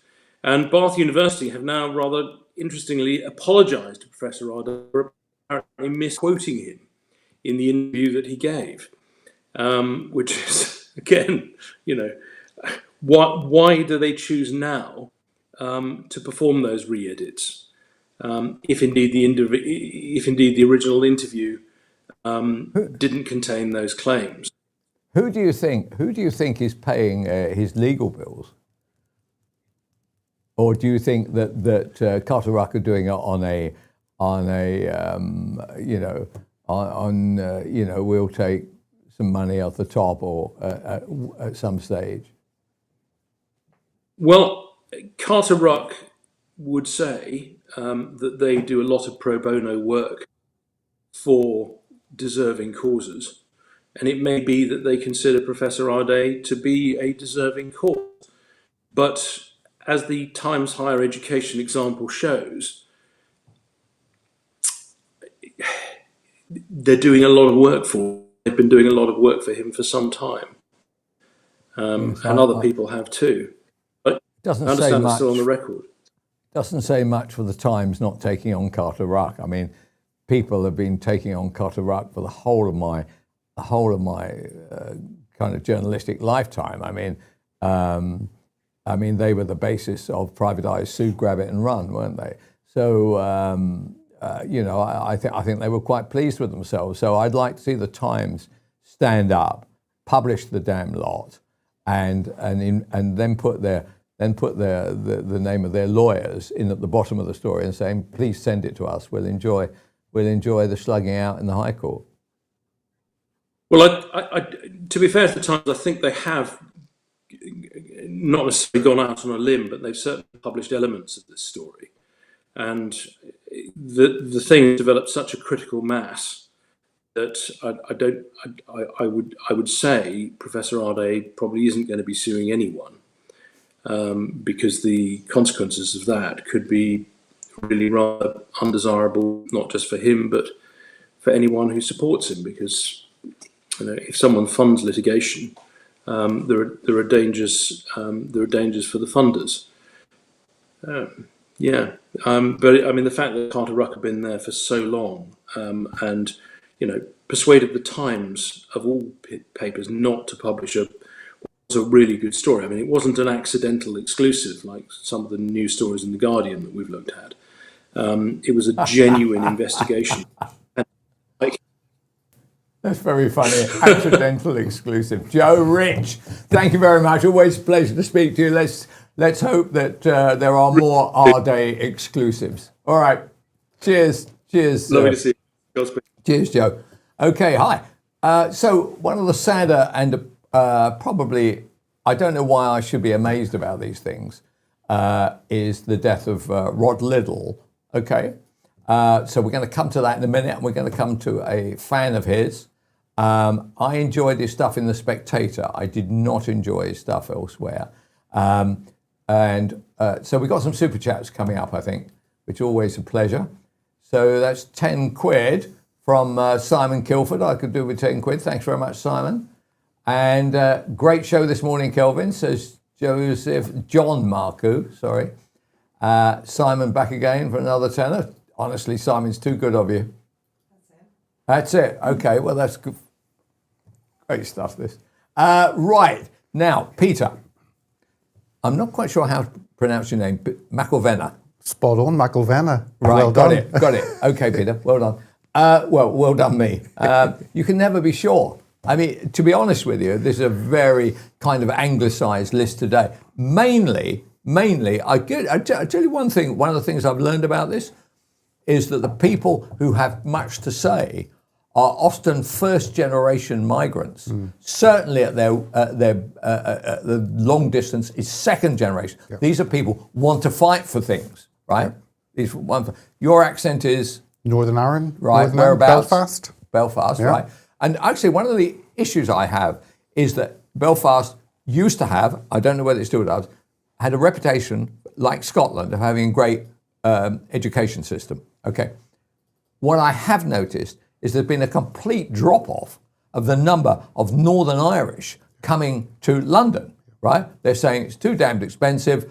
Actually, if I'm going to go and work in education or the state, which I think represents about 95% of all generation, I can do it there. I can make more money without having to pay the rents or the house prices or whatever. Is that true, by the way? Is this a generalisation? No, I think it's changed a lot. I think it's changed back in my day, whenever I left Northern Ireland and came to university, and a lot of people went, I mean, St Andrews was a big university from those from Northern Ireland, but also all over the country. And I think part of the benefit of that was people left Northern Ireland and realised no one cared about the troubles outside Northern Ireland. Yeah. So I think that brought some of the changes we saw. But now with Northern Ireland having the peace dividend, with it doing really well in terms of tourism, many people I talk to now want to go and see the peace walls and get a taxi around Belfast, around the Shankill and the Falls. Yeah. So it's changed massively, and that peace dividend has boosted Northern Ireland. And I think that means people are happier to stay. They're not trying to rush away somewhere different. They want to be part of that. And prices are different was the thing I noticed. The other thing I really noticed was, by the way, if you're on a diet, don't go to Northern Ireland, Because one of the astonishing things about the way that food is developed in North is given to you in Northern is actually it's measured by height as well as circumference of the plate. You get the most enormous helpings for a very, very reasonable price compared to anything in London and the South East anyway. Oh, it's true. An oyster fry is bigger than an English breakfast, definitely. But I remember my father telling me that whenever he came to England and someone said, "Oh, come for a cup of tea," and actually just was a cup of tea. Where Northern, if you came for a cup of tea, it would be sandwiches, it'd be biscuits, it'd be a whole platter. And he was always a cup of tea. Okay, I thought not even a biscuit. So it's just a different way of thinking of. I think hospitality is certainly very much part of the Northern Ireland culture. And generosity of spirit. Yeah, I totally get that. My brother was the editor of the Mirror in Belfast for some time. He made great friends, and when I mean great friends, what I mean is they went down to some yacht club on a Friday night, and come Sunday he was still feeling ill. You know, I mean. He said the amount of alcohol consumed among their friendship group was beyond massive, right? Which is, you know, okay, it's the life. Right, now we're here, though, to talk about Rod Liddle. I've had a bit of a rant this morning about Liddle, mainly because I object to his death being reported on the front page, whereas they didn't really want to know about Rod Liddle at all. They didn't want him to talk about Islam. They didn't want to talk about trans. They didn't want him to talk about anything which is going to create a row. Well, if you're a columnist, if you're going to be in that kind of game, and by the way, when I was in it, there was always a problem, and they hated it. It cheered me up no end. It made me laugh, right? Cheered me up no end. So Rod Liddle dies and suddenly he gets the front page treatment, mainly because he'd become conventional media. I much preferred his stuff in The Spectator. And I used to say to him, why don't you write that stuff for the Sun or the Sunday Times? And he was quite candid about it. He said, they don't want me to. No, they don't. So were you friendly with Rod? So no, I watched him from afar. Yeah, I didn't know him. The first time actually, the only one time I met him was back when I worked in the church, Kensington Temple, and the leader of the church, Colin Dye, was asked, Rod asked him if he could interview him. And remember, there's a whole discussion. I mean, Rod Liddle, he's a bit kind of edgy. We don't know, and you don't know what Rod will do. He was kind of guerrilla warfare behind enemy lines. And he came and they did a 1.5 hour interview, and he was completely fair. And he was actually genuinely curious about this large black majority church, a world away from his background, world away from my background actually as well in Northern Ireland. But he was genuinely curious and wanted to understand about it. So that was the first time I came across him and was really blown away by how fair he was. And I mean, old school journalist. Wanted to hear what was happening. We don't want too much of that being fair, Peter. Honestly, mate, you've gone clearly quite mad. My main object, actually, that is not true. If you felt a warmth towards somebody, no matter what your preconceived notion was, that was it. So if I looked at Liddle, so I mean, this is the other aspect of it, and he led life to the full. Look, let's have no ifs and buts about it. You dropped dead at 66, right? Which is, as far as I'm concerned, as you might expect looking at this, right? That's no age, right? You drop dead. Something happened, and he had a lifestyle choice. Colourful. Yeah, that's right. You put the word colourful in, and suddenly, it's not so much the drinking, and I think he did like to take a fair run at it off a very short pier, right? Yeah. But there was smoking. He was a heavy smoker. If you have that combo in the world that we now understand, I mean, honestly, have you ever tried to? Do you smoke? No. No, right. I don't smoke, right. But you look at the packet of cigarettes now. That basically says it does say on it, this packet will kill you, right? And therefore, when you've got an addiction towards tobacco, you are actually sentencing yourself to an early end. Except, I suppose, 66 in the old days would not have been considered an early end. I mean, you look at your background in Northern Ireland. I don't know what would be the average age of them. When you heard Auntie Meg has gone and she's 69, somebody might have said, actually, Meg had a good run.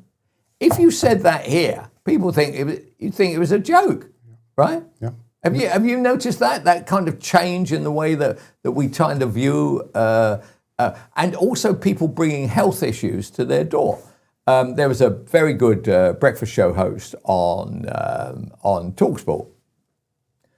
He took a good run at everything. He had to have a liver transplant in the summer. Actually, he's back tomorrow if anybody wants to watch it, to listen to it. Right, talented, very talented guy. But you don't get a liver transplant by mistake, do you? I mean, there's only one week for it. Tell me this: do you think that, even although you probably believe in free speech, as I do, it sits uneasily with commercial imperatives, doesn't it?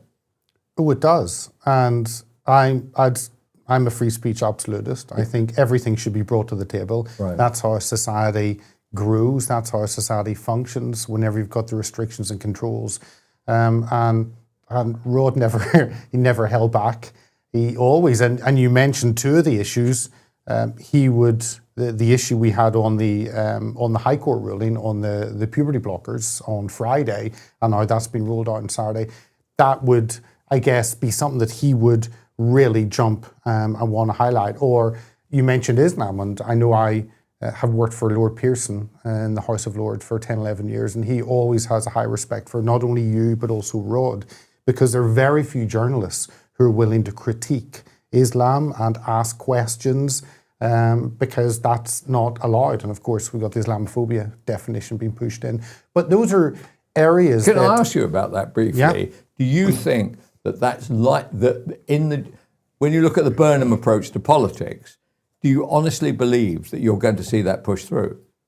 Oh, 100%. Oh, you do? I don't see anything stopping it. I remember I sat in one of those meetings incognito. Lord Pearson asked me to go.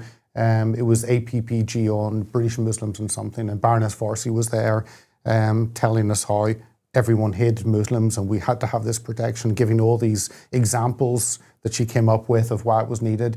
And you've got that victim mentality, and therefore you need to protect that victim, obviously. So that is the line they've trotted out, and I don't see anything pushing back on it. Okay, right. So you don't see anything pushing back on it for political reasons, not for real reasons. You don't see anything being pushed back on it. So does that mean that somebody like me, for instance, if I wrote a column, did a broadcast, put together a collection, shall we say, that I could be in trouble? Could it be that I could be accused of Islamophobia in some kind of official way? Is it going to be a legal thing? Am I going to be, and you, Kelvin McKenzie, are charged with Islamophobia between the dates of October 22nd and February the 8th? Well, my understanding is that it's not going to be a legal definition, but it's one that we expect you to follow. So if a charity, for instance, if they say anything wrong, will they get their tax exempt status removed? What about journalists? What about Ofcom? Will they come down if you say anything? And it's such a grey area because it's that if someone finds offence in what you say, which they're bound to do, everyone is offended at something at some point. Yeah. And the problem is if you engage with a group that are told you must be offended at everything, then it's going to happen. So we're going to have these court cases, so many court cases. I think I read somewhere, I think the Free Speech Union talked about we have now 30 arrests a day. I think they said they expect that to go up 5 to 6 times whenever this definition comes in. Do you mean, are you talking about 200 people a day charged in some way or some loose way with Islamophobia? Well, yes, but not even charged, arrested and told your conduct is not conducive to the common good of the country and we need to check what you've said. And that oppression, we're going to have to ramp up the police. I don't know where they're going to come from to actually go and investigate. So I write a piece in which I've read something, somebody who follows Islam has done something which I object to, or an organisation have. I attack it, they take umbrage at it, they contact the cops, and they say, go around and have a. Do they come around and have a word, or do they say, you're arrested, mate? I think we have to find out how a definition is policed, and we don't know how that's going to happen. Because if you've done something which is wrong, there has to be a punishment. So is that punishment defined? Is it time in prison? What is it? And you can't have, whether it's a crime or not, it's a definition that all charitable bodies certainly will be encouraged to follow, as will everyone. Police forces will adopt it. So whenever that is adopted, then if you go against that, there has to be a punishment. So, there has to be. And who defines whether you have crossed a line there? The bar is so low. The bar is not just if you say something and I hear it and I'm offended, I report it. No, it's you say something and I hear it and I think someone could be offended, then I report. Oh, you can be offended on somebody else's behalf. Oh yes, of course. Now that has already caused huge amounts of problems, hasn't it? What makes you think it's going to carry through? Because as far as I remember, Angela Rayner was a great proposer of this particular thing. Well, I would have thought she'd be keeping her trap kind of firmly shut, right? Does she ever keep her trap shut? Not at the moment. Not at the moment. But is she likely? Do you know if somebody else is taking up the baton on her behalf? And remember, Starmer was much more legally friendly towards putting stuff into statute. This guy clearly isn't. However, he does rather fancy those 3.5 million votes, doesn't he? And hopes that the Greens don't get them, and this may be a way of being helpful to them. Oh, because if you look at the Gorton and Denton by-election, that was a 30% swing and a 30% Muslim voting bloc. That was the first time we saw a voting bloc like correct. that. And Labour are fighting against the Greens because the Greens are trying to take that vote, and Labour are fighting. And what do? You placate that share of the vote by giving them what they want, and therefore it's common sense for them to give a full Islamophobia definition and start arresting people to show we're tough on people that stand against you. Right, so I find that really difficult, not least of all because I'm not asking what your religion is, but supposing I don't support whatever your religion is, I want to attack it. I want to attack the basis of it. I don't like the idea of Muhammad. I don't like the idea of a God, right? I find these offensive, we are what we are and then we pass on, right? But I can carry on attacking your church, I can attack your religion, and that's fine, right? And what they would say, I presume, Islam, is, well, why don't you do what we do, right? And we have more and more and more and more religions covered by more and more statues of some kind or another. That is a very tough area, that. Well, it's a Muslim blasphemy law in the back door, and we shouldn't have that. There should be no such thing as Christianophobia. There isn't. I mean, you should be able, if I'm a Christian, you should be able to say what you like, and that's up to you. I mean, why does a belief need protection? People need protection in society, but not a belief. In fact, in Islam, you could actually argue the other way. We should not allow people to have their bodies, heads, and everything totally covered. We just don't do a France. Supposing, for instance, the government said alongside Islamophobia, we're actually scrapping your ability to wear head-to-toe coverings. Okay, we have decided to adopt the only area from France, apart from the croissant, that we really agree with. Right? What would they say to that? Well, wasn't that one of Rupert Lowe's lines to Nigel yesterday? Ban the burqa. I think that was one of the demands. So, but you have to think, how are women treated? How are non-Muslims treated? Do women choose to cut themselves off from society? Do they choose to not see anyone else? Do they choose to cover themselves from head to foot in the baking heat? I don't believe they do. Maybe they're told that's what you must do. But if that teaching is removed, then they, as human beings, have the right to freedom, the same as a man has. And you often see a Muslim man walking along and the wife covered a couple of feet behind him. And by the way, they're wearing a T-shirt and a pair of jeans, right? And these ladies are forced to wear X, Y, and Z. It's because the Muslims believe in the theocracy aspect of there. So in Iran, these ladies are literally who say, right, I like pop music, I don't want to wear this hijab, I'm taking it off, da-da-da-da-da. The next thing they know, they're being whipped. in a public place or even in a private place. Nobody. I never hear Stonewall say anything about that. I never hear these feminist activists start saying this is disgraceful. You know, honestly, it's really sickening. Peter, I'm going to have to wrap it up right now. It's a shame. The reason we didn't talk about Rod Liddle is because Rod Liddle actually is a gateway to free speech, and that is what we did do there. Yeah.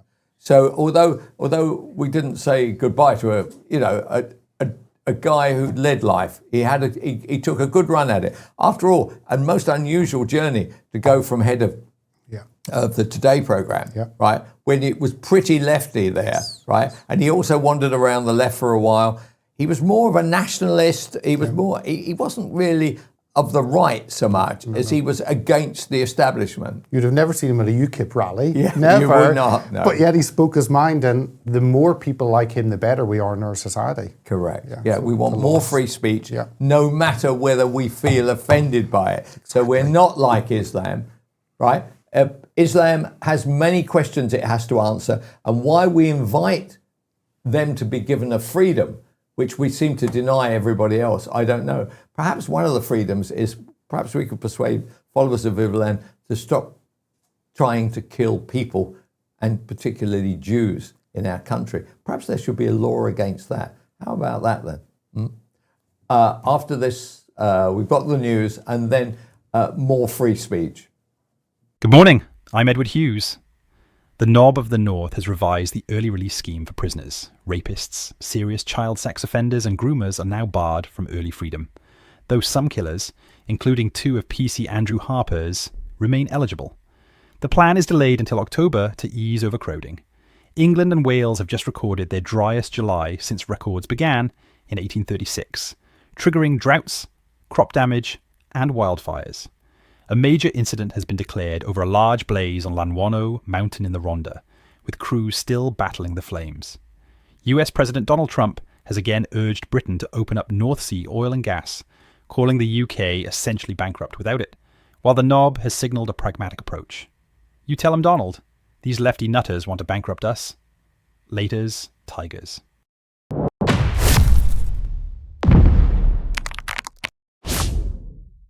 That's a good idea. Yeah, hi. Literally the home of free speech. That was good stuff, that, because although we started talking about Rod Liddle, it's not really about Rod Liddle we're talking about. We're talking about the ability, without actually causing pain and suffering and everything, that free speech is an important aspect of our lives. Not to the point of destroying families and having upset colleagues and stuff like that. Keep away from all that. But if you have a view, the idea that Islam is going to get some protected characteristic is completely wrong. And my problem with it is, what effect is it going to have on the rest of us? Are we going to have, is Catholicism going to be protected? Is Christianity going to be protected? Hindu?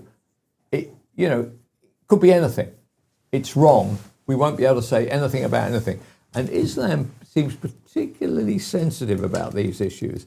That Baroness Wazi, a pain in the arse, a pain in the Wazi. Right, or in the wazoo. Right, thank you. I remember having a shocking row with her before we went on air on Question Time once.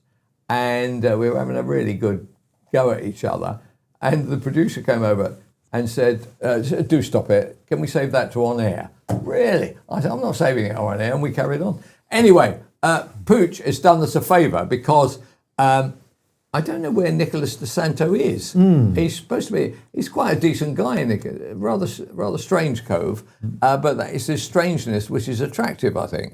So, there's one thing that I feel enormously concerned about at the moment. Okay, so you probably knew this, right? I didn't know this. And the very good piece here written by Melanie Phillips. I think she spends half her time, maybe spend most of her time in Israel, but she and her husband is a great legal mind. She writes about the fact that there's been a ruling by the Information Tribunal that government ministers can keep any criminal convictions secret. It's so weird. That's exactly what I was just about to bring up with you. Okay, fine. Good. It's incredible, isn't it? So convicted criminal Louise Haigh. Yeah. Actually, Elena, have you got the Nigel Farage clip there, please? Can we play that? Should be number 3 or 4. Yes. Have a look at that one, please. Decided pile-on against reform. I don't think people's family members would be. I don't think Kemi Badenoch's family members or Andy Burnham's family members would be subject to the harassment and increased security risk that mine have been. I've only spoken about a very little part of this. I don't believe it will. And, you know, if every time the name George Cottrell is mentioned, you write career criminal next to it, well, please make sure, folks, in the interest of fairness, you do the same with Louise Haigh, and you make sure every time that Johnny Reynolds is mentioned, you do put next to it the fact that he had a false CV and that Angela Rayner didn't pay her tax. I think, you know, without appearing to be whingers, I do think we have come under a level of attack that would not be seen by another party if it was part of the establishment, which we're not. Actually, that was a good piece, that. Yeah. That was a good piece. It's almost not as bad. though I know what I'm doing. Notice that they do say about Cottrell, convicted criminal, right? I wonder whether they should change his name to George, quotes, convicted criminal, unquotes, Cottrell. So they could call him George, convicted criminal, George, quotes, convicted criminal, end quotes, Cottrell. Yeah. Yesterday, I had a brief chat with you, and I think this is a concerted campaign. Right. And you weren't so sure. Yep. We're talking about the Richard Tice thing. Yep. The latest thing, and I sent you a text last night, I don't know if you read it. Yep. You're probably playing tennis. Kelvin played tennis yesterday, and I heard him boasting to his mate, hang 8:30. on. 8:30. 8:30 last night. I was 5-1 up until my foot went, well, your foot seemed all right this morning. It is actually. Well, what? So you knew the guy was going to come back and beat you. You went, oh, my foot's gone. I've got to stop. Actually, it was 5-2, actually. Okay. I've got more chance of taking up the rear end from a rhino than being beaten by my friend. But I did enjoy it. But So- I enjoy my tennis. Yeah, But so, look, come so on. the Tice thing, Yeah. the latest inquiry is his undeclared expenses on a trip to Israel, £6,000. Yep. It's still a lot of money, but a member of the public complained. Now, if you believe that, as Mike says, your head zips up the back. Yeah. I just do not believe it. I think it's a concerted campaign, and you only have to look. Why aren't they saying convicted criminal Louise Haigh? Why aren't they saying that? Convicted fraudster. Yeah, same thing. Yeah. She released a statement saying, I mistakenly reported my phone as stolen. She's lying. Yeah. She is lying. Why isn't the Sun? Why isn't the Times? Why isn't the Express? Why isn't the... I think they should keep on her until she resigns, because she shouldn't be in that post, and your bloody fourth estate should be on it, and if you're not doing that, you're not good for anything. We might as well get rid of the whole lot. Can I just divert slightly there? It is not my fourth estate. I am part of the fourth estate. I'd like to own the whole damn thing, as would you. But at the moment, we are literally at the foothills of a great media empire here. Look, at the end of it, let's deal with this significant issue of this, right? Yeah. Which is that this information tribunal now is quite a low. It's only the first tier. Okay. Yep. I think they've got 2 to go, and then there can even be an appeal. I think. I'm sure this is going to get slung out. Yeah. But effectively, what they're saying is that no government minister who has a spent conviction has to reveal it. This is preposterous. Utterly preposterous. You are asking for my vote to make a decision to go to war, to increase my taxes, to actually put a housing estate down my road, right? And yet I don't know on what basis you got elected and whether you told the truth about your background and where actually criminality may still lie in there. Love to own it, whether it's criminality today or in the past, to the point where you were charged with something which will make me very uncomfortable about you being elected, let alone making decisions which can have a big effect on my life. And by the way, you can't do that if you're a police officer. No. I think, or one other area. I can't remember what the other area is, but the jobs where clearly having a conviction is going to preclude you from having that work, right?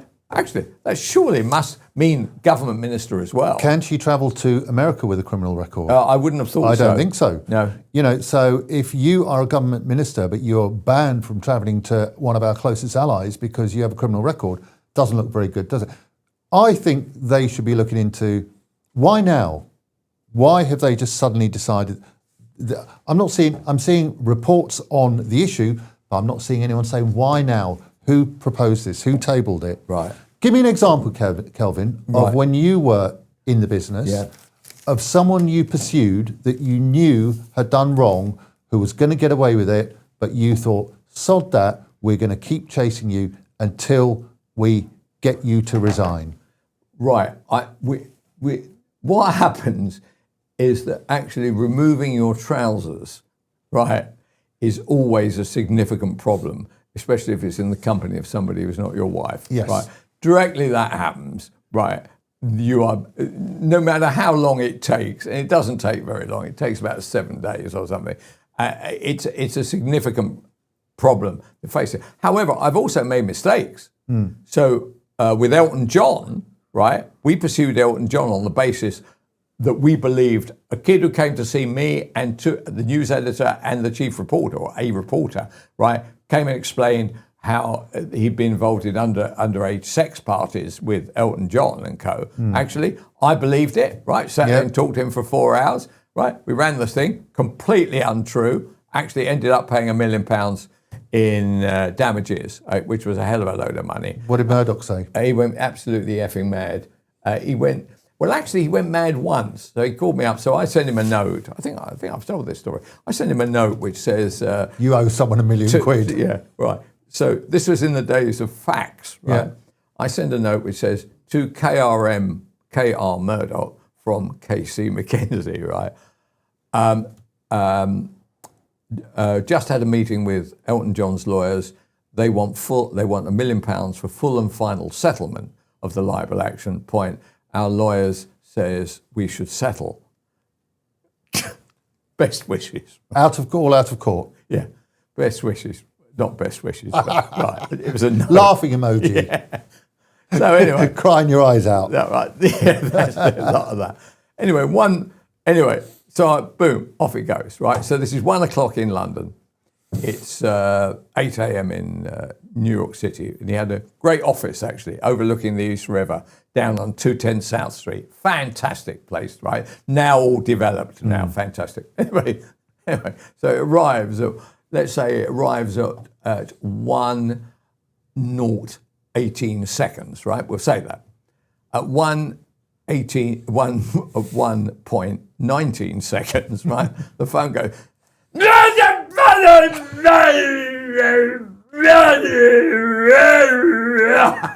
anyway, he railed on. And look, I had been duped, the paper had been duped, and actually the public didn't really seem to give a damn, right? One when the other, but whether they did or they don't. Anyway, we had a big front page apology. Sorry, Elton, paid out the money, and Murdoch never mentioned it again. No. So one of the great things about Murdoch, his strength, and of course his weakness, because obviously it means his family go on the back burner as well, is his ability simply, actually, to close that door and move on and never open it. Can you get Rupert Murdoch to call my wife? Why? Not the wife. We had this yesterday. We had that, yeah. My wife. Right. So just after Christmas, about 18 years ago, I had to get rid of the Christmas tree. And I thought, well, I tell you what, actually, there's probably a few months after Christmas because the Christmas tree was really dry. And I thought I'll burn it in the garden. Good idea. So I burnt it in the garden and then left it, went back. Then my wife came back complaining it burnt a round circle of grass.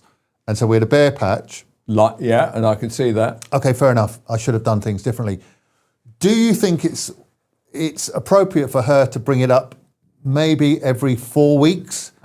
To this day, when I do anything slightly wrong, she said, well, what about that hole you burnt in the grass?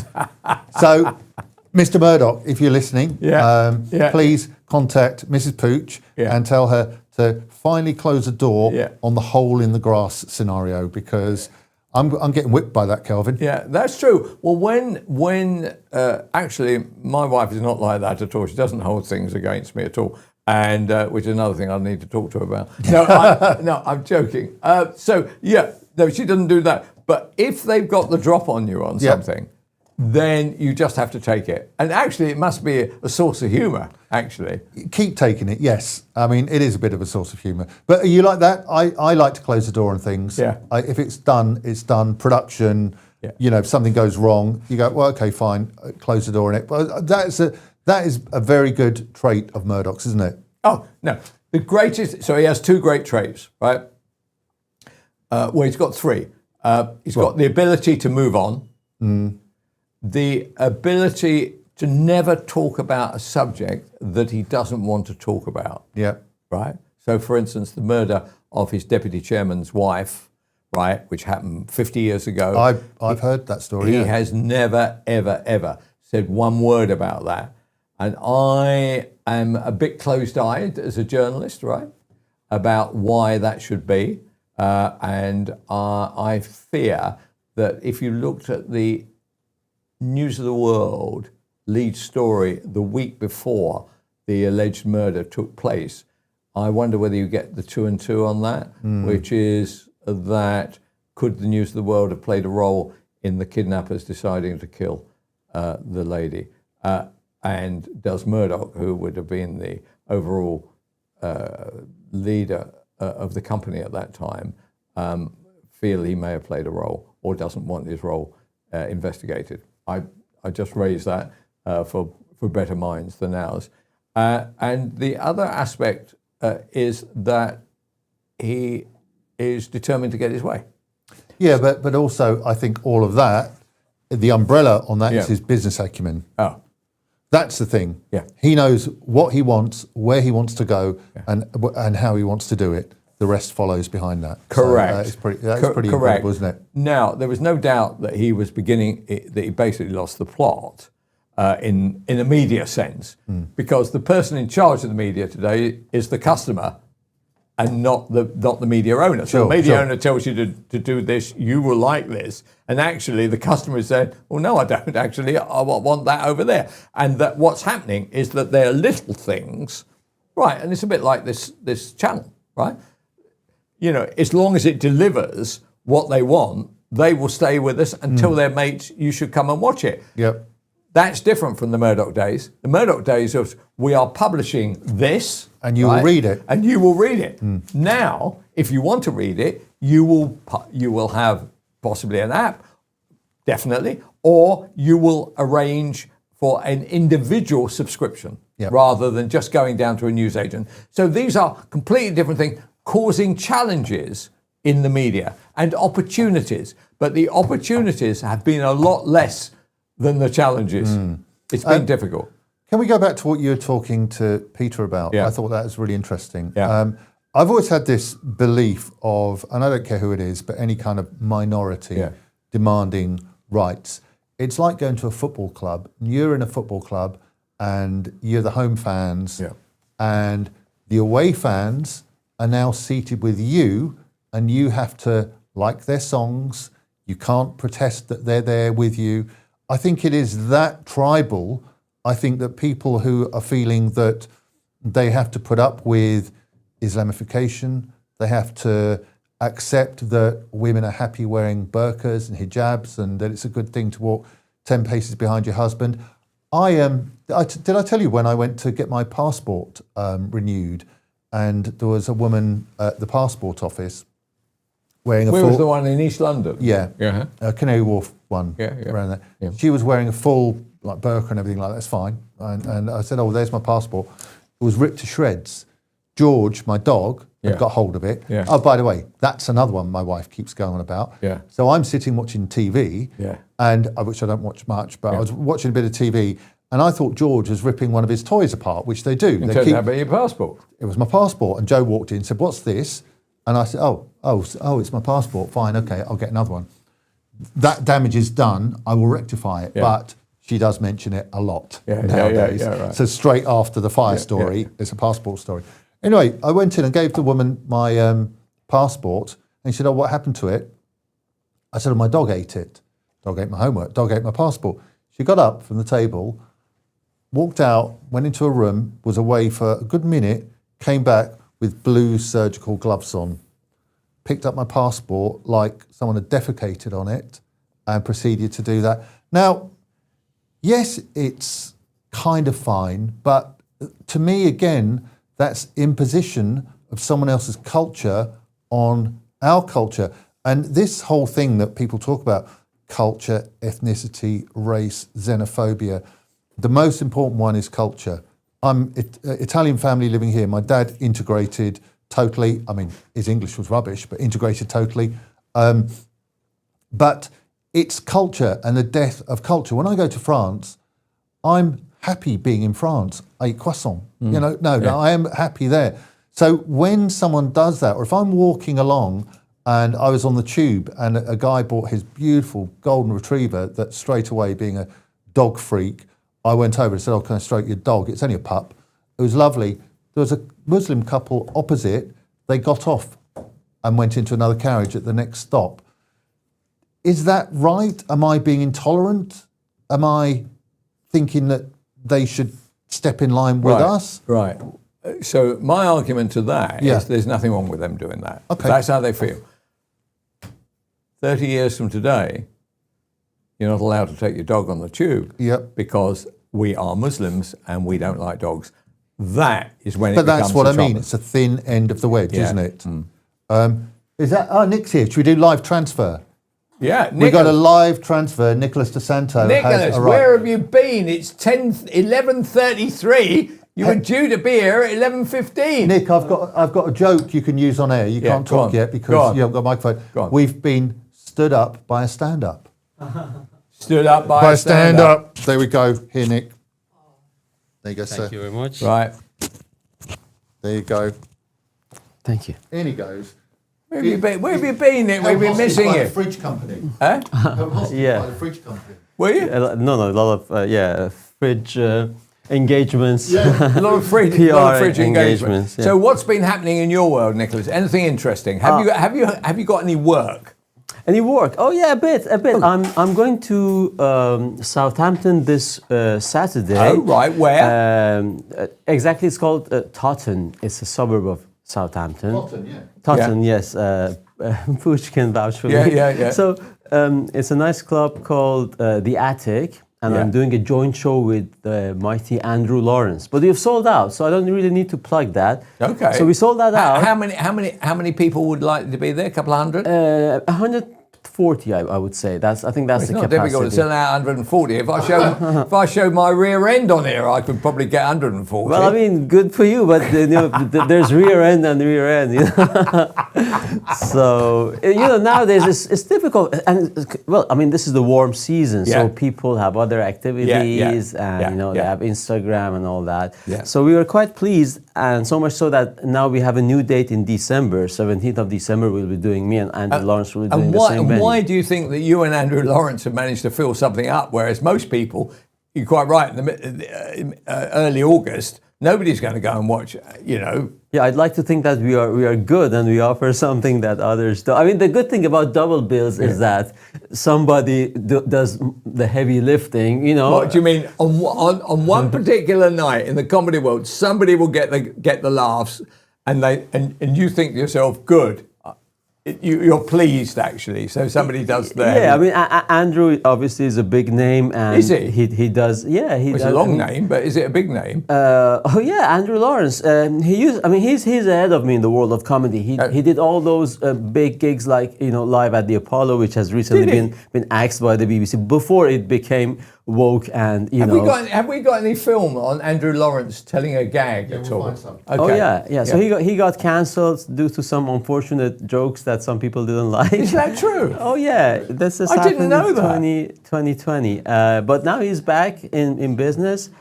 And did it affect it? Oh yeah. We should get Andrew Lawrence on. Yeah. Because, first of all, the idea that he could sell out anywhere within 1,000 miles of Southampton is unbelievable. But also because he has a story in which he was growing great guns, and then he got cancelled for some reason nobody cares about, and now he and Nicholas, are actually on the way up. Yeah. I mean, he was always ahead of me, and he is great. In fact, last year I opened for him, and the good thing about opening for someone in the world of comedy is that there's less pressure on you because he's the headliner, and you are, the up and coming. This year is a double bill in equal, measures and status, if you like. So there's more pressure on me, but I'm very pleased that we sold that out. Can I ask you this? Whereabouts do you come from? The kind of town area? I live in Enfield, North London. You live in Enfield, but where were you born? In Rome, Italy. Okay, you're born in Rome. Is there any possibility of an English comic standing up in Rome? Do you see what I mean? Take you, but turn the argument the other way around. Okay, English comic learns Italian, tells gags, fills her house. Would that happen? Yeah, I'd like to think so. Oh, I don't know anyone, but there's I have. This is actually one of my time-tested jokes. I always say I came to the UK because, first of all, I was not good looking enough for the Italian TV, but here I am on GB News, so it's something. But the other reason I said I came to the UK because we don't have stand-up in Italy because the weather is nice outside, Because who would go and sit in a that guy can't work anymore, can it? Well, not for these 3-4 weeks of the year. It's okay for the other 48. Kelvin, I've got one here. Okay, so here's Andrew Lawrence, who's appearing with Nicholas at a place that I've never heard of in Southampton. They've sold the place out. There is literally only 27 seats anyway. But Andrew has a bit of a backstory, which I didn't know anything about. But anyway, Andrew, he's a great comic. Let's have a look, see whether his gags are any good. After 2 weeks of relentlessly churning out cringeworthy TikTok videos for the mentally subnormal, our unelected illegitimate Prime Minister, Top Bants Burnham, managed to find a few minutes in his packed social media influencer schedule to address the illegal migrant crisis. He's pledged to tackle the small boat crossings, focusing on building a system of safe routes for illegal migrants, supposedly to scupper the people. We just want to have a gag, really. Yeah. Okay. So if people check me out or Andrew out, and this one is already sold out, thankfully, but they can come see us on the 17th of December in the same venue, the Attic in Southampton, Tottenham to be exact. And then next month on the 5th of September, I'll be in Liverpool at Hot Water Comedy with my other comedian friend, Luke McDonald. So we are excited. This is the first time I'm performing in Liverpool, so I'm looking forward to it. Yeah, I imagine that's not one of the easiest gigs in the country. So but I mean, at the end of it all, how do you?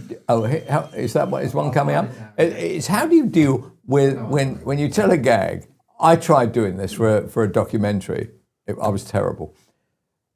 I couldn't remember the gags. I did all right for about 90 seconds, and then I just couldn't remember it. It was just like a blank. What happens? Worse than that is dealing with silence. Yeah. I.e., you bang your punchline in, expecting to see the roll of humour, of laughter head towards you. How do you deal with that? You just move on?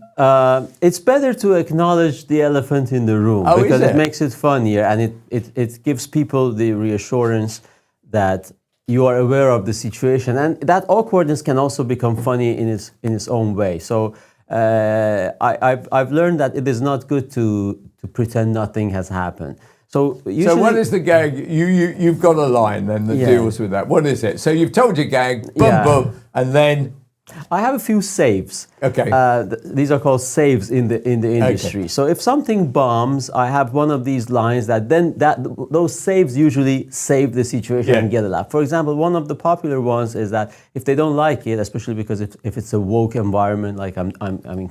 You know who he is. You absolutely love him. Please give him a special Comedy Unleashed welcome. He is Andrew Lawrence.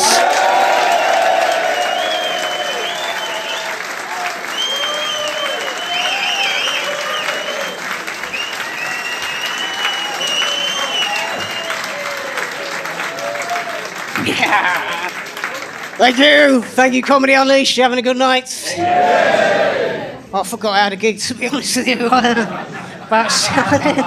About 6 o'clock at night, I ran out the door, and my partner said, "Where are you going?" I said, "I've got a gig in London." She said, "Why are you going there? London, it's a shithole." I said, "That's a bit racist. You wouldn't say that about an English city, would you?"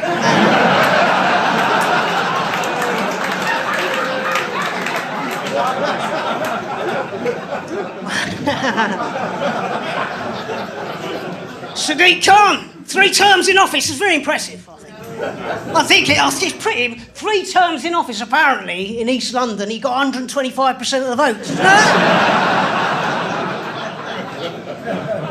That's fine. Okay, I can see why you guys will work well together as well. And all right, he is bigger than you, but I admire the fact that you do it at all. Going on there, it's not easy. You've got quite a funny guy on there, been around for donkey's years, and then you still do it. Excellent. So let's talk about those saves again. Okay, so the joke's bombed. Mm-hmm.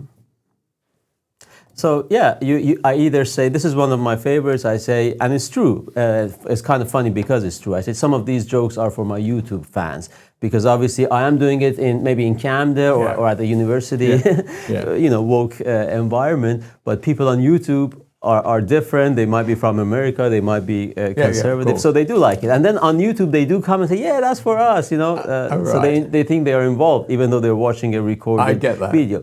Something else I say is that maybe the laughter is not that big, but I say, well, you still liked it more than the folks at Goldsmith University campus, which is again kind of true, right? Or for example, I have this joke. Can I do the joke? It's a short one. So I say, it's good to be here. Well, anywhere you go, you say, it's great to be here. And I say, well, my wife is Austrian and vegetarian. So it's good to be anywhere but home, right?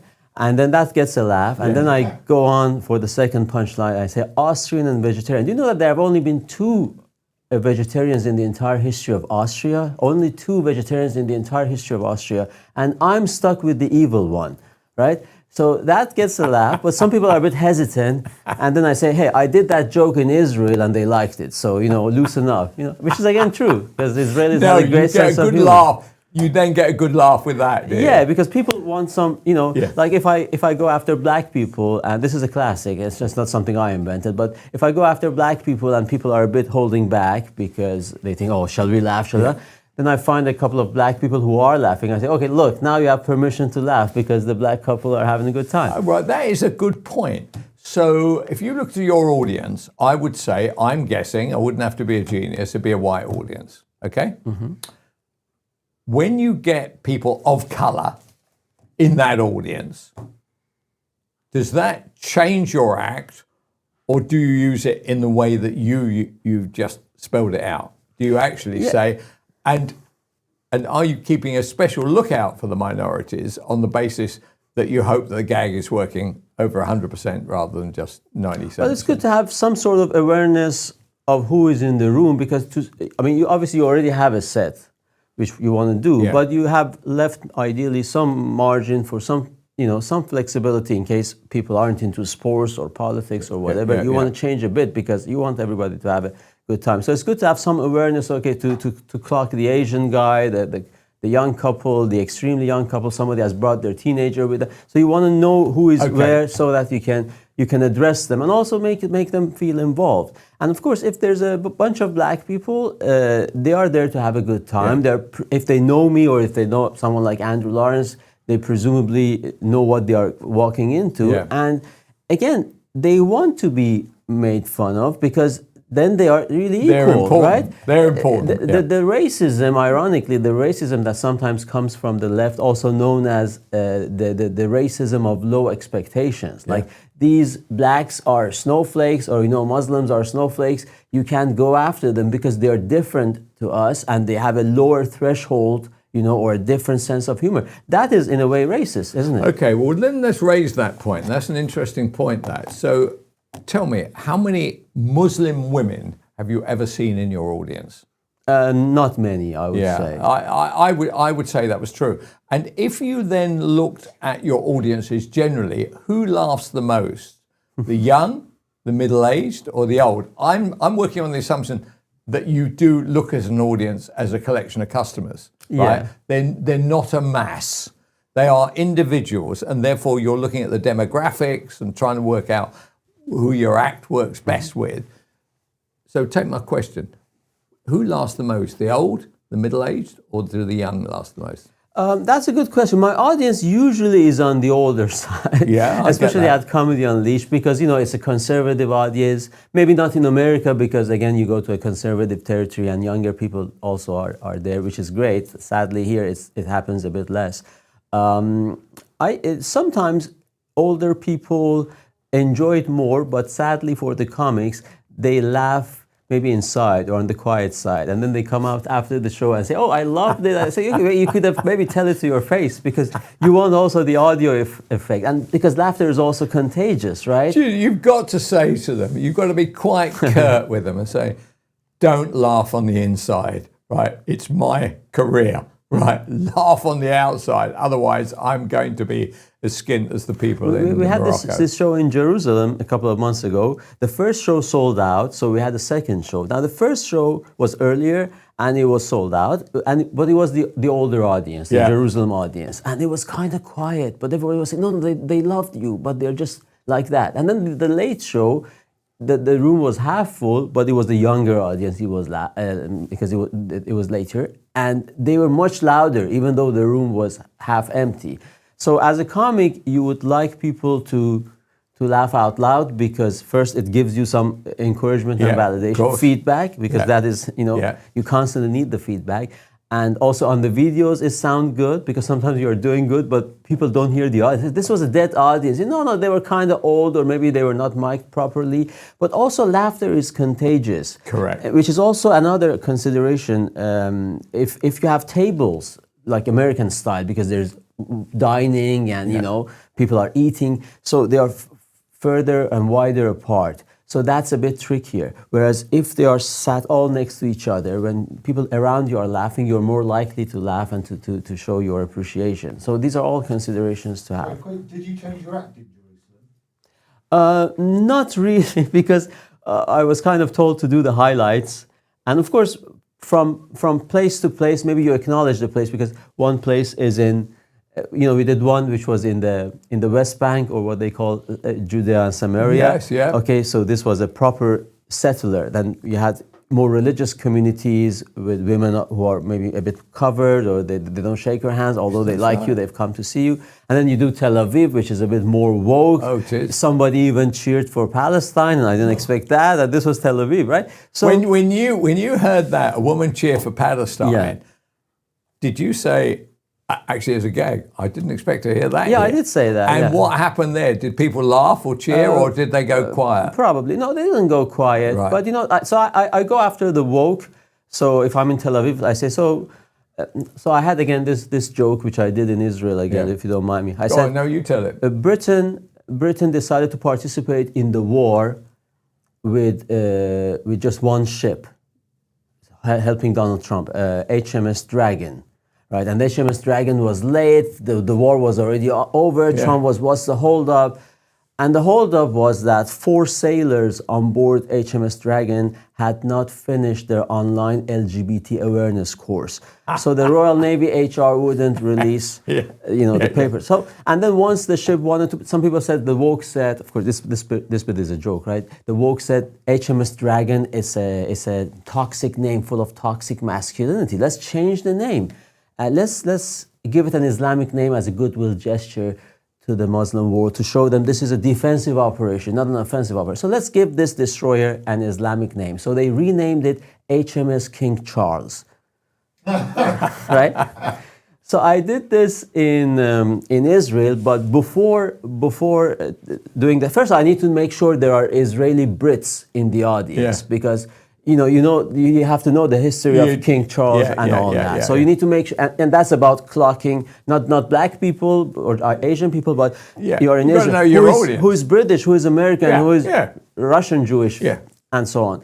So once you've made sure that you have enough Brits to expect a laugh, and then if they don't laugh, the save would be, ask the British gal in the interval why that is funny, right? But enough people laugh, so it did work. Yeah. But then you need to make sure they know what woke is, right? So you are in this kibbutz-like or very religious surely they area. know what woke is. So again, that's the joke. I say, okay, maybe you don't have woke here, but you've been to Tel Aviv. You know what I'm talking about. And everybody knows that Tel Aviv is, the gay scene and the woke scene and all that. So you acknowledge different places that you go and how. So when you actually, I mean, it's quite brave to go to. I mean, I love my time in Israel. I mean, but I was staying in Tel Aviv. I was staying in a very nice area. I could walk down to the beach. I could walk to kind of an Arab quarter. I mean, it was the greatest, the most. And also the other fascinating thing about Israel was that all the signs, the last time I'd seen those signs were in the Bible. Mm-hmm.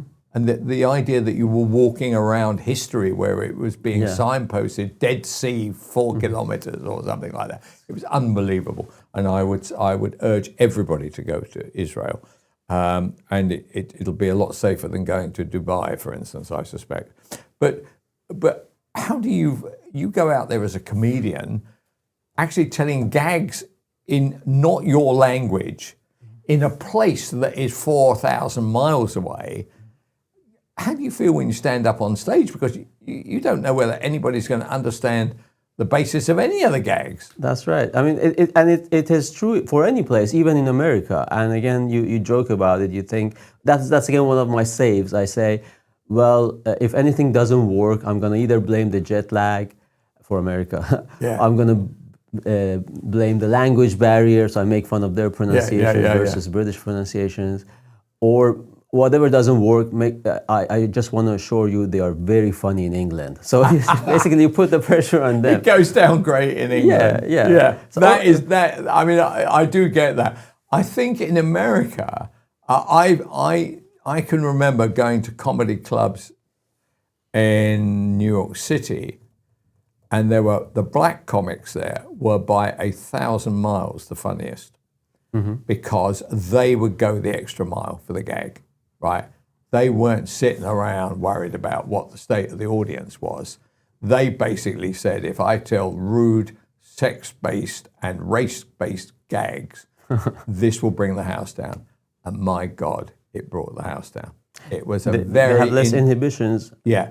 So one of the issues about being a comedian is not having any inhibitions. And in the world you're in now, I suspect you could be worth quite a lot of money.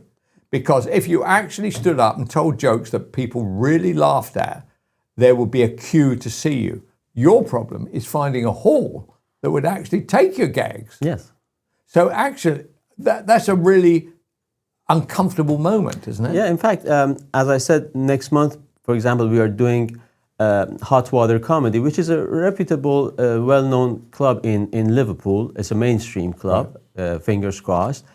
Me and my friend Luke McDonald, we tried to do a show last year in Birmingham, and the venue canceled kind of last minute. And they said, well, we just looked into you guys, and your comedy doesn't sit well with the values of our venue, and our staff wouldn't feel safe and all. So we had to, Luke, bless him, had to, scramble to find an alternative venue last minute, which he did. But this is a concern that when you approach a venue, you have to say, okay, by the way, this is my resume, these are some of my clips. Right. Are you going to, bail out on us last minute? You need to get some reassurances, or sometimes go for non-mainstream venues.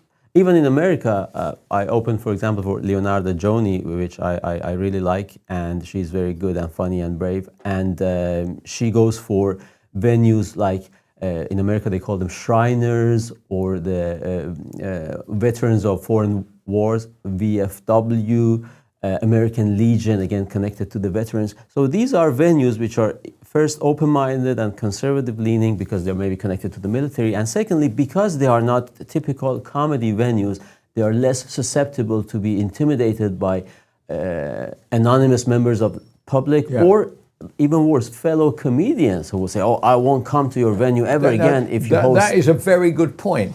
The politics of being in comedy is nightmarish, isn't it? Yeah. There's some very, very lefties, right, who use the leverage of their fame to say, you can either have him or you can have me. You can't have both. And if you have you, then we're gone. I mean, that is a shocking aspect of comedy.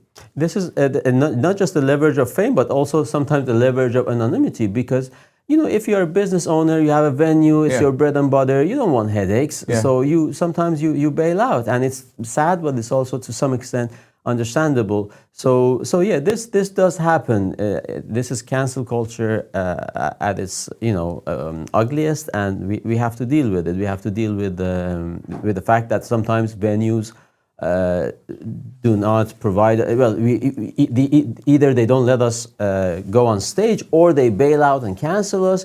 And even when you do it on YouTube or on X or Twitter, like it happened with Andrew, then your sponsor might drop you, your agent might drop you, your tour gets cancelled. So it's a constant So battle. the agent drops you, presumably on the same basis, where it says, look, I've had pressure from my other clients. If I keep you, they're going across the road. Yeah, that is a shocking form of blackmail, that. Absolutely. Either the agent believes it themselves, or yes, the agent has other clients who would This say... is why I love Boy George. Right? Boy George not Jewish, quite strong. He says that he made a bit of music which praised some of the Jews and the issues that they faced following the attack by Hamas. And one of his artistic agents said, I'm not going to have anything to do with that piece of music. So Boy George said, fine, you're fired, right? And that's what I would do. I reverse the firing. I'm sick and tired of oppressive media types who basically think they can make money out of your talents, but actually aren't prepared to cut you some slack when those very talents show themselves in a political way, which you find uncomfortable. Right, piss off would be my general attitude towards them. And I'm so pleased that Boy George has done it. And he paid a big price, because actually his manager said that I have taken Boy George out of the firing line by not giving him the King Herod job at the Palladium, which he was due to do. I don't believe that happened at all. I reckon the other way it happened was that the manager got a quiet word from the Palladium saying, look, do us a favour. We don't want the complaints outside the Palladium. Do us a favour. Just can you stand him down or something? It saves us having to do it.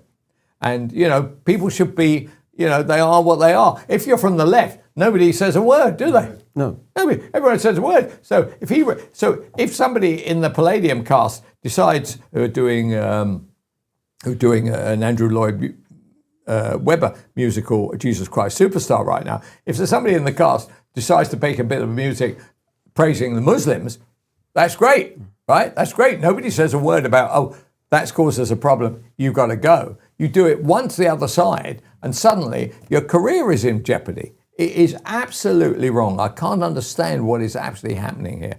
Okay, fine. Well, this is very interesting, by the way. I was kind of learning about the inside of it. So one of the interesting aspects is that since you've come here, you seem to have found a lot of work. What's going on? Well, I mean, no, these shows have been in the pipeline for a while. I mean, the December one has just been added, 17th of December with Andrew Lawrence in Southampton, because we sold out the one this week.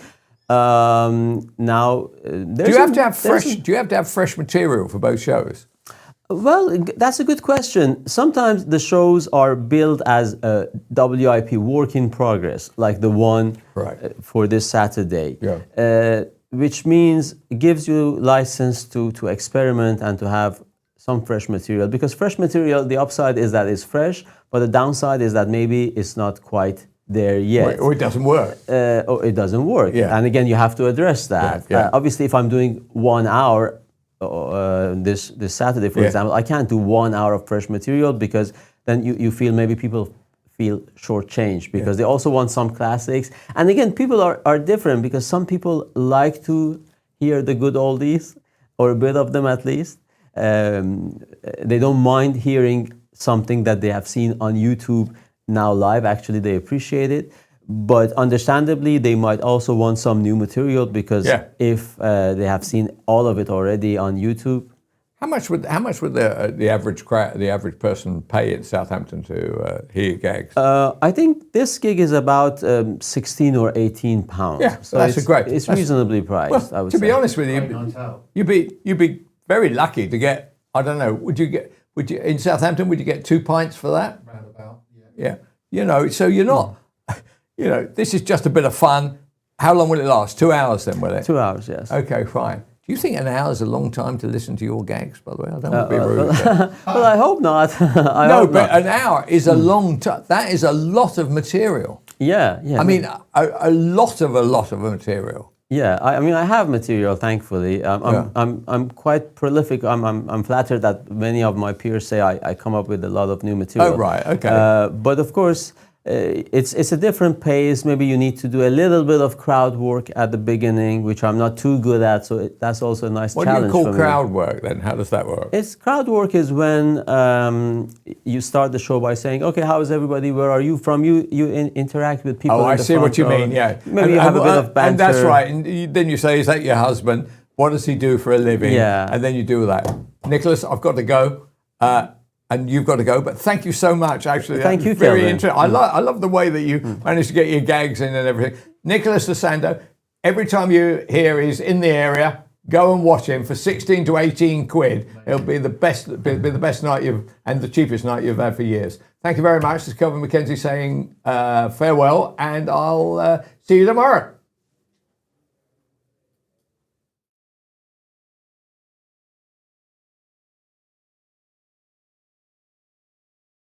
Thank you very much for that. That was very interesting, man. I love that. You want to get your mate along.